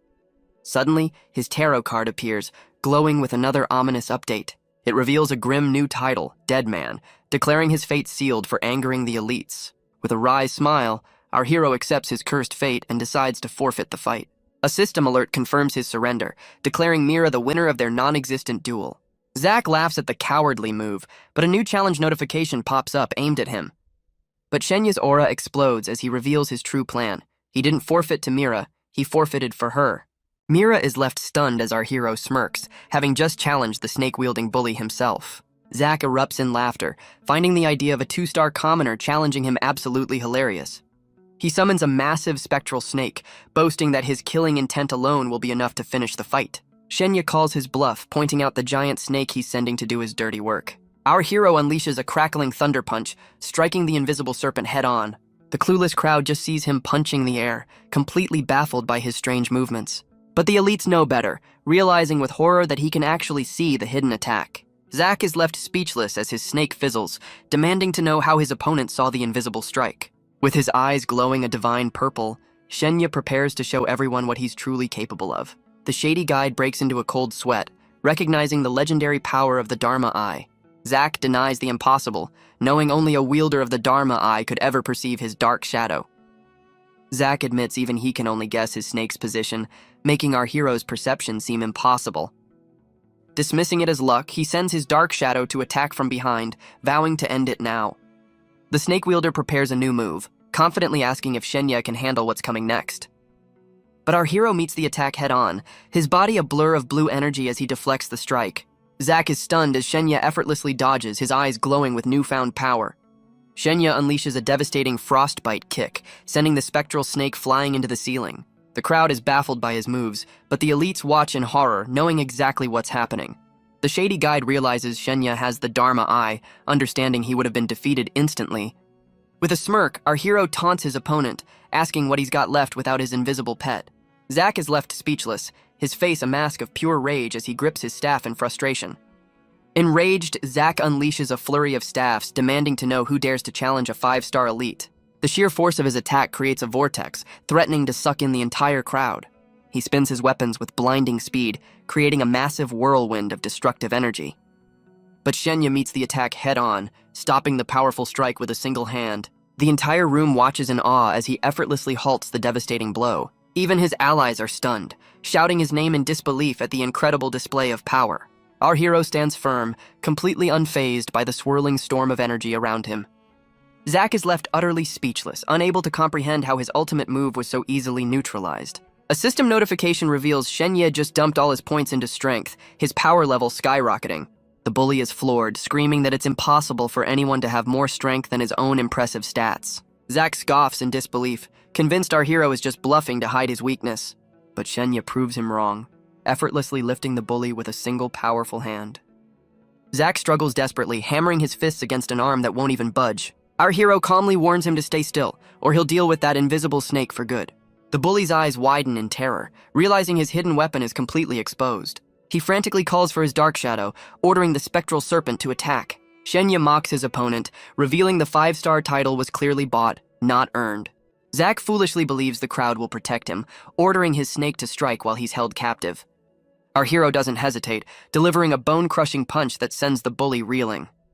With a cold glare, Shenya declares that punch was payback for the student he hurt earlier. He taunts the spectral snake, warning his opponent that the beatdown is far from over. The bully sputters through a broken face, vowing to destroy everyone our hero has ever known. But his rage triggers a special condition, upgrading Shenya's fist technique to a remarkable new level. Our hero realizes a simple keyword just unlocked his technique's true power, and he's ready to test it out. He unleashes a brutal flurry of punches, each one a lesson in the fist of Eastern divinity. The other students cheer him on, begging him to deliver some well-deserved payback. The once proud elite is now a broken mess, barely conscious as he's held up by the collar. Tears stream down his face as the bully finally understands the true meaning of fear. But Shenya's not done, his eyes glowing with a dark energy as he asks if he's ready for round 2. Completely broken, the 5-star prodigy can only whimper for someone, anyone, to save him. Lady Anne panics, realizing this peasant is about to drag them all down with him. The broken bully screams for help, finally understanding he's at our hero's mercy. The entire room falls into a dead silence, the elites watching with predatory eyes. Lady Anne realizes if Zack dies, all their dark secrets will be buried along with him. She coldly accepts the sacrifice, telling the terrified bully to go quietly. In his final moments, she promises to make his father the new head of the family. She declares his greatest value now is to die and frame Shenya as the villain. But our hero just scoffs, having seen right through her pathetic little plan. He erupts into laughter, amused by the elite's desperate and cowardly scheme. Shenya assures the bully he won't kill him, cheekily asking if he finally gets who's in charge. He lays out their twisted plot. They wanted Zack dead to frame him and bury all their dirty secrets. Panicked, Lady Anne orders her allies to silence him before he can expose anything else. A new figure intervenes, using tendrils of blue energy to separate our hero from the broken bully. The man reveals he's an examiner from Blueveal High, praising the fight but declaring it over. Shenya scoffs, knowing the examiner only showed up because he wasn't going to land the final blow. A system notification confirms the duel has been nullified and won't count toward their scores. Lady Anne gives the defeated bully a pill, telling him to get ready for the real exam. A brilliant light erupts from the cathedral, announcing the distribution of final evaluations and rewards. Glowing tarot cards materialize before the students, who anxiously await their final judgment. Mira's 5-star evaluation is revealed, granting her the bearing of a sword sage and a team leader buff. Her new buff forces her to team up or face a massive 70% power debuff. Meanwhile, Shenya's card dubs him the Unyielding, granting him a strange new power called Meat. This bizarre skill lets him tank 3 fatal hits, essentially turning him into a walking damage sponge. As the final exam begins, every student is given a candle flame to light their way. But just as the countdown starts, Shenya's flame is mysteriously extinguished. A system alert reveals his light was stolen by another candidate, leaving him completely in the dark. One of the elite goons cackles, gloating that this is the price for defying them. He mocks our hero's humble origins, promising this is just the start of his suffering. The bully escalates his threats, vowing to make everyone Shenya cares about pay the price. But a fellow commoner steps up, reminding our hero to stay strong and face his fate without fear. Shenya rallies the commoners, exposing the elite family's true predatory nature. He warns them that today's target is him, but tomorrow it could be any one of them. Our hero admits they lack the elite's treasures and powerful techniques, but he defiantly declares they are not inferior and will no longer tolerate their oppression. As the exam countdown begins, he proudly announces his final title, the Unyielding. Inspired by his words, another commoner vows to walk his path to the very end. Across the hall, the elites glare back, their golden auras swirling with malice. One of them promises to grant Shenya's wish, a chilling threat aimed at our hero. The exam begins, teleporting everyone away with one objective: reach the floating island below or be eliminated. Shenya materializes in a dark, empty void, utterly alone in the new exam area. Stranded in the dark, our hero's first priority is finding Mira, but he can't see a thing. Suddenly, the darkness is broken by torches as a group of elite goons surrounds him for an ambush. He reacts instantly, using Flowing Moon to kick away a fiery projectile with a flash of blue energy. With a cold glare, he calls out the elite heirs for their pathetic and predictable sneak attacks. But an attacker strikes from behind, taunting him as a weapon pierces his chest. Shenya counters with a frostbite kick as his flesh ability activates, absorbing the fatal blow. The bullies celebrate their victory, but a system alert confirms he has 2 more lives to spare. Coughing up blood, our hero grins, ready to unleash a terrifying new power from his arsenal. He summons a colossal skeleton of catastrophe, its spectral form filling the void with purple energy. The ambushers are frozen in terror, completely overwhelmed by the sudden suffocating aura of death. But our hero admits his terrifying summon is just a bluff. He's nearly out of strength and needs to escape. Just in the nick of time, a party invitation from Mira Fisher pops up on his screen. He accepts and vanishes in a flash of light, leaving the bullies fuming that they let him get away. Shenya reappears beside Mira, his fatal wound instantly healing thanks to her party leader buff. She explains her card teleports new members to her side and doubles her own combat power. With her candle flame now shared between them, they finally get a look at the new exam grounds. Our hero spots their goal in the distance, a massive floating island they must find a way to reach. Mira then questions him about his Dharma Eye, but he's still clueless about his own legendary ability. She explains it's a sign of acknowledgement from the Dharma realm, the very origin of all power. Shenya finally connects the dots, realizing his vision and the strange manuals are tied to this ultimate power source. He blushes, asking if this makes him amazing, and Mira confirms he's way more than just kind of. But his celebration is cut short as a dark, menacing presence puts him on high alert. His divine gaze spots two shadowy figures lurking in the distance, radiating pure malice. Without a word of warning, he grabs Mira's hand and tells her they need to move now. He pulls her right off the cliff's edge, taking a massive leap of faith into the empty void. As they plummet, Mira panics, but he calmly explains they were being watched by two hostiles. He reminds her their goal is the island below, and escaping the ambush is their top priority. With a confident snap, he summons his souped-up motorcycle, ready for a stylish getaway. They blast through the sky, becoming the first two candidates to clear the initial stage. Meanwhile, the shadowy figures admit our hero's perception is dangerously sharp, marking him as a serious threat. One of the shadowy figures notes our hero's power is fading, seeing him as less of a threat. A system alert reveals 4 candidates have already cleared the first stage, stunning the remaining students. A new powerful-looking challenger is intrigued that someone managed to finish before him. This is Silas Newman, the exam's only 6-star newcomer, and he's not happy about being second. With a confident snap, he unleashes a brilliant golden aura, ready to make his move. 2 spectral maidens appear, escorting him down on a lavish floating palanquin. The other students can only gawk as he descends like a god, making a truly grand entrance. The commoners are left stranded, complaining about the rich kids and their flashy flying techniques. But one commoner offers his friend a ride, revealing a very furry secret. He transforms into a massive multi-tailed wolf, much to his friend's shock and his own annoyance. The sky fills with students using everything from magic brooms to giant wolves to reach the island below. As Shenya and Mira descend, she notes the thick fog and suggests using their candle flame for light. They land in a spooky forest, a system notification confirming they've reached the second stage. The new objective is revealed. Find a deity statue and earn its protection to survive the tide of wailing. They stumble upon a massive fallen stone head, wondering how to get its blessing.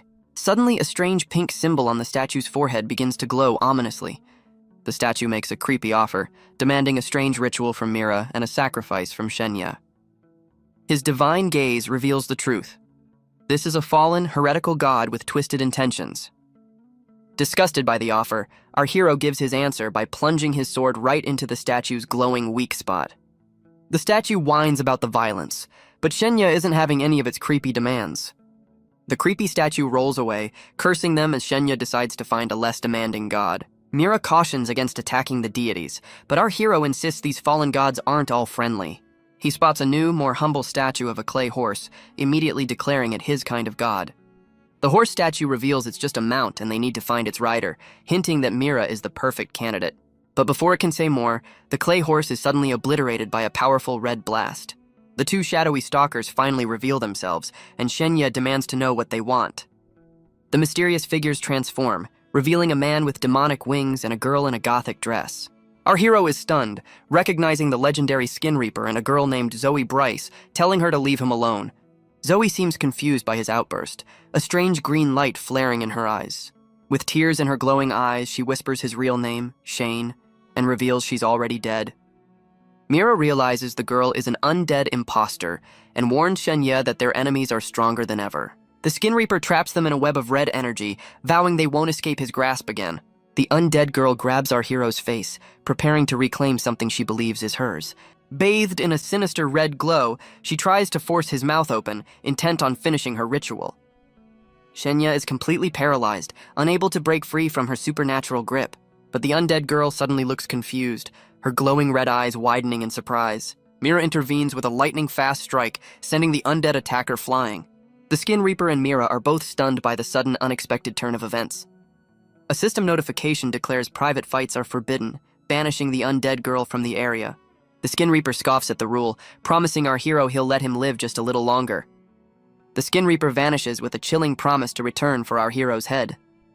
A system alert reveals a divine spell is tracking him, allowing his enemies to teleport to him at will. He explains the invisible tracking thread to Mira, realizing they're only safe as long as combat is forbidden. Shenya decides their best bet is to clear the stages quickly and gain the upper hand. Mira softly calls him by his real name, Shane, catching him completely off guard. With a determined gaze, she makes a solemn vow to never let his enemies harm him. He cheekily accepts her protection, trusting her as they race to find a new deity.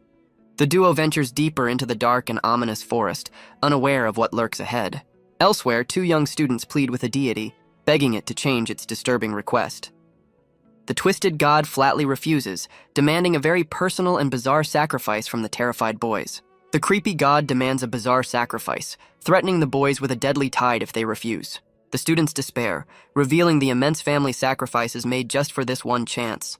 Desperate, they decide to make the sacrifice, hoping a secret manual will turn their loss into a gain. One student hesitates, asking his friend to help him with the grim and personal task. But our hero intervenes with a frostbite kick, shattering the twisted deity before it can claim its prize. Annoyed by their demands, Shenya admits he's been kicking the heads off creepy statues all day. He leaps to join Mira at a new statue, leaving the two boys completely stunned. The boys have a breakthrough, realizing the goal isn't to obey, but to find the right god. Mira calls out to Shenya by his real name, having found a promising new lead. They discover a new statue of a kneeling swordsman, wondering if this is the one they've been searching for. The statue holds a legendary blade, the soul-suppressing sword, which has its own spirit. Mira kneels before the swordsman, respectfully asking for its protection against the coming tide.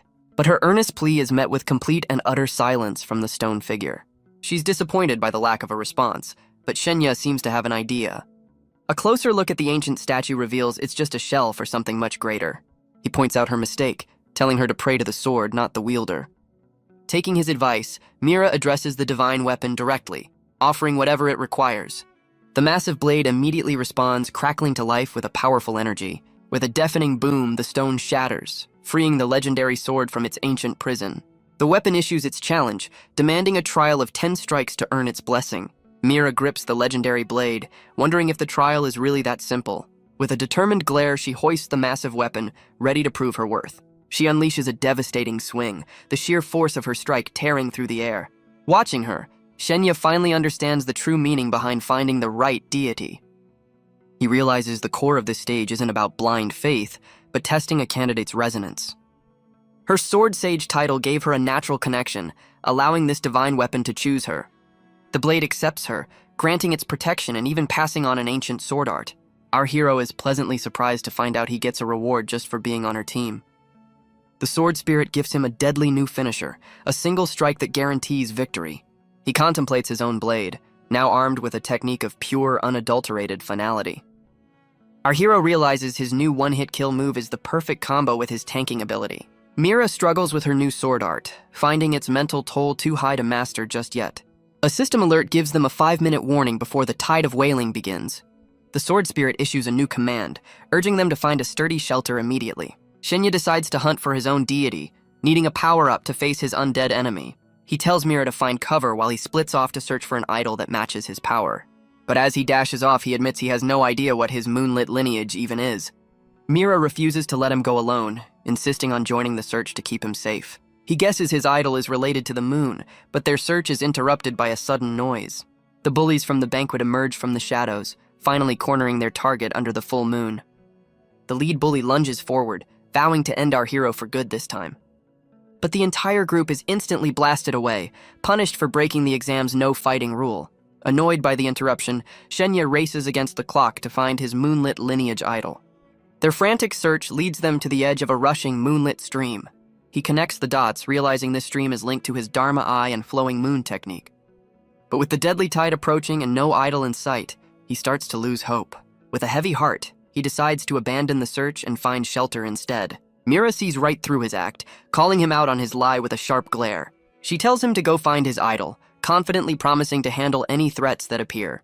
Stunned by her perception, he agrees to the plan, vowing to make it quick. With no time to waste, our hero plunges into the moonlit stream, searching for his divine connection. Alone in the woods, Mira faces a 30-second countdown, calling on her new sword spirit for aid. Wielding 2 blades, she steals her resolve, ready to hold the line and buy him precious time. Her vigil is cut short as monstrous insect-like legs creep out from the surrounding darkness. A rustle in the trees reveals the first of the horrors, a massive creature with glowing orange eyes. A giant, grotesque centipede emerges, hissing as it towers over the lone swordswoman. Unfazed, Mira unleashes a brilliant golden arc, slicing the massive beast clean in 2. But her victory is short-lived as a whole swarm of the creatures scurries past her, heading for the water. The soul-suppressing sword answers the threat, glowing with an immense divine power. It unleashes a devastating beam of light, vaporizing the monstrous horde before they can reach their target. Mira is left in awe as her new divine weapon effortlessly carves through the monsters. But a new horror emerges from the darkness, a massive, multi-eyed hand pointing right at her. A strange, paralyzing power washes over her, distorting her very senses. She's completely frozen, trapped by an unseen force as dark energy swirls around her. The grotesque hand monster towers over her, its spell holding her completely captive. Ignoring her entirely, the creature plunges into the stream with a massive splash. The horrifying realization hits her. The monster is hunting for Shen. With her resolve hardened, she draws her second blade, ready to defend her friend at all costs. She leaps forward with a powerful slash, vowing to stop the creature in its tracks. The monster shrieks in pain, its arm shriveling from the force of her divine strike. Mira catches her breath, drained from breaking the spell and wondering what other horrors the tide holds. The commotion in the woods finally gets our hero's attention from the stream below. He emerges victorious, holding a wooden idol and urging Mira to find shelter immediately. They race away from the river as a sinister red mist begins to consume the forest. Following the sword spirit's guidance, they find refuge in a cave protected by the divine blade. Mira explains their shelter is temporary, as the tide of wailing is growing stronger by the minute. She eyes his prize skeptically, but a system alert confirms it's a genuine moonlit lineage idol. Our hero hilariously prays to Brother Wood, confused why his high resonance isn't getting a response. The wooden carving suddenly sprouts roots, planting itself firmly into the cave floor. A glowing leaf appears with a new set of instructions, demanding water, sunlight, and fertilizer. Shenya confidently pulls a water bottle from his ring, ready to hydrate the demanding idol. Mira watches in awe, wondering how a commoner like him has so many incredible items. But the idol rejects the plain water, demanding a holy elixir with a ridiculously complicated recipe. Our hero scoffs at the long list of ingredients, while Mira is stunned by the absurd request. Fed up with the drama, he ignores the ancient recipe and pulls out a bottle of soda instead. He pours the sugary drink on the idol, which hilariously declares it the legendary Water of Bliss. With the water problem solved, the plant reminds him it still needs sunlight and fertilizer.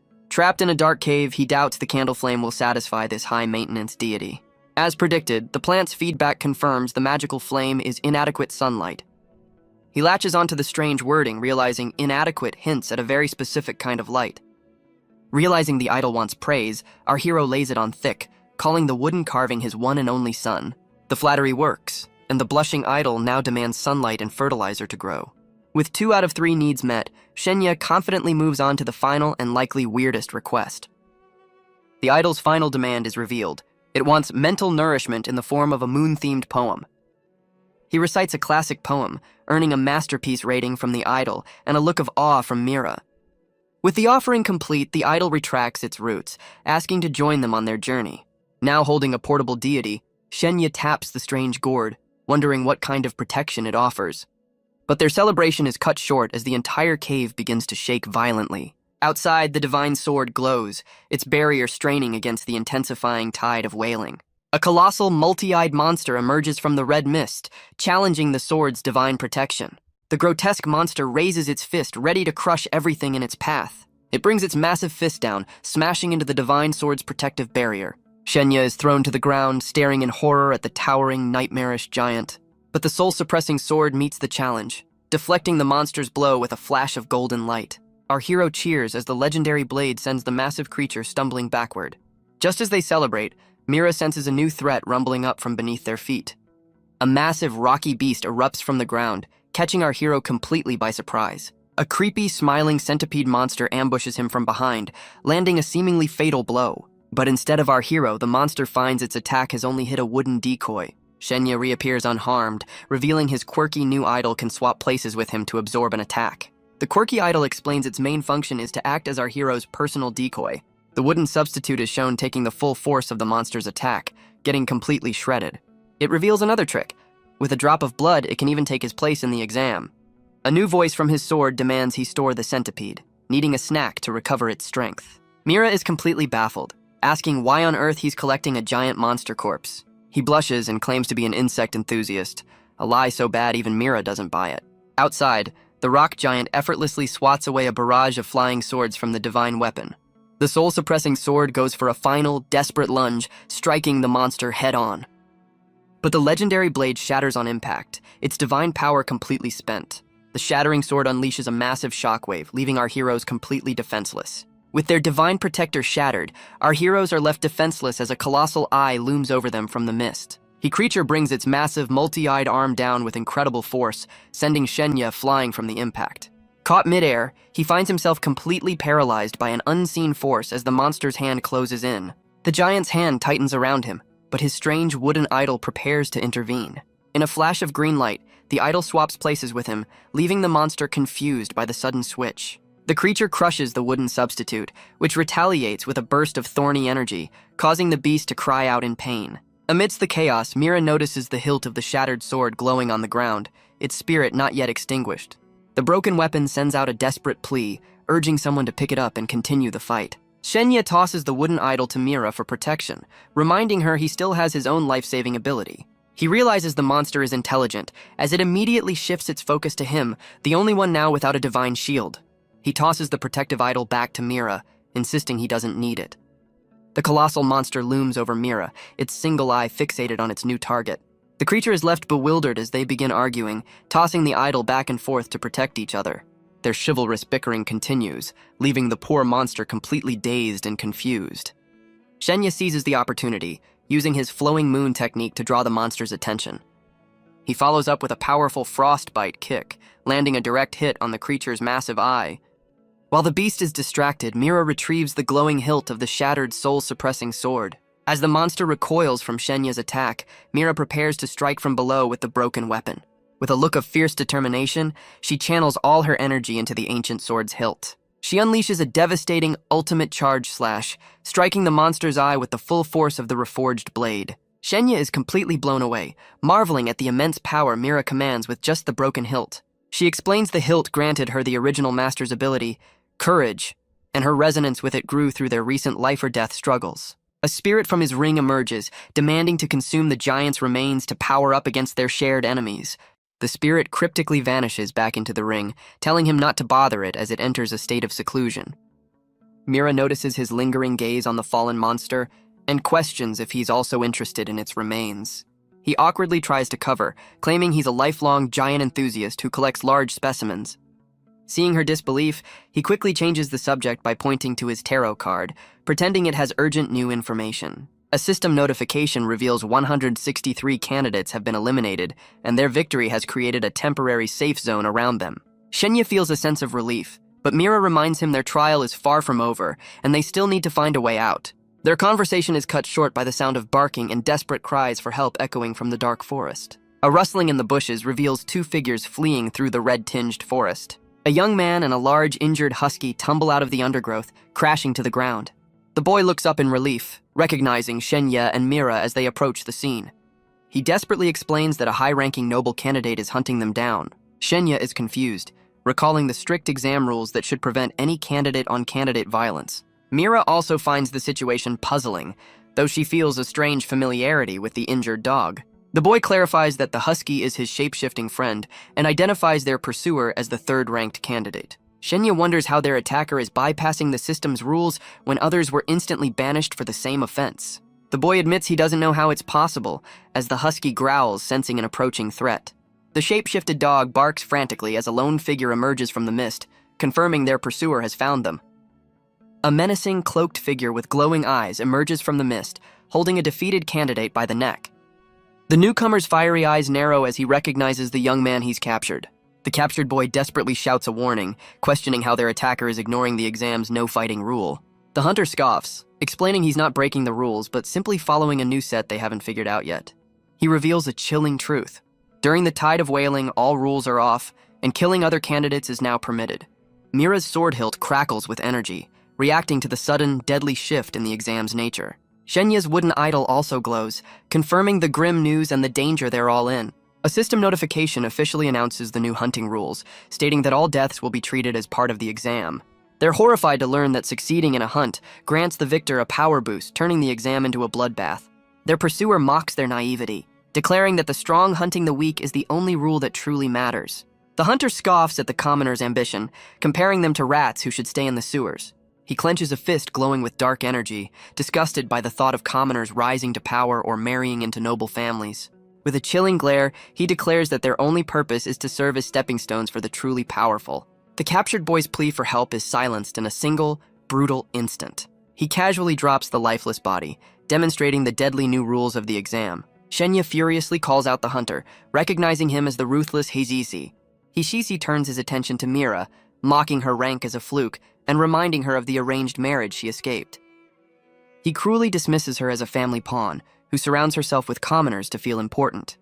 Holding another victim, he reveals his face and scoffs at their attempts to defy their predetermined fates. The hunter declares that the weak have only one purpose, to be consumed and fuel his own growing power.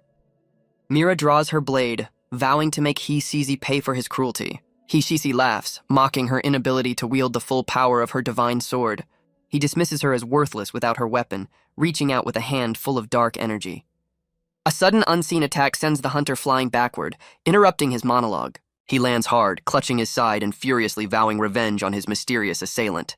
He pulls out a vial with 2 glowing pills, preparing to heal his injuries. Shenya appears behind him, startling the hunter by casually asking for a taste of his medicine. Before Hisisi can react, Shenya unleashes a powerful frostbite kick, knocking the pills away. The icy blast rips through the hunter's cloak, sending him tumbling across the ground.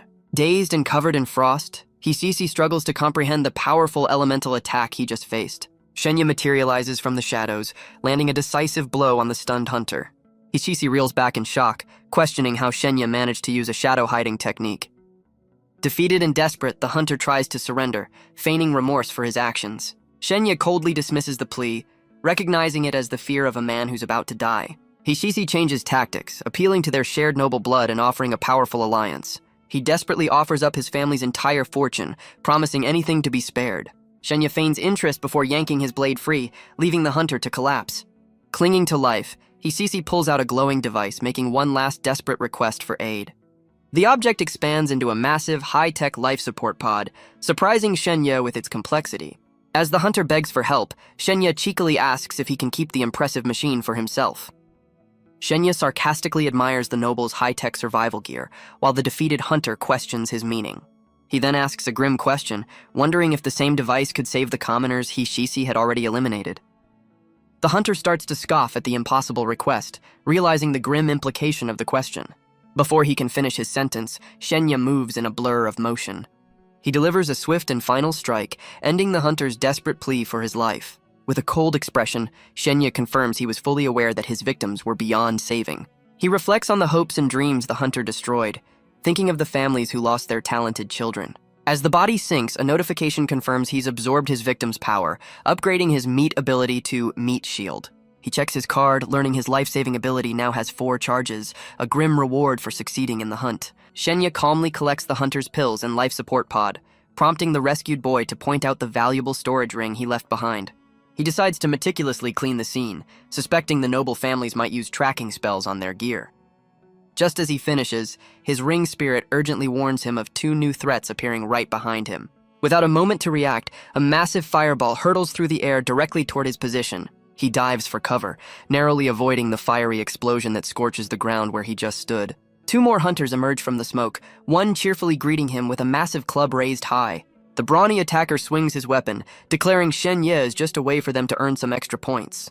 Realizing he's outnumbered, Shenya transfers all his attribute points into strength as even more enemies approach. He scans the area, counting a total of 8 other candidates now closing in on his position. The hunters unleash a coordinated assault, launching a storm of magical attacks from all sides. Trapped in the chaotic crossfire, even his spirit companion urges him to flee, seeing the overwhelming odds. A massive explosion of magical energy erupts, engulfing the entire area in a fiery blast. Using his moonflow technique, Shenya becomes a blue blur, narrowly escaping the devastating attack. His spirit companion directs him to a gap in the encirclement, and he pours all his stats into agility for a desperate escape. He reflects on using a last-second frostbite kick to deflect some projectiles, a move that barely saved him. The hunters watch him flee, confident that his injuries will prevent him from getting very far. He sprints through the crimson forest as a volley of glowing purple swords rains down around him. The barrage of blades crashes into the ground, forcing him to leap through the explosive impacts. His spirit warns him of a new encirclement, prompting him to change direction and head north. The hunters coordinate their attack, using their cards to relay his new position for an ambush. He nimbly leaps between tree branches, using the dense forest terrain to his advantage. His spirit companion urgently warns him that running is futile, as their life flames are acting as perfect trackers. It explains that no matter where he goes, the hunters can pinpoint his exact location in real time. The grim realization hits him just as a new hunter drops from the trees, ambushing him from above. The ambusher strikes with a flurry of purple energy claws, landing a vicious blow across his chest. Reeling from the surprise attack, Shenya is knocked off balance, leaving him vulnerable. Another hunter appears from behind, his fist glowing as he moves in to claim the bounty on Shenye's head. The second attacker lands a devastating uppercut, launching Shenya into the air with explosive force. The sheer power of the blow is immense, causing a severe injury to his arm upon impact. The hunter realizes he used too much power, accidentally sending his target flying far away from the group. While still airborne and defenseless, a massive energy blade slices through the air, striking him from behind. A hunter watches in fury as a flying sword carries Shenya away, realizing another candidate just stole his prize. The new hunter mocks the others, revealing his plan to claim the bounty on Shenya all for himself.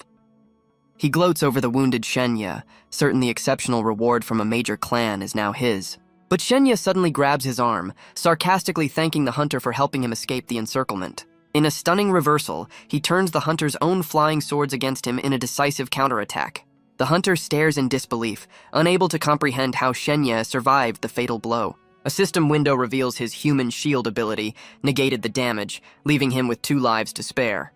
He interrogates the dying hunter, who reveals a major clan put a bounty on his head and gave everyone his location.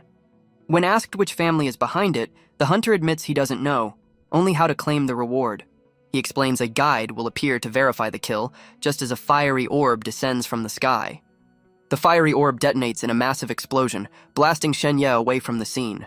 He hits the ground running, realizing with grim determination that more hunters have already arrived. Another hunter scoffs at the news of his rival's defeat, vowing to claim the bounty for himself.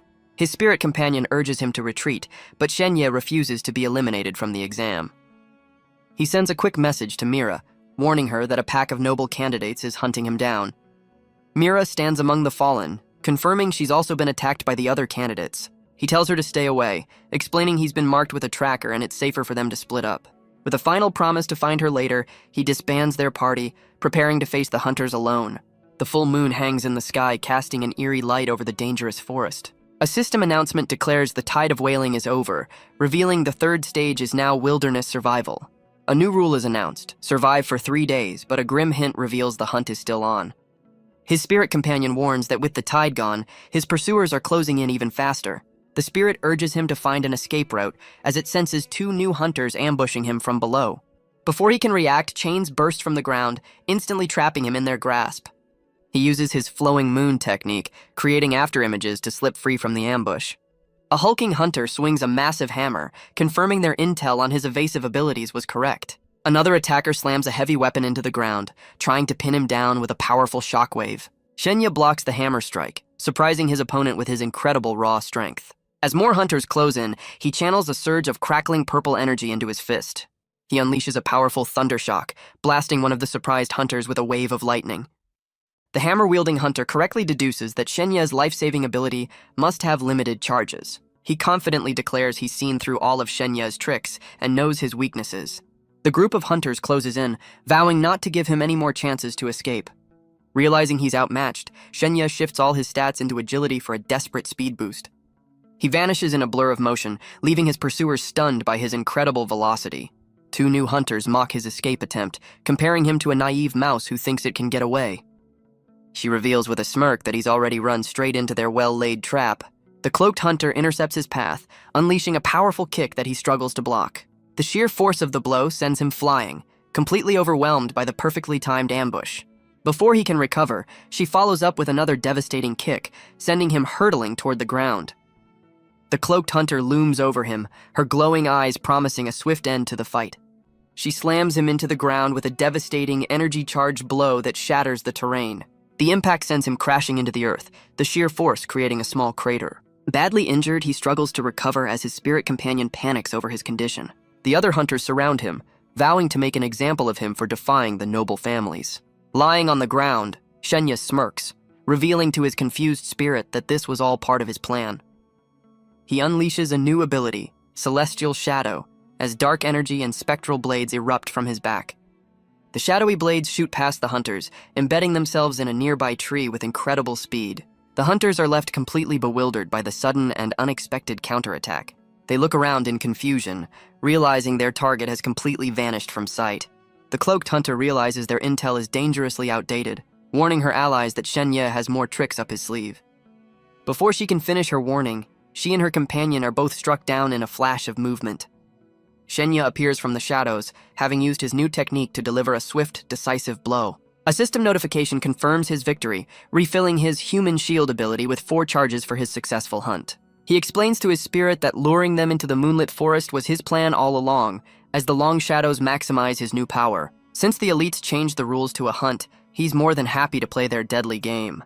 Elsewhere, another hunter notes Shenya's tracker has stopped moving, assuming he's been cornered by a rival team. Surrounded by swirling shadows, Shenya smirks, declaring the tables have turned and he is now the predator. 2 more hunters arrive at the scene, finding the remains of the ambush team and wondering what happened. They stare in disbelief at the defeated trio, unable to comprehend how their allies were taken down so quickly. One hunter warns the others that Shenya is far more dangerous than his rank suggests and has hidden abilities. His companion scoffs, convinced the last team only failed because they got greedy trying to monopolize the reward. Another hunter agrees, blaming the previous team's incompetence and suggesting they split up to find their wounded prey. The new hunting party separates, zipping through the dark forest to cover more ground. One of the pursuers smirks, vowing to personally eliminate Shenya as payback for a previous humiliation. His search is interrupted by a rustling sound, and he spots a lone shoe discarded in the grass. Believing he's found his target's hiding spot, a sinister grin spreads across his face. He leaps from behind a tree, ready to ambush the person he thinks is hiding there. The hunter stops in confusion, realizing he's been tricked by a simple decoy. Before he can react, Shenya emerges from the shadows above, turning the tables on his would-be ambusher. With glowing purple eyes, Shenya coldly asks his defeated opponent who was truly hunting whom. The hunter's disembodied head screams out Shen Yi's location, desperately trying to alert his allies. 2 more hunters hear the call and rush toward the sound, certain the bounty is now theirs for the taking. They arrive at the scene, calling out for their companion as they cautiously scan the empty clearing. Their allies' desperate cries are permanently silenced by a swift and shadowy intervention. The hunters are horrified to find their companion's head on the ground, which eerily confirms Shenya's presence. A dark tendril of energy snakes out from the shadows, catching one of the hunters completely off guard. Shenya materializes from the darkness behind them, turning their ambush into his own deadly trap. He unleashes a devastating flurry of shadowy attacks, overwhelming the 2 hunters in an instant. Using a dark new power, he compels his defeated victims to reveal the locations of every other hunter in the forest. The defeated hunters, now under his control, begin calling out false locations to lure their allies into a trap. Another fallen hunter is used as a living beacon, calling out to his comrades from the shadows. Hanging upside down like a predator, Shenya relishes turning the tables and making the arrogant nobles feel the fear of being prey. A new group of hunters arrives, drawn in by the desperate cries of their supposed allies. Another pursuer with sinister red eyes peeks from behind a tree, confident he's about to claim his prize.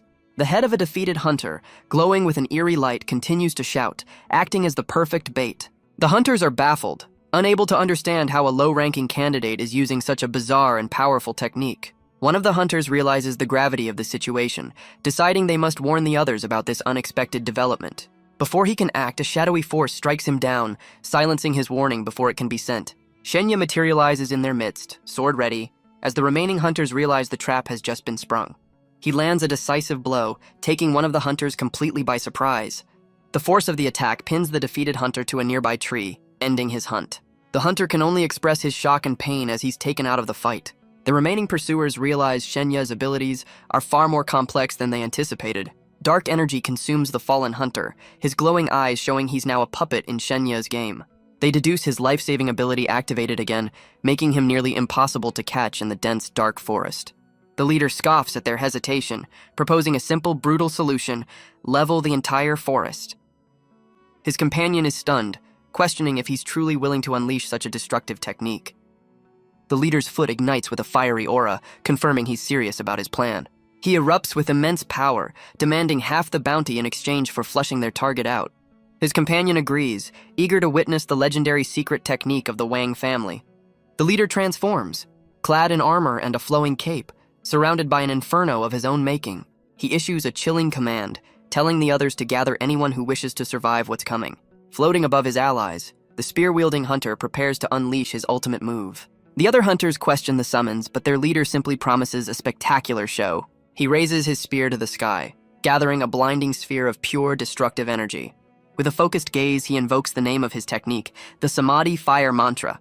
A miniature sun forms above the forest, a terrifying omen of the devastation to come.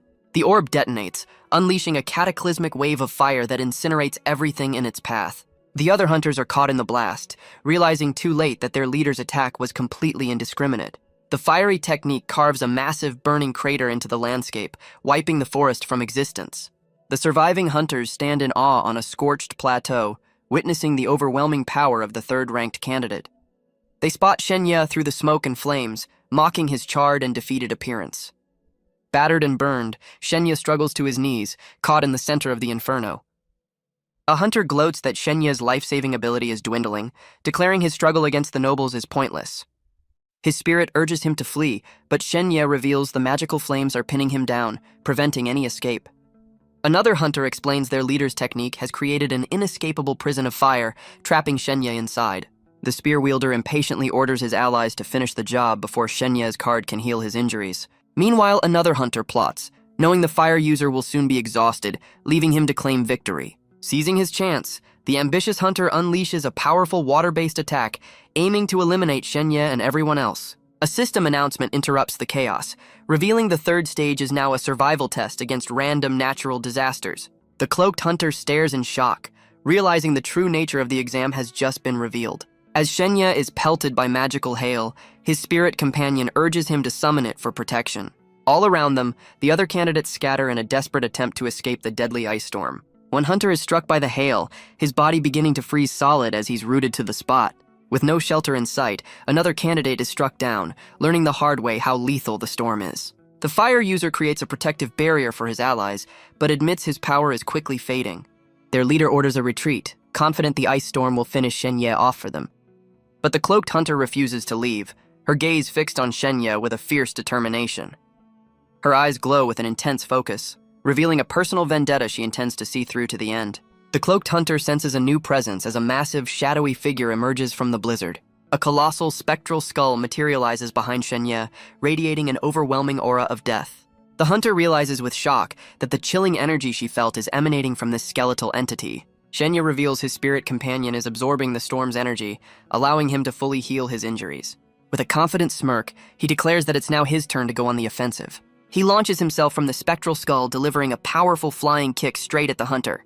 She realizes the skeleton is acting as his shield, letting him attack without fear of the deadly hail. Panicked by this new development, she decides fighting him here is a losing battle and calls for a retreat.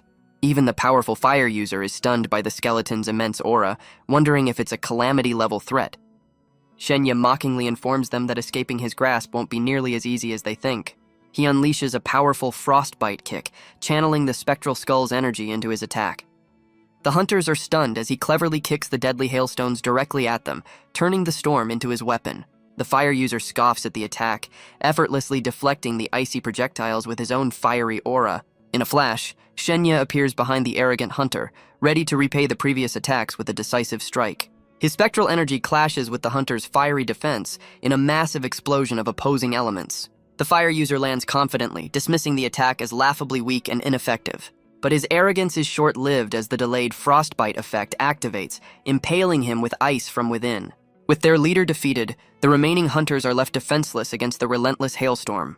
Shenya watches calmly from his spectral shield as the storm overwhelms his pursuers one by one. He reflects on their fatal mistake. By burning the forest, they destroyed their only shelter, sealing their own fate. His spirit companion notes the fire user's powerful bracelet, mocking his inability to properly wield the family heirloom.